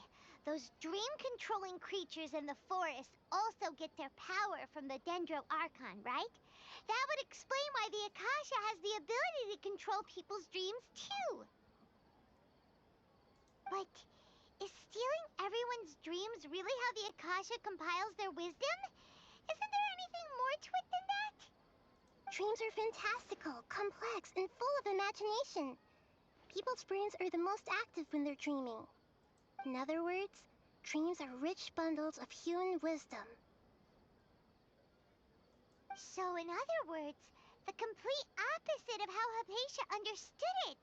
Paimon remembers her saying that the sages think dreams are foolish delusions, and the fact that no one dreams is a blessing from Greater Lord Rukkhadevata. So it was all a dirty trick? The real story is that the sages from the Academia are using the Akasha to steal people's dreams for their own use, huh? Oh? By the sounds of it, you understand the current situation pretty well. So then, what about the Samsara? The beep is a prompt tone for Akasha operations. Those spaces kept disappearing before my eyes. But as soon as that beep sounded, many more those dreamscapes kept vanishing. But as soon as that beep sounded, more new spaces appeared. The Grand Sage said, "Go celebrate the birth of that god." My mind feels exhausted, even though I haven't done too much thinking. We've already experienced the Sub-Zerus festival.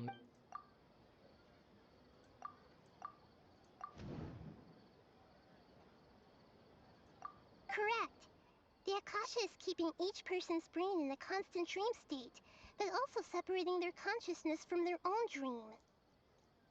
Their disembodied consciousness is placed inside the collective dream of the Sub-Zerus festival along with everyone else's, while their now vacant dreams are harvested by the Akasha. No one is any the wiser as another day passes in the dream, and so begins another samsara cycle. People wake up to yet another dream about the Sub-Zerus festival. The dreams that belong to them are once again harvested by the Akasha, and so it continues. So, this is like a dream factory, and the Akasha is a dream harvesting machine. Did Paimon get that analogy right? Very good, Paimon. Using analogies well is an excellent habit to get into. Okay, so that beep we keep hearing is actually from our real-life Akasha terminals. Taking off our terminals in this dream doesn't do anything. Alright, last question. Who am I?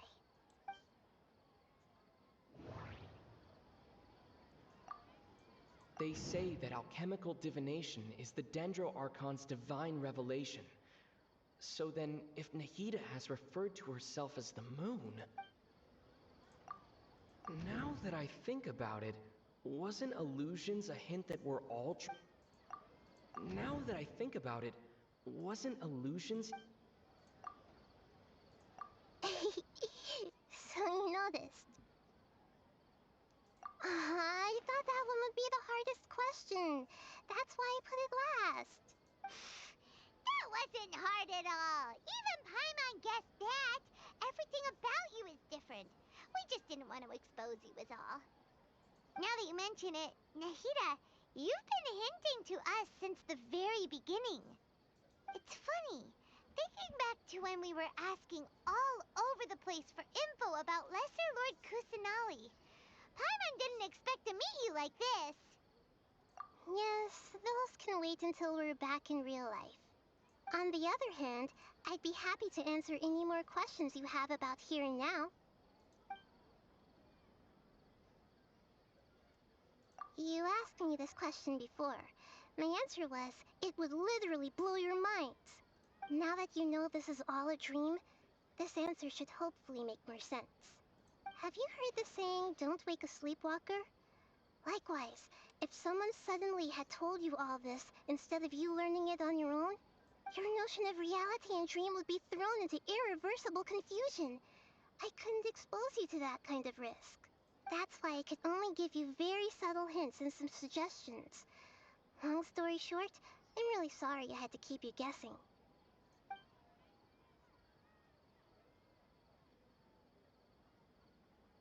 Firstly, this dream we're in is completely based on reality. People have already experienced this Sub-Zero's festival, so it would be very difficult for them to find anything that strikes them as surreal. Secondly, you're probably wondering why people don't have any memories from earlier samsara, right? That's because people don't remember their dreams most of the time anyway. And in any case, their actual dreams are being taken away from them by the Akasha. So whenever they wake up in this dream of the Sub-Zero's festival, they don't remember anything from their previous identical dream. That reminds Paimon. Traveler had a dream when we were in the Avidia Forest, but couldn't see what it was about after waking up. Is that an example of what you mean? Yes. Only after receiving the blessing of Dendro can a person gain the Dendro element's dream-enhancing power. That explains the feelings of deja vu. Meanwhile, everyone else has no idea that they are in the Sub-Zero's festival samsara, while their dreams are stolen from them over and over again. Can humans really keep dreaming forever like this? Will it ever end? And if so, when? You might say your mental fatigue has already answered this question. Eventually, there's only so much that people can tolerate. Especially those whose health is compromised to begin with, like Dunyarzad. This relentless exploitation takes an even harder toll on them. People's lives are at stake here, and nobody knows a thing! We've got to put a stop to this!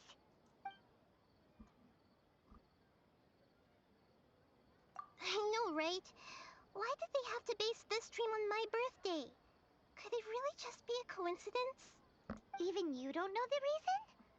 Wow, now that's strange. The Academia sages are determined to harvest lots of dreams in a short time, no matter the cost. They have to be up to no good. Unfortunately, I don't know anything about it. Traveler, do you have any information?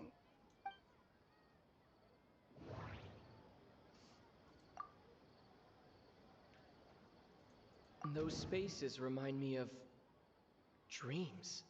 Like the one I had in the Avidia Forest. Except these have no sign of human presence. Okay, Nahida said the Akasha relies on the power of... The Grand Sage said... Celebrate the birth of that god? Could it mean...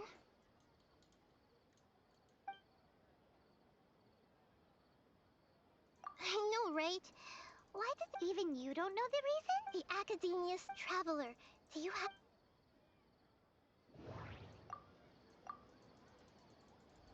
Celebrate the birth of Credit. Deceiving the people of Sumeru with no regard for their safety. No matter what they're trying to do, this is unforgivable. After we end the Sub-Zero's festival, Samsara, we have to look into them. How can the sages of the Academia do this behind their Archon's back? This is ridiculous! In the end, I'm just the moon. The real sun is long gone. A sun and a moon? Nahida's talking in riddles again.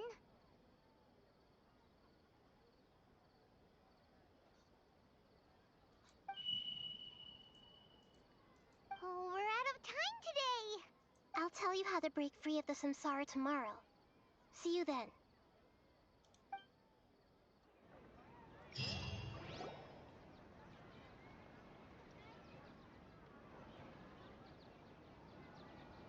Good morning, Nahida. Wait. Now that Paimon remembers everything, should we instead say good morning, Lesser Lord Kusanali? Hey! What's wrong, Nahida? You don't look too good. I'm afraid that what you're thinking right now is correct. Did Dunyarzad already disappear? No way! Are we too late? The real Dunyarzad's consciousness has indeed disappeared. It can no longer endure the constant dream harvesting. Paimon can't believe it.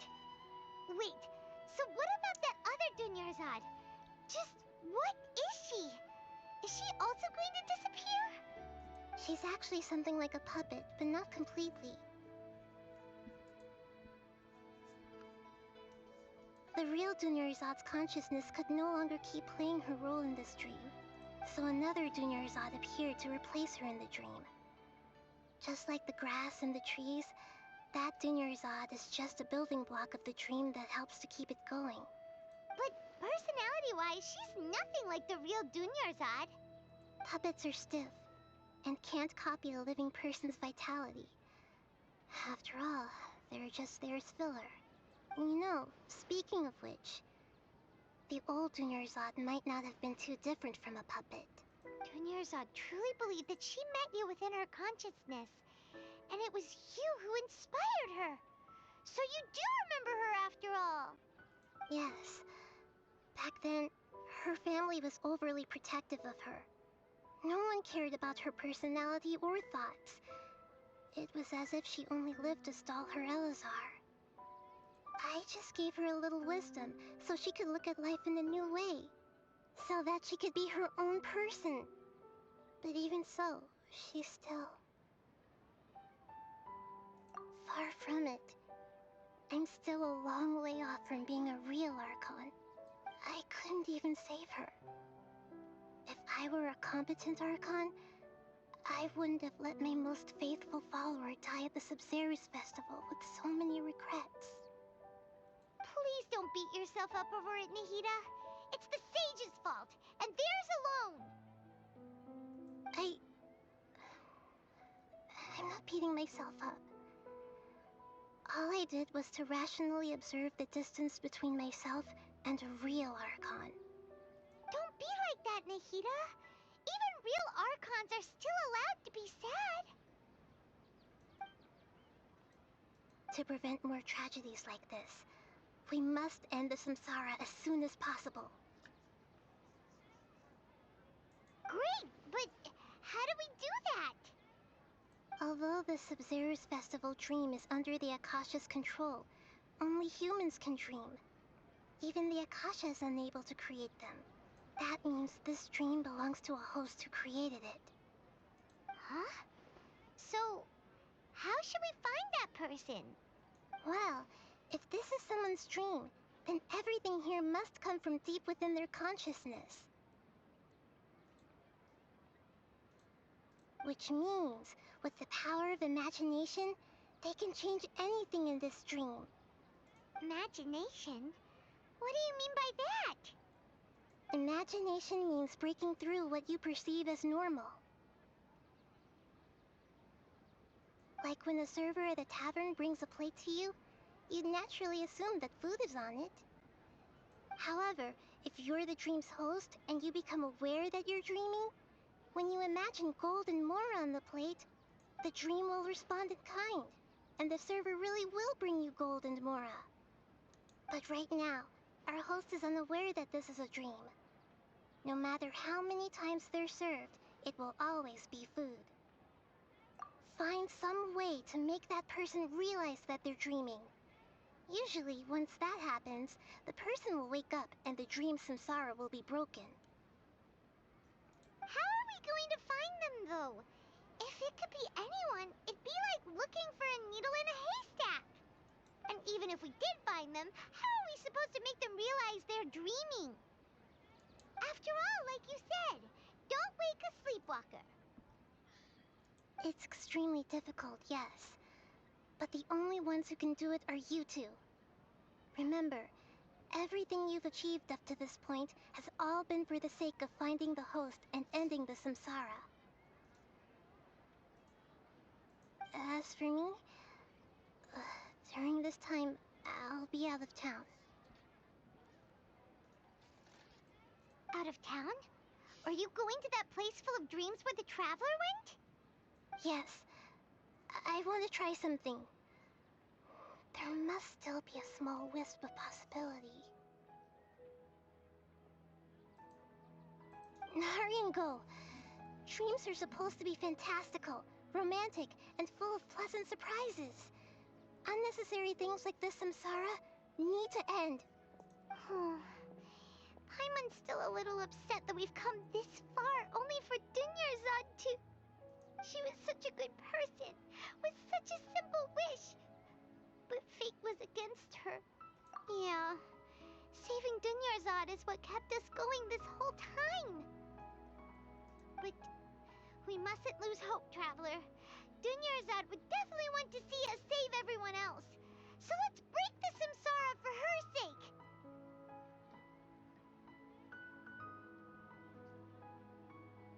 Paimon's wondering, do you think the sages would get one of their own to be the host of this stream? Feels like it would be easier to control it that way, no?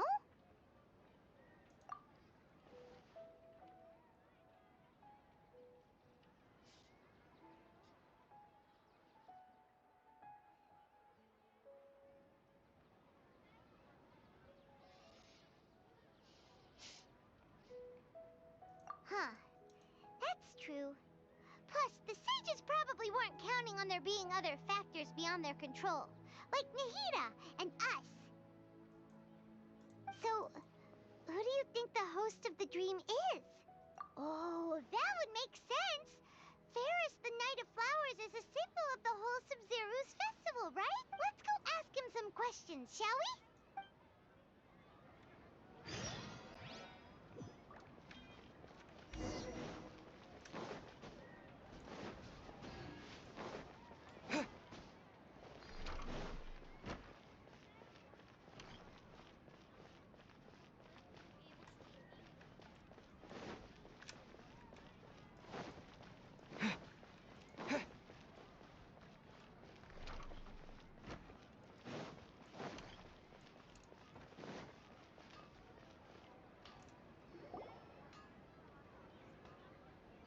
You're back.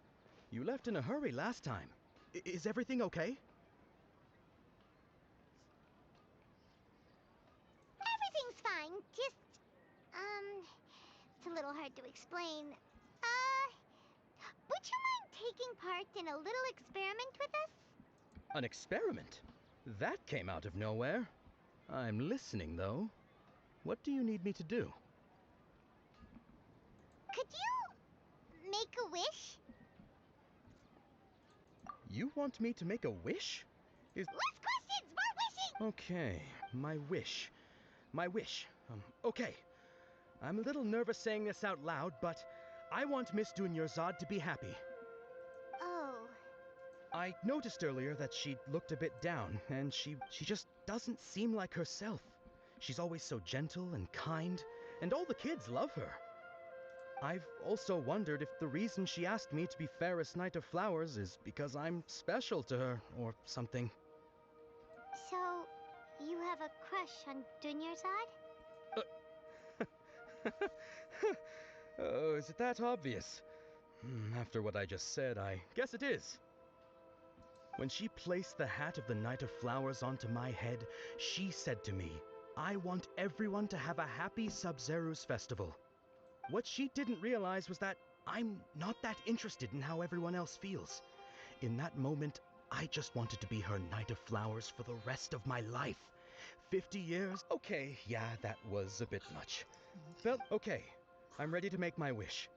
I would like Miss Dunyarzad to appear in front of me right now with a smile on her face. Here goes. Please come true. I'm gonna open my eyes. Oh, you're... What? Faki? Sorry, but only one portion of Yalda candies per person. Back home you go. Nice try, you two. Anyway, never mind. I don't need to see her appear right in front of me. As long as she's happy. Guess he isn't the host of this stream after all. Should have expected it wouldn't be this easy.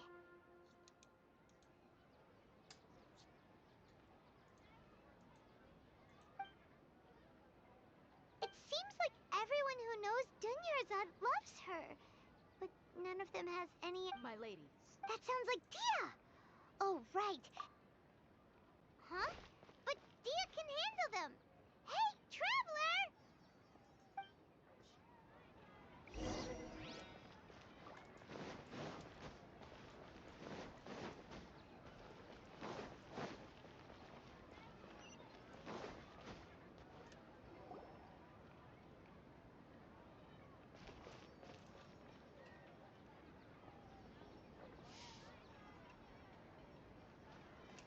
Oh, it's you. Great timing.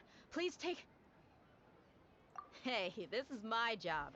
The Homiyanis pay me, not you. You... fine, alright, not... Anyway, watch yourself.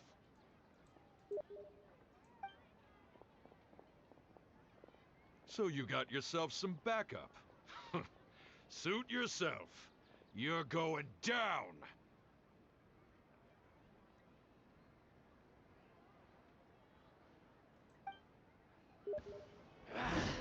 Are you punching today? Come on, coward!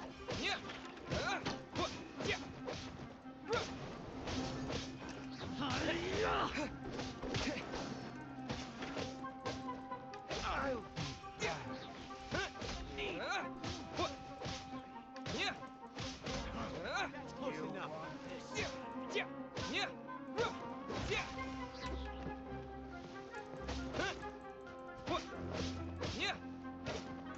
I'll be back.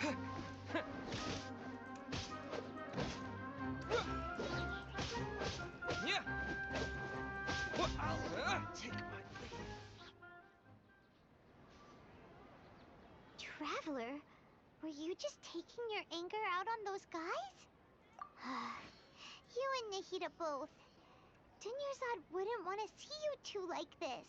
Oh, and speaking of her, remember how during the first Sub-Zero's festival, before the Samsara started, we came here with Dunyarzad because she wanted to pick something up? She said it was because she had forgotten something. Okay, so Paimon's memory is working so far.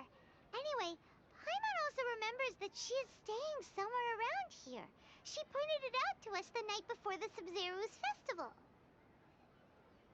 Yeah, even if it's only a tiny clue, it'll probably still help us more than this needle in a haystack search.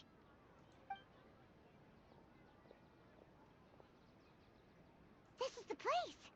It's rude to enter other people's spaces without permission, but desperate to... Hey, the windows are unlocked.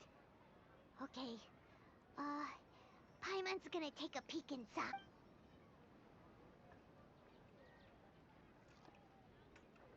This was only a temporary residence, so there was pretty much nothing inside except this book on the table. Should we open...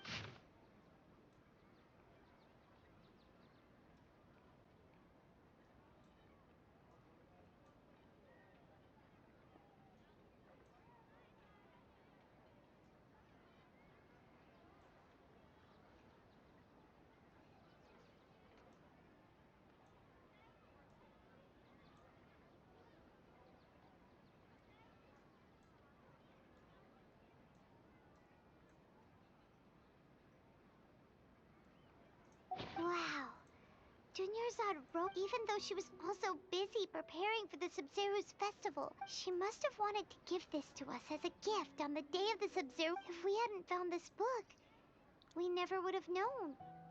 But now that we know, we can't even thank her. Hey! Where are you off to now?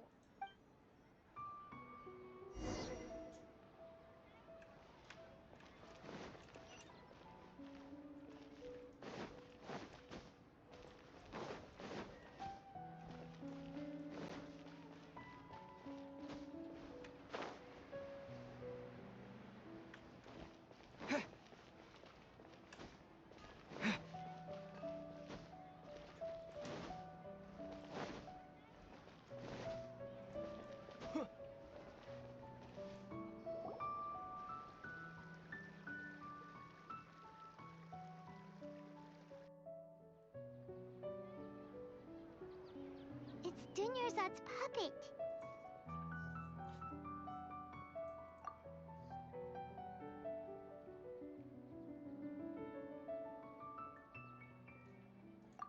Traveler?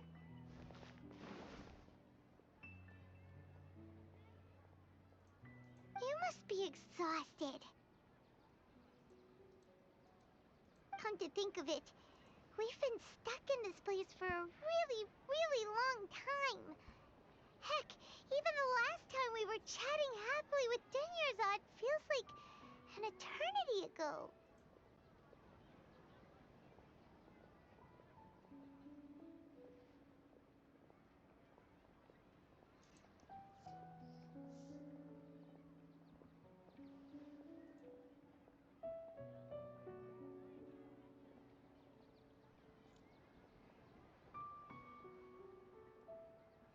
Paimon still remembers when we were sitting here, and the way her eyes sparkled when she talked about Nilu's dance of Sub-Zeros.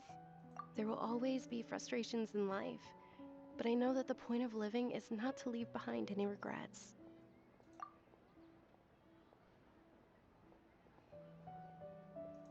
That was what the real Dunyarzad said, wasn't it? Does that mean... Yes, Traveler. Oh, so she's still just a puppet. But just now, how come... What? Where are we going this time?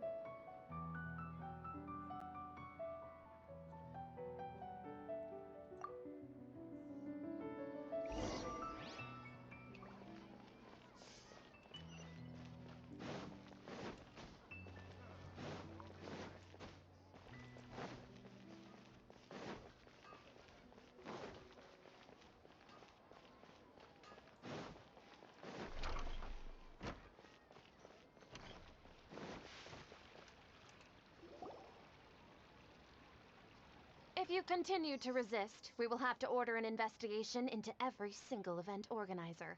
The Grand Sage has already granted you much leniency. I advise that you exercise tact. How did things turn out like this?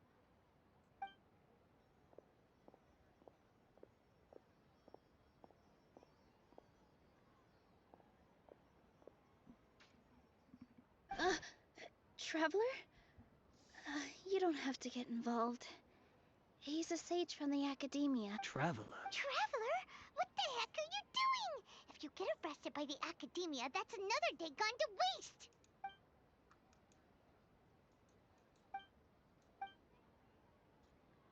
Wait, they're not reacting. Have they been scared Oh, of course! If this is the Sage's plan, they wouldn't put themselves through this. So they're just substitutes. What is this? What happened to the Grand Sage and his entourage?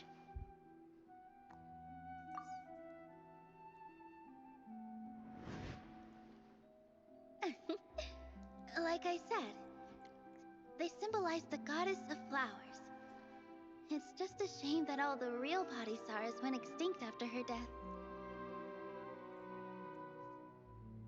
Yes. The Greater Lord brought forth new Padisaras in memory of the goddess of flowers. but she ultimately could never truly replicate that beautiful shade of purple.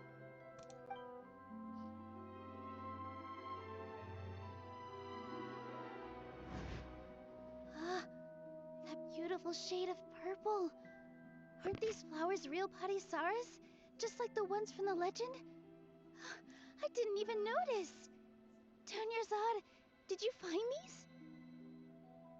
But didn't you just say all the real flowers went extinct after the goddess of flowers passed away? So, how? Yeah. What's going on here? Huh?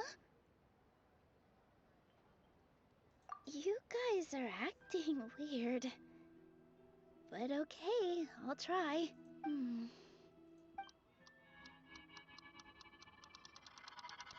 Hey! They disappeared! So Nilu's the host! What a surprise! Purple Padisaras don't exist in the real world anymore. But in Nilu's subconscious, they can appear as decorations on the stage. It's just like the example Nahida told us. People assume there will be food on a plate, and Nilu assumed there would be real Padisaras in the flower pots. So when you saw the flowers, you instantly knew it was Nilu? But if we want to end the samsara, we need the host to become aware that they're dreaming. How should we make Nilu realize that? Am I dreaming? Huh? So I'm right. Is this Lesser Lord Kusanali responding to our celebration of the Sabzeruz festival? Wrong guess, but you aren't completely wrong either. The point is, what made you think this is a dream? As far as you know, people in Sumeru don't dream, right? Yeah, but have you heard the tale of the first sage? To prevent— Ooh, sounds familiar. Dinyarzad told us a story like that when we first arrived in Sumeru City. Yep, but in the part you heard, he hadn't become the first sage yet. There's more to the story. His piety and wisdom were acknowledged by the Dendro Archon, and she finally gave her blessing to him. All kinds of spectacular scenes appeared in front of the first sage, as if all the knowledge in the world was being painted onto a canvas right before him. He was captivated. After who knows how long, he mastered all the knowledge he could comprehend. Afterward, he said to the Dendro Archon, "I miss my parents, my wife, and my children. I've been away from home for far too long. They must be worried." The Dendro Archon smiled. The next second, the sage found himself lying in his bed, as if he had just woken up from a dream. His wife, lying next to him, said, "You're off to search for the Dendro Archon today, aren't you? Have a safe journey, my love." In the end, the first sage took care of many disasters in Sumeru City, and founded the Academia. What a happy ending. So, the first sage was dreaming ever since the beginning of the story? He never went on his journey? Yes, but his faith and determination were conveyed to the Dendro Archon, so she blessed him in the form of a dream. Paimon understands where you're coming from now.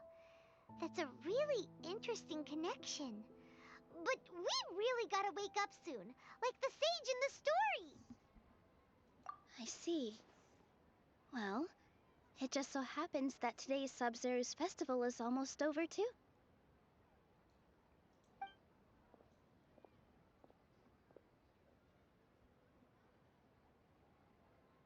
Since we're in a dream, let's make this final dance of Sabzeruz as beautiful as we can.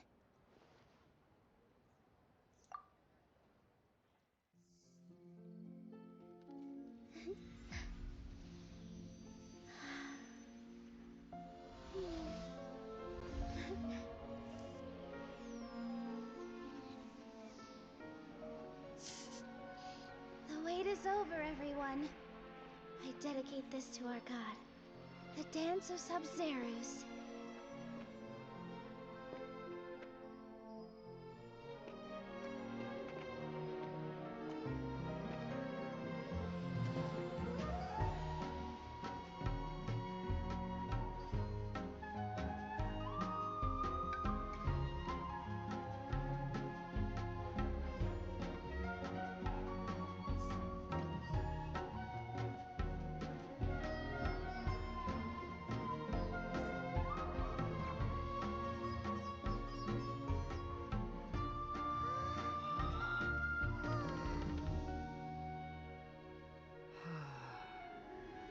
I'd be lying if I said I had no regrets.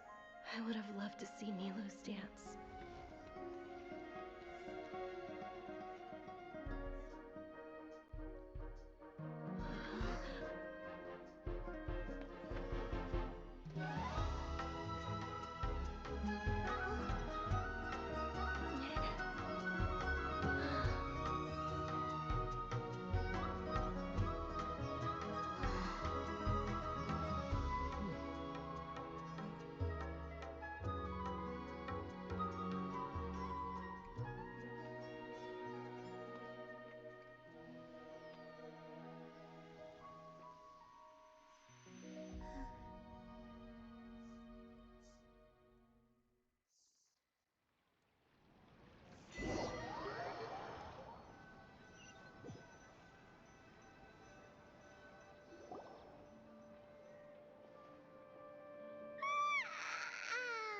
Oh, good morning, traveler.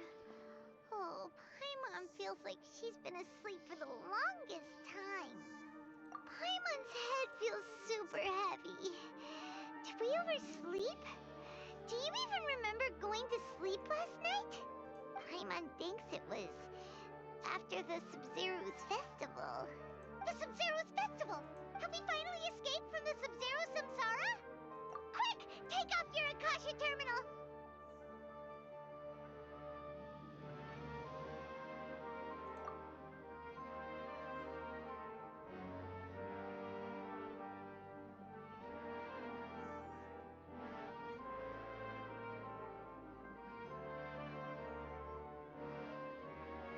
She's not in her room. What happened? Huh?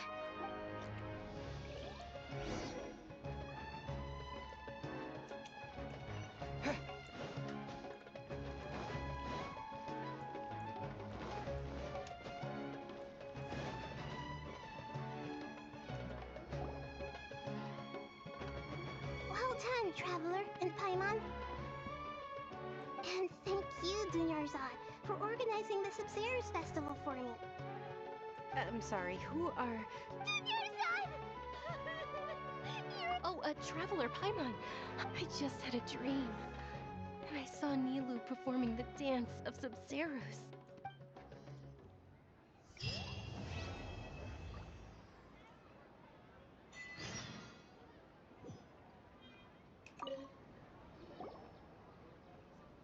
You're actually Nahida, aren't you? Paimon felt like Catherine was acting weird when we met at the Sub-Zero's festival. And... Dunyarzad, did you save her? It's a really long story. We shouldn't disturb her. Her consciousness is still weakened. Let's chat somewhere else. How about by the Traveler's favorite bench?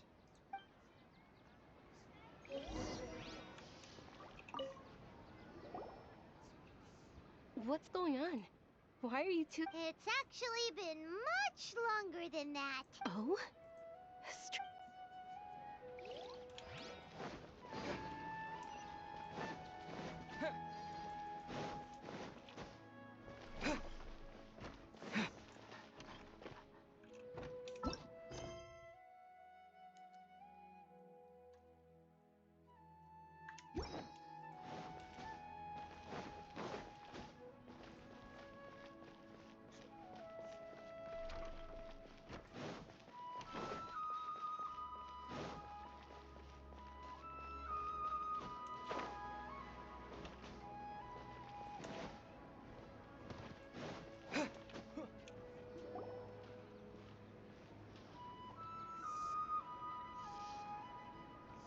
about Dunyarzad first.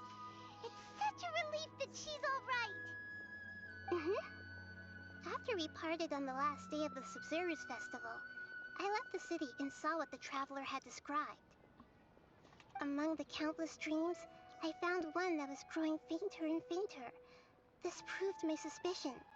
Once Dunyarzad could no longer bear the Akasha harvesting her dreams, her consciousness began to dissipate.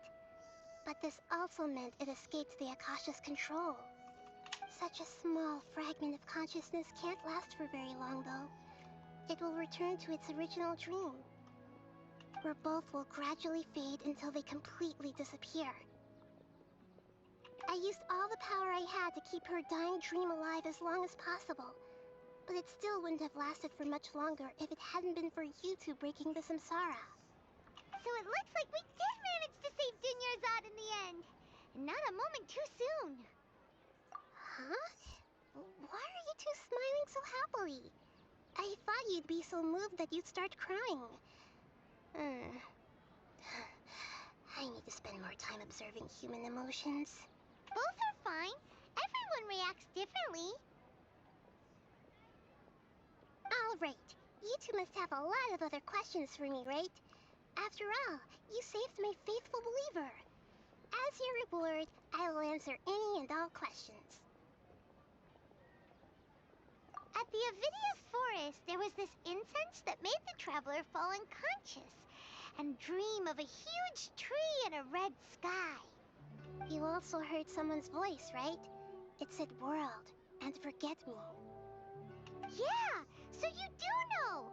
We've been wanting to ask you what that was about, and if the red sky was related to Conria.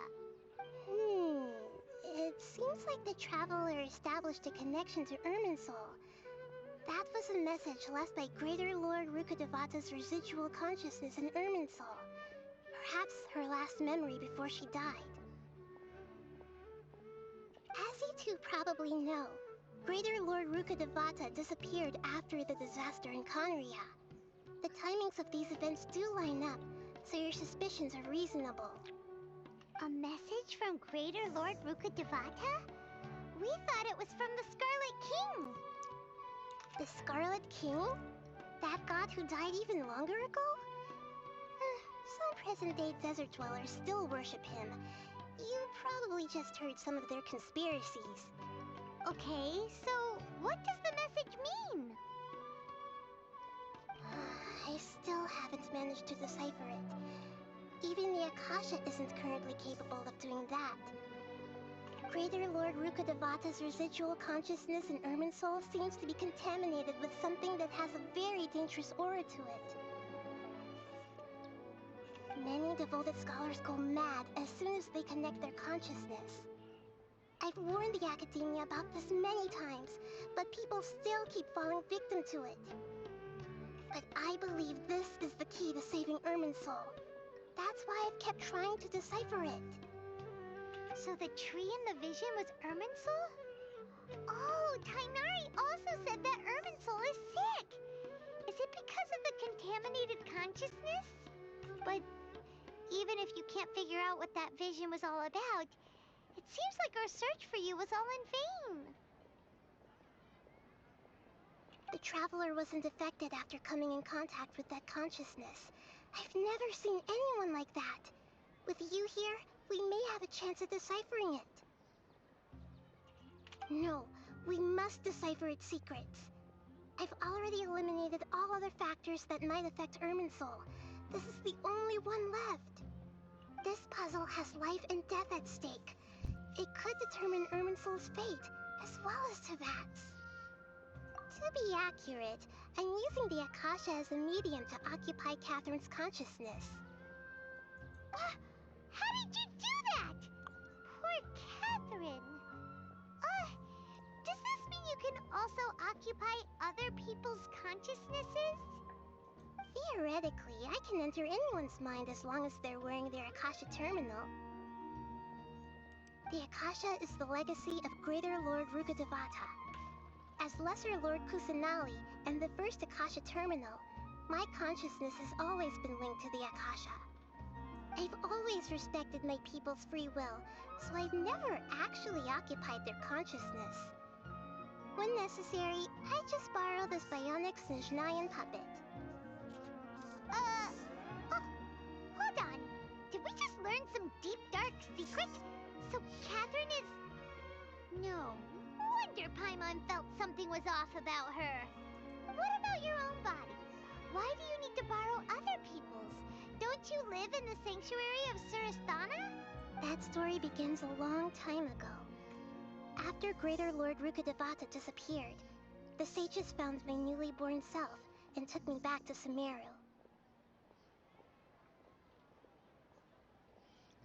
At that time, I was young and weak.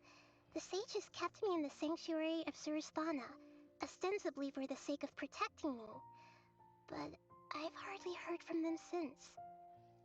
However, I do understand that they had hoped to find Greater Lord Rukkhadevata instead of me, a symbol of her passing.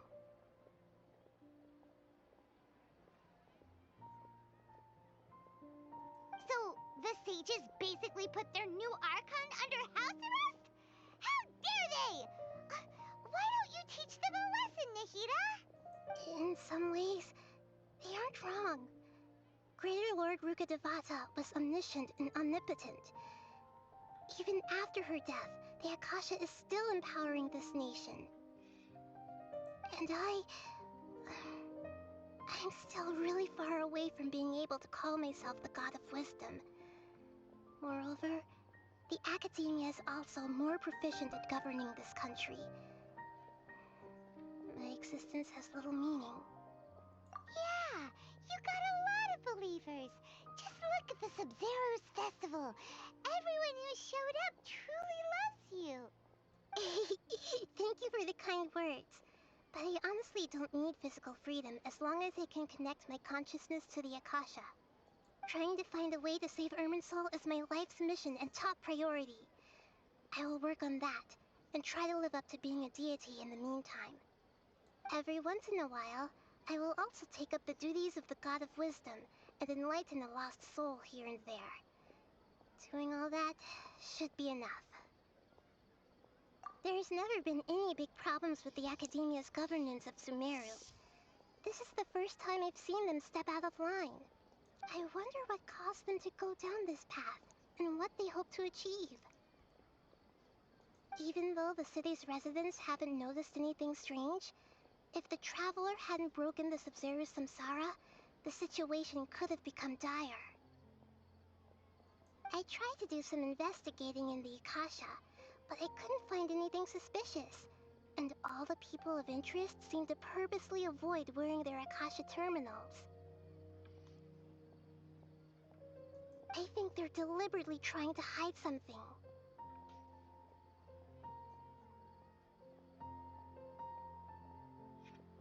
Oh, that reminds Paimon. In Gandharvaville, there was a sage who had invited Kainari to join some kind of project. Could it be related? Regardless, I need to first investigate the sage's motives, make things right, and punish them if needed. But I'll have to be discreet, or they'll see me coming. You mean how the Akasha stops you from having dreams? Yeah, it's been such a long time. No one's noticed something's up? It's not that no one noticed. It's more like no one cared. Ultimately, it's all rooted in the sage's misdirection. Misdirection? The sages convinced everyone to believe that being unable to dream is a sign of rationality and wisdom. Not dreaming is a badge of honor in Sumeru. Even if the truth is that their dreams are being reaped by the Akasha. With their propaganda in place, the sages can maximize their use of the Akasha to facilitate their research. Besides, Greater Lord Rukkhadevata must have created the Akasha in the hopes that it could be used to its full potential. That's why I've never come out strongly against this. Anyway, the perspective advocated by the sages drowned out any voices of doubt. By now, even those who never use Akasha terminals find it too shameful and embarrassing to talk about their dreams. Got it. I hope my answers were satisfactory, seekers of knowledge. To be honest, maintaining Dunyarzad's fading dream took a lot of mental energy. I think I may need to rest for a while. Oh, and you don't need to worry too much about the sage's activities for now. The Akasha won't be able to conduct another project on the scale of the Sub-Zero's samsara in the immediate future. Go and get some sleep. Leave everything to us. What a relief.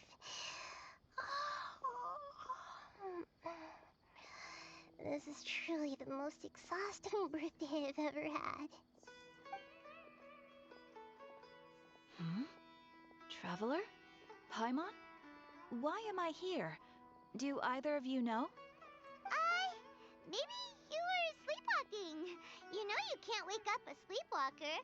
We happened to walk by, so we thought we'd wait for you to wake up. I see. Huh. I should visit my maintenance personnel sometime. Oh, I'm fine. I better go. Thank you.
Terra Smash!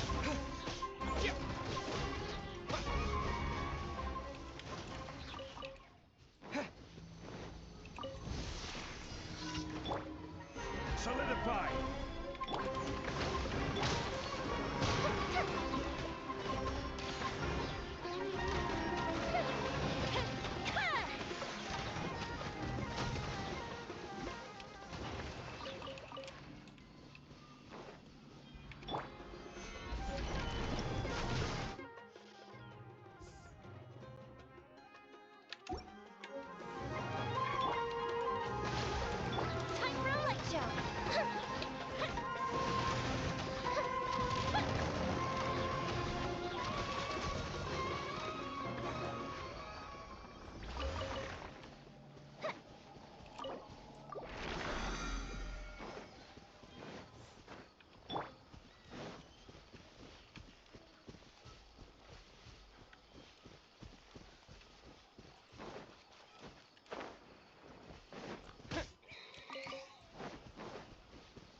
Stabilize!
Happy to oppose the line! Fire hazard!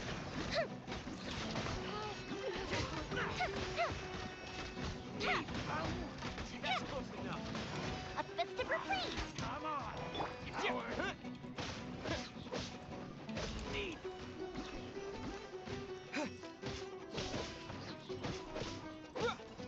I'll take that. No more tricks up your sleeve. You won this one.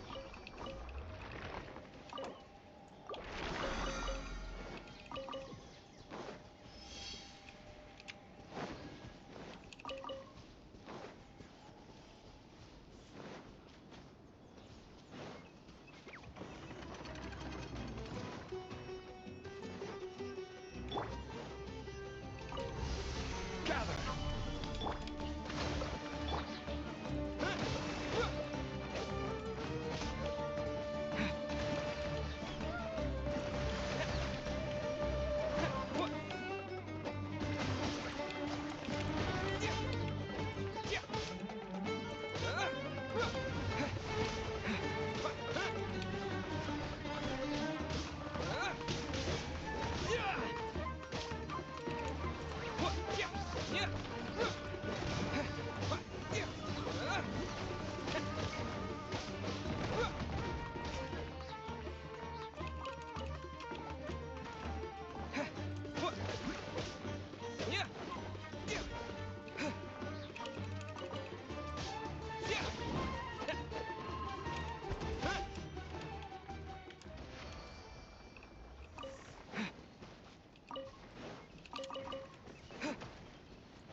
What you got?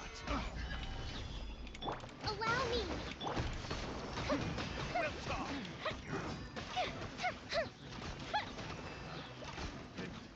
The wrong test subject. The wrong test subject. Your bishop down!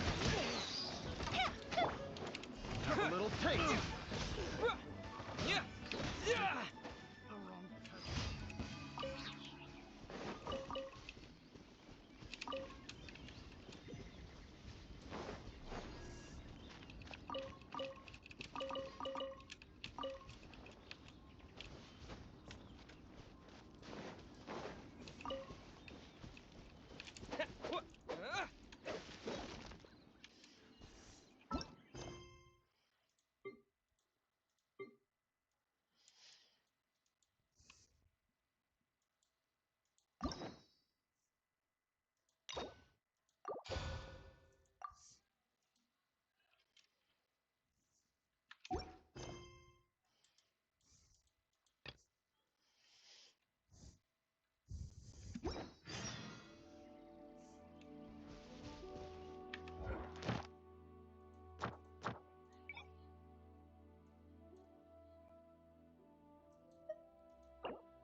request from the Academia. Such a stripper.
Stabilize!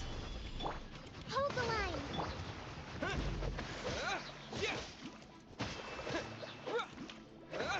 So soon! Can't run from death.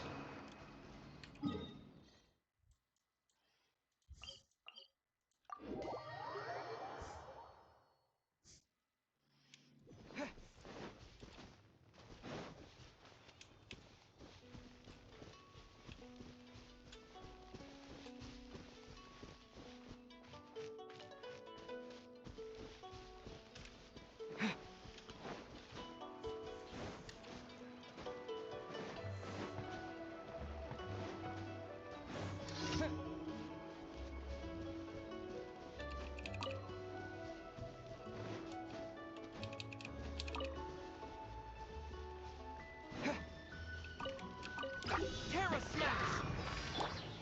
Gather!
Alright, I've been at this for nearly 6 hours now. I think I'm gonna call it a day. Alright, so I guess I don't know what I'll do next time, just explore? I mean, I finished the main story. It looks like I have to do more, like, side quests and crap, so that I can get to level 2 in Sumeru, and then start doing the bounties and requests and crap. Well, it's been fun. Merry Christmas.